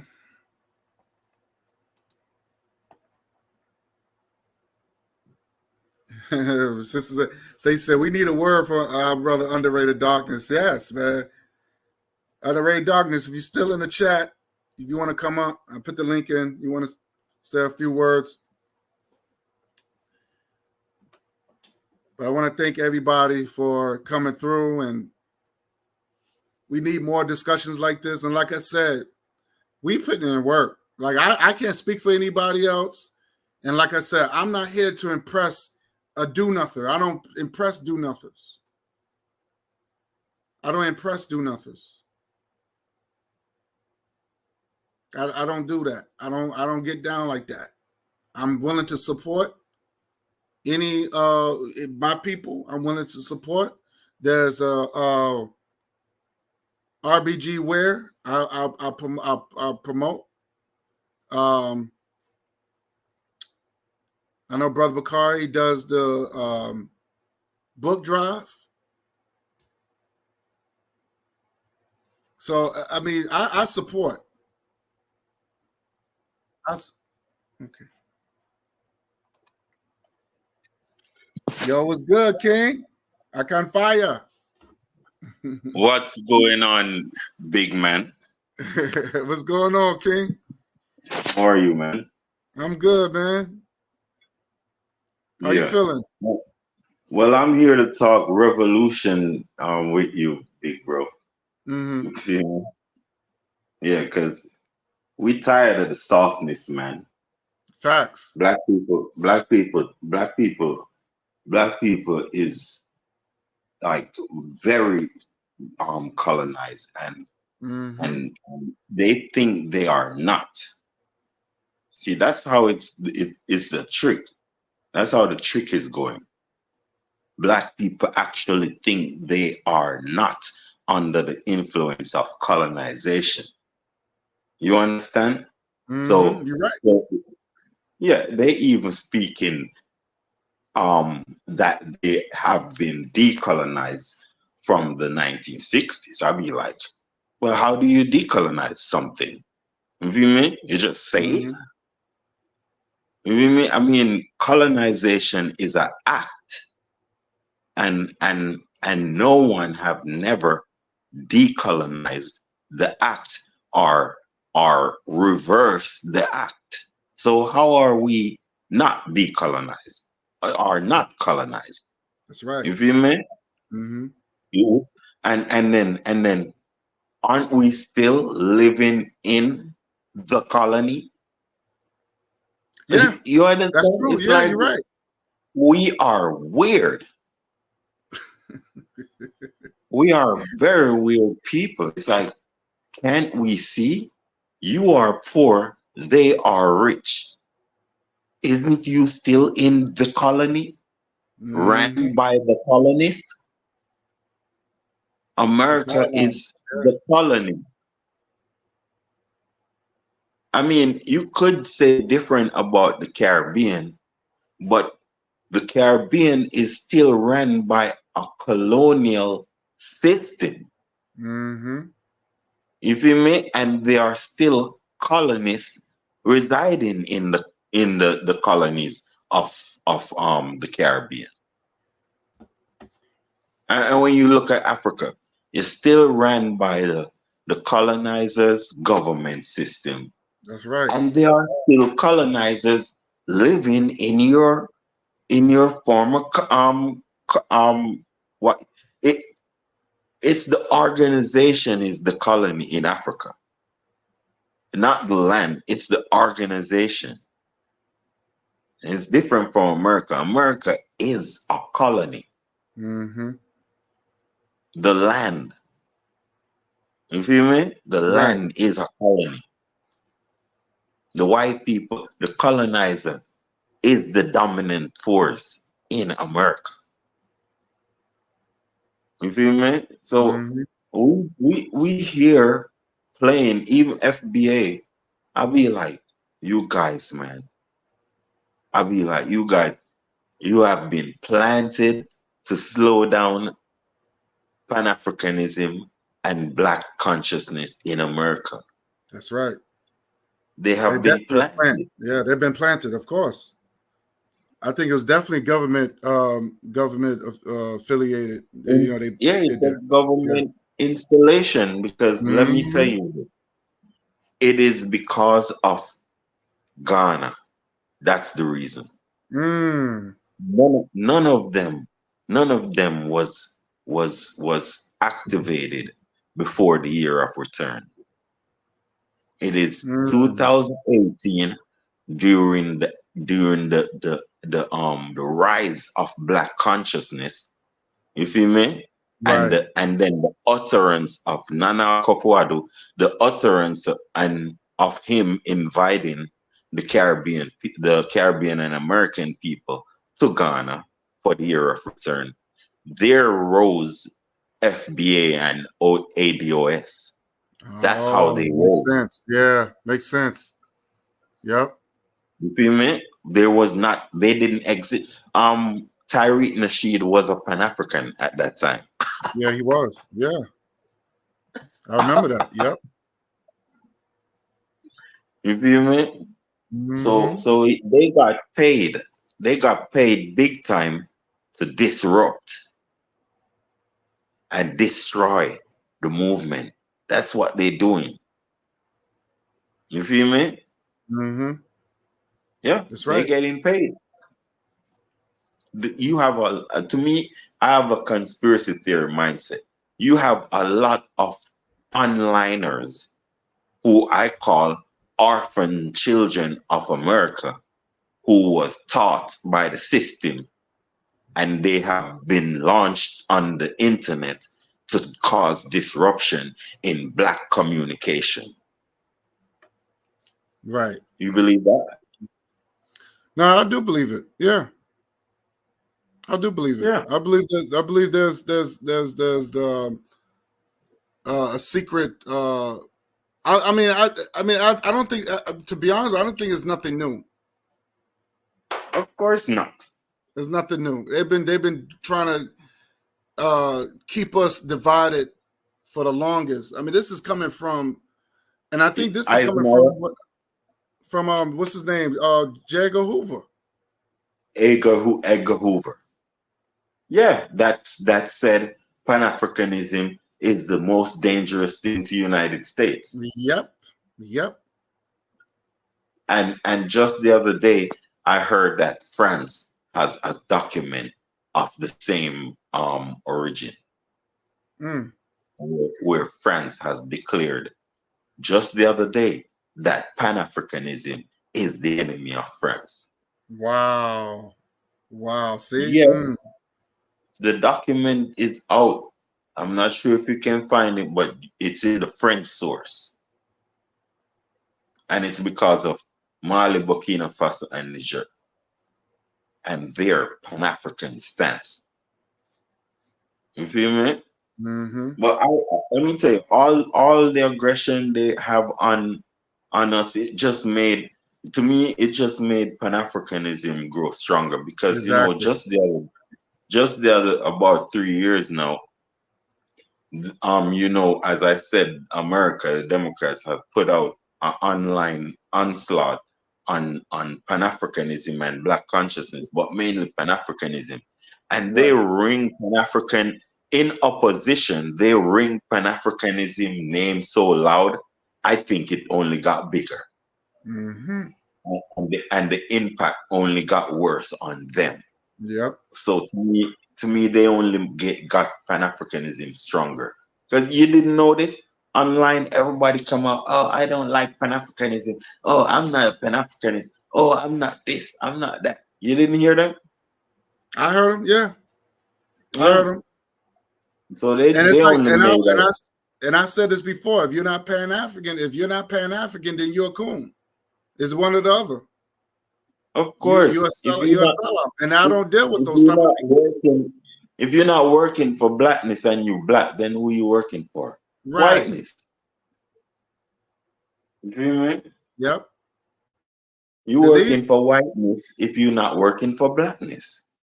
When you say you're not black people, that's just the bottom line. You don't want to work with black people. You don't want to organize. You don't want to do nice things for black people. You don't want to do anything. Right. You don't want to live among black folks. That's what I'm getting from it. Of course.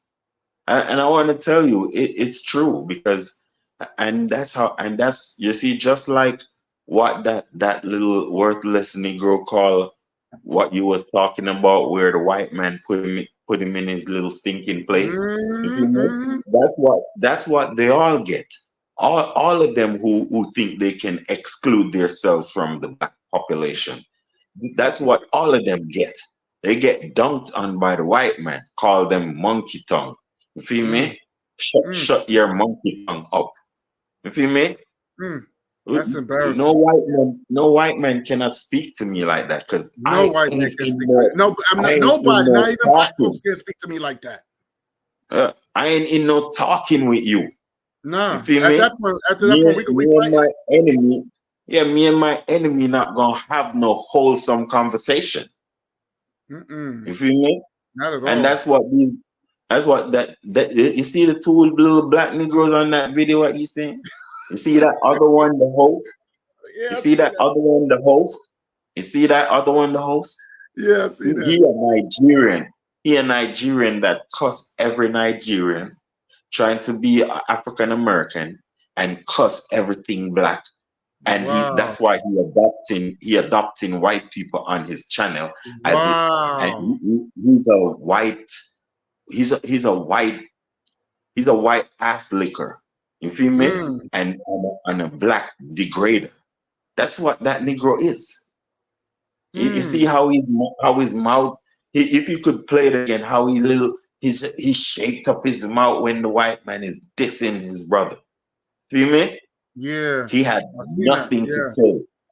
He had nothing to say. He don't shut that white boy off nor no, look. I mean, I'm the host, right? You will be dissing my brother. And I don't cut you off.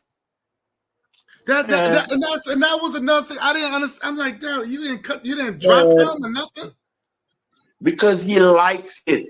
That's crazy to me. I want to tell you something. Bro. I want to tell you something. I don't. Colonization and slavery had did something to us. Mm-hmm. Guess what? Big Guess time. what it did? Guess what it did to us? It makes us believe that we are the only person that's supposed to get hurt. Mm-hmm. It makes us believe that we are the only people supposed to get hurt. All of us have this action and this attitude. All of us, even the conscious one, us. Mm-hmm. We have an attitude where we will lay hands on each other quickly. Quickly. We have this previous judgment on each other. That's right. Only the statement black power and black privilege is going to change anything. Mm-hmm. Is because you have to say the words that make you stop treating each other That's right. in a particular way. That's right. And it's just We a slap have in the face. It's a slap in the face with all the answers that fought and died. It's a slap in the face because it's like, what did they die for? They the one who Bro. said, stick together, unify. They've been saying all this stuff. And But then it's listen, like we go right back. Right. it's not of our own. It's not of our own. We don't understand white people. We have white people as some stupid people. I respect white people. Those motherfuckers are smart. Mm-hmm. These people made us hate ourselves. Yeah. I don't know how they do it. I'm still trying to figure out what is the secret. How did they? It's the Jedi mind trick. How did they do it? Yeah, they make our God white and make themselves rich, not of merit or by force, and they make our children grow up with them in these status. Mm-hmm. Therefore, automatically they belong in riches in our minds. Mm. They belong in superior status. We will put them there. All right. Ask you something, right? How many black Americans want a black American to be their boss? How many? Very few. Not many. Not many. That's why I say very few. He would have major issues conducting those motherfuckers. Mm-hmm. They would maybe kill his ass. That's right. You hear me? Yep. They maybe would carry a gun and shoot him. You hear me? Mm-hmm. And a white man can be their boss forever. Yep. Yep. And he don't tell them good morning, and he cuss their asses out. Mm-hmm. And treat them good, and then cuss their asses out, and they have nothing to say. They go That's home right. and torment their husband and their wife. I've seen it happen. Yep. Nothing has changed. I've seen it happen. So what I'm trying to say to you is there's a mystical, there's it has to do with God. Here's what it is. What we are dealing with have a lot to do with God and how black people see God.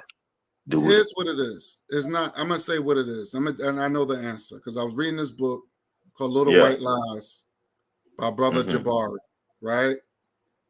It's only $20. And I bought the book. He says something very interesting. It's media. Media plays a big part, right? Media of course, plays propaganda. So they did a study. How when they show white people as heroes the white man as this great, powerful person, and whether if he's just playing a superhero or even a Judges, bad guy.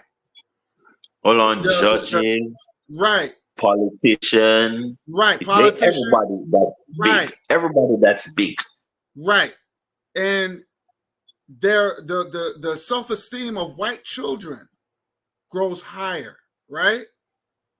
Where that when you show black kids about slavery and anything that's degrading, the black kids' Or self-esteem don't show us at all.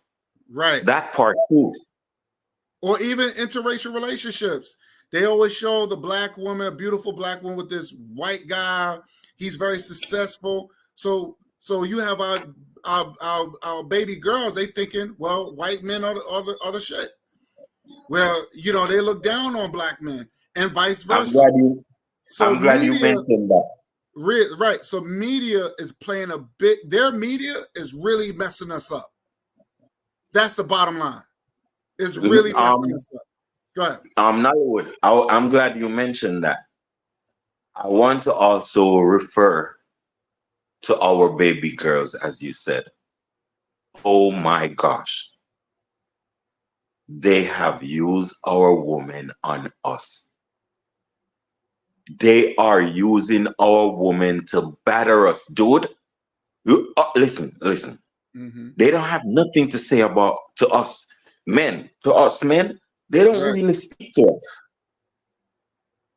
They don't really what you'd call, they don't talk to us. They don't have anything to do with us, actually. Everything is our woman. Right. Everything is our woman, bro. All these people talk about is our black woman. They are using our woman to defeat us. Because we think that our woman will have what you'd call hereditary loyalty. That's what we think. That our woman will have hereditary loyalty. Right. No, oh hell no. Our women are used to turn us into soft boys, therefore soft men, and non-opposition of white structure Negroes, and non-Pan-African black conscious Negroes. That's who they're raising. Thoughtless, emotional Negroes, thieving in Negroes. Because I'm telling you, our women are bigger thieves than us. They are thieves. And we need to get these type of mentality out of our women. I suggest that we as black men need to liberate our women from white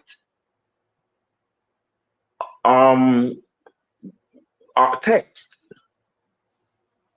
We need to liberate our women from white text, white literature, white any goddamn thing. I agree.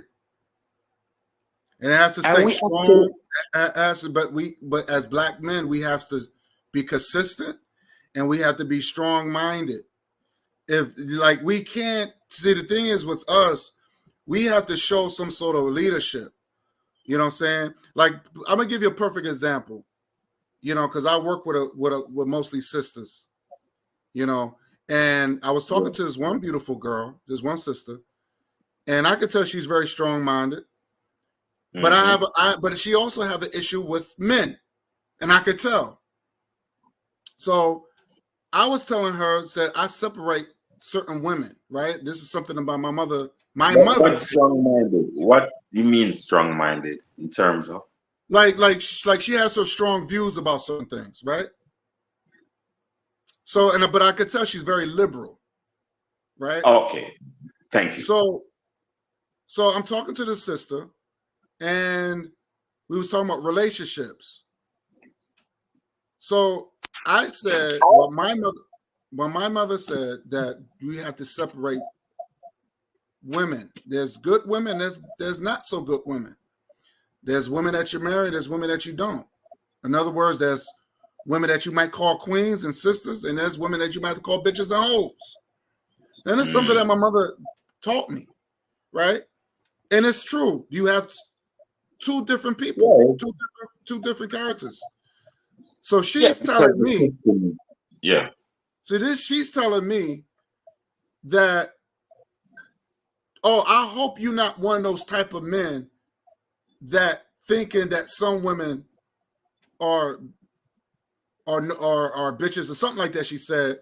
And I said, yeah, there are women that are like that. So she walks away. Very childish, right? So, the one thing that's how you gonna hold a man if you like that? Right. So I said, how you gonna keep a man? Yeah. Right, exactly. And she's single, by the way. So you already know that. You already know why. I mean, because that's what these liberals do. They don't listen. These people think these people are what you'd call they have this N word for them. What was that word? Anyway, you feel me? They think they are right about everything. You feel me? Right. And cannot be wrong. So if you oppose them, you suddenly become an enemy. Right. So I had to. So what I did. So I'm telling her that the problem is that you don't listen to men. You don't listen to us. You never ask me, but why do you feel that way?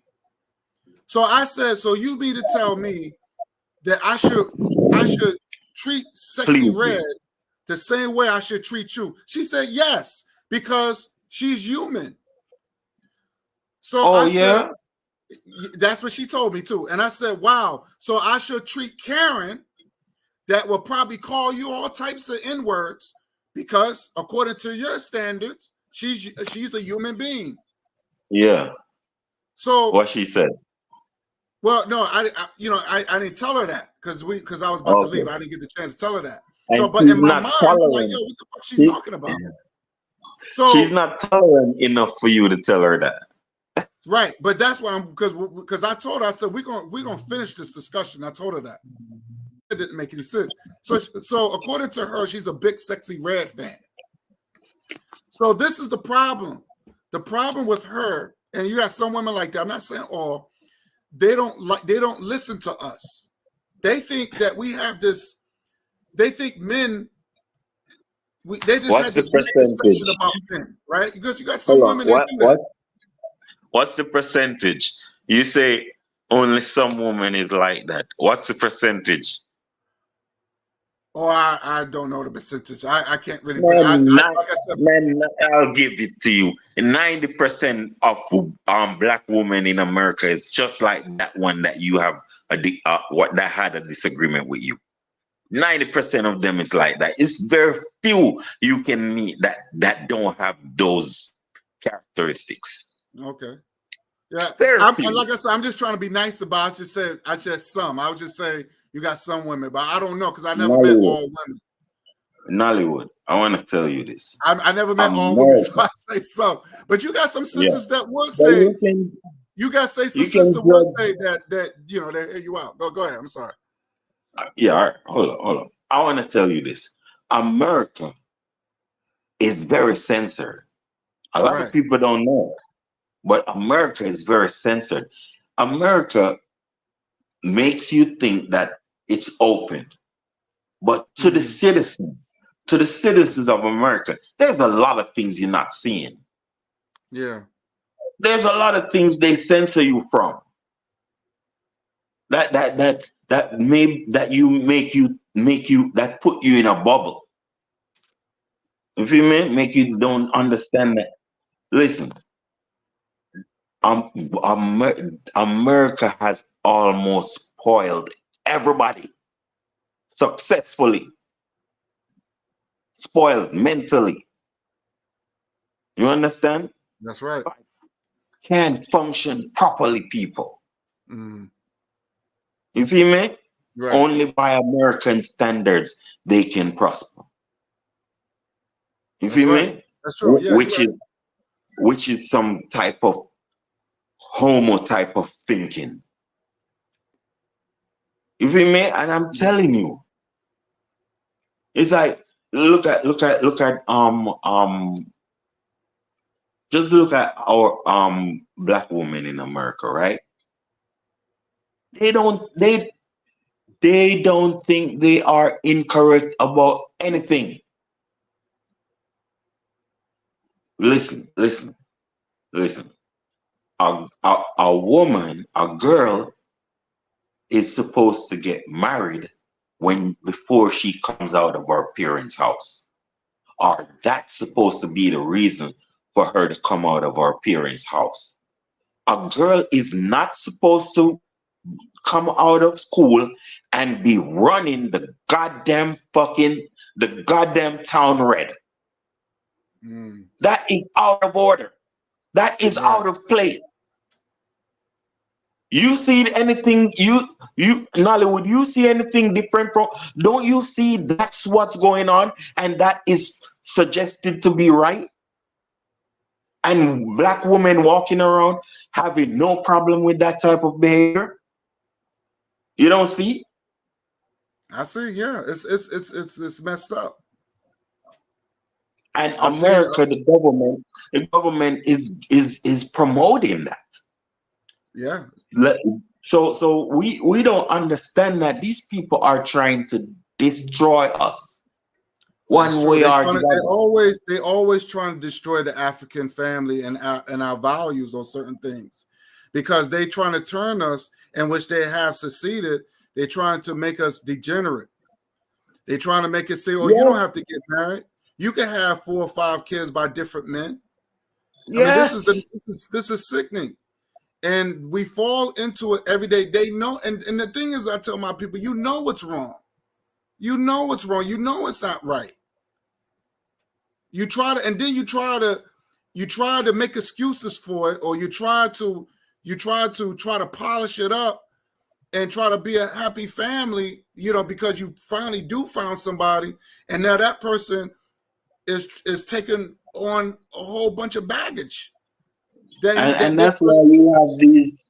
That's why you have this hopelessness going on, because it's pure broken families and everybody, families, everybody's stressed out and everybody mad.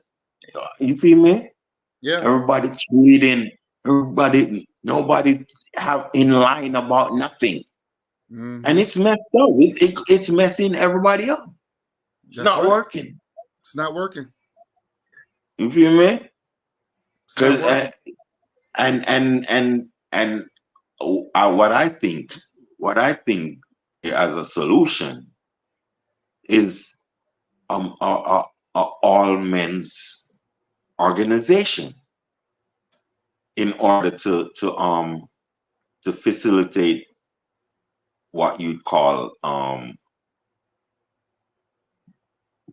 financial promotions of what we think should better the community. Right. You feel me? Yes. But all men's organization where we can control things external of the organization. You understand what I'm saying? Right. And here's the thing, what I don't understand too. I want to say this. We have all these churches, especially where I'm at, and it makes you wonder, what is the churches are doing? Because when I was growing up, you couldn't do certain things. You couldn't do certain things because the church would check you. You couldn't come, having children and you not being married. There was no such thing as shacking and doing all this other craziness. You come to church, you better be right, or they'll call you out on it. Now, even in the neighborhood, black people were decent people, but because of the drugs and the guns, the government really. It's the time. Remember back before we were born, modernization was just a thing coming. Even way before we was born. Right. If you mean they didn't have communication because You know what ended slavery is because communication was rising, and they had to. Our white people is in the business of maintaining an image. Right. You need to know that they don't want the world to know all out that they are wicked, evil, scumbag bastards. They don't want the world to know that. They don't. So, so in the creation of radio and all that, it's that is what saving Africa. It's what saved Africa. The invention of radio, telecommunication, wire, and then eventually television, and now the internet. That's what's saving Africa. Even now, now even more than then, communication is so that's what's changing everything. So when we was born, things has changed so much. You have Dolce and Gabbana, and then you have Prada, and then you have heroin, because you know they used to destroy. Remember, they used to destroy China with heroin. Right. So you need to remember that. You feel me? When they was destroying China with heroin, the British. You need to know that. So you need to understand that somebody's putting something in your food or in your community. You feel me? Because it was in China back before drugs was a thing in the Western world, in their colonies. You understand? That's right. So, and China kicked them out and even decide that they was gonna fight back because you gave us 100 years of humiliation. That's 100 years of taking drugs. They call it what they call the drugs, what they call how the style of how they taking it. But that's what they was doing, making Chinese women whores and Chinese men dependent on them. You understand? Right. Yeah. And that's what they're doing in America since the 1980s. It's a long known drug that only could come through the borders if it is permitted. America is too strong for nothing for no little individual to bring things into their borders. It can't happen without America wants it to happen. Am I lying? You can't even go 5 minutes on the street without seeing pure police. You can't go on the street 5 minutes without seeing pure police. How you get drugs in the communities without them knowing? How you do that? Impossible. Impossible. Look at state police. You can't go across no state with no drugs 2 times and don't get no catch. And don't get caught. You crazy. They're doing it. They're doing it on purpose. Well, black people is getting smart, so white people is getting too. That's why you hear them complaining. But it's for black people. You see me? It is to destroy us and weakness. Abortion is for black people. You feel me? Abortion, pills, all them pills, condom, all that is for black people. It would have never been invented if it wasn't for black people. That's right. Fire, I'm gonna end this live. I've been on it for almost 4 hours, brother. I'm so sorry. But you gotta come back. You gotta come back, bro. We need to talk about the motherland. Yes, you're gonna have to come back, man, because you're speaking that fire, man. I need you back here. So you started it, man, because I know, wasn't gonna come on. But I know, man. I wish you would have came in earlier, man. You was burning the fire. I'm gonna set something up. We're gonna set something up, but I'm gonna let me see. Can you put your email in the chat? No. Let me see. Let me see. There's a personal chat. Let me see. Hold on. No. Just tell me when you come on. When you gonna come on, and I'll hit you, and I'll come on, and we talk again. Okay. I'll give All right. You know, I'll give you my email. all right. Cool. at this Cool. one. I'll probably tag you and let you know. You can. All right. Yeah. And All right. I'll give Because you my I think email I at could this tag one. you before when I'm on. I could probably tag you in the comment or something like that. Yeah, man. Yeah, man. All right. Another time I'll give you my email. Definitely. Okay. Cool. Cool. All right, King. All right, big man. All right. I'll talk to you soon. All right, everybody. I'm out of here. Thanks for watching. Till next time. Peace.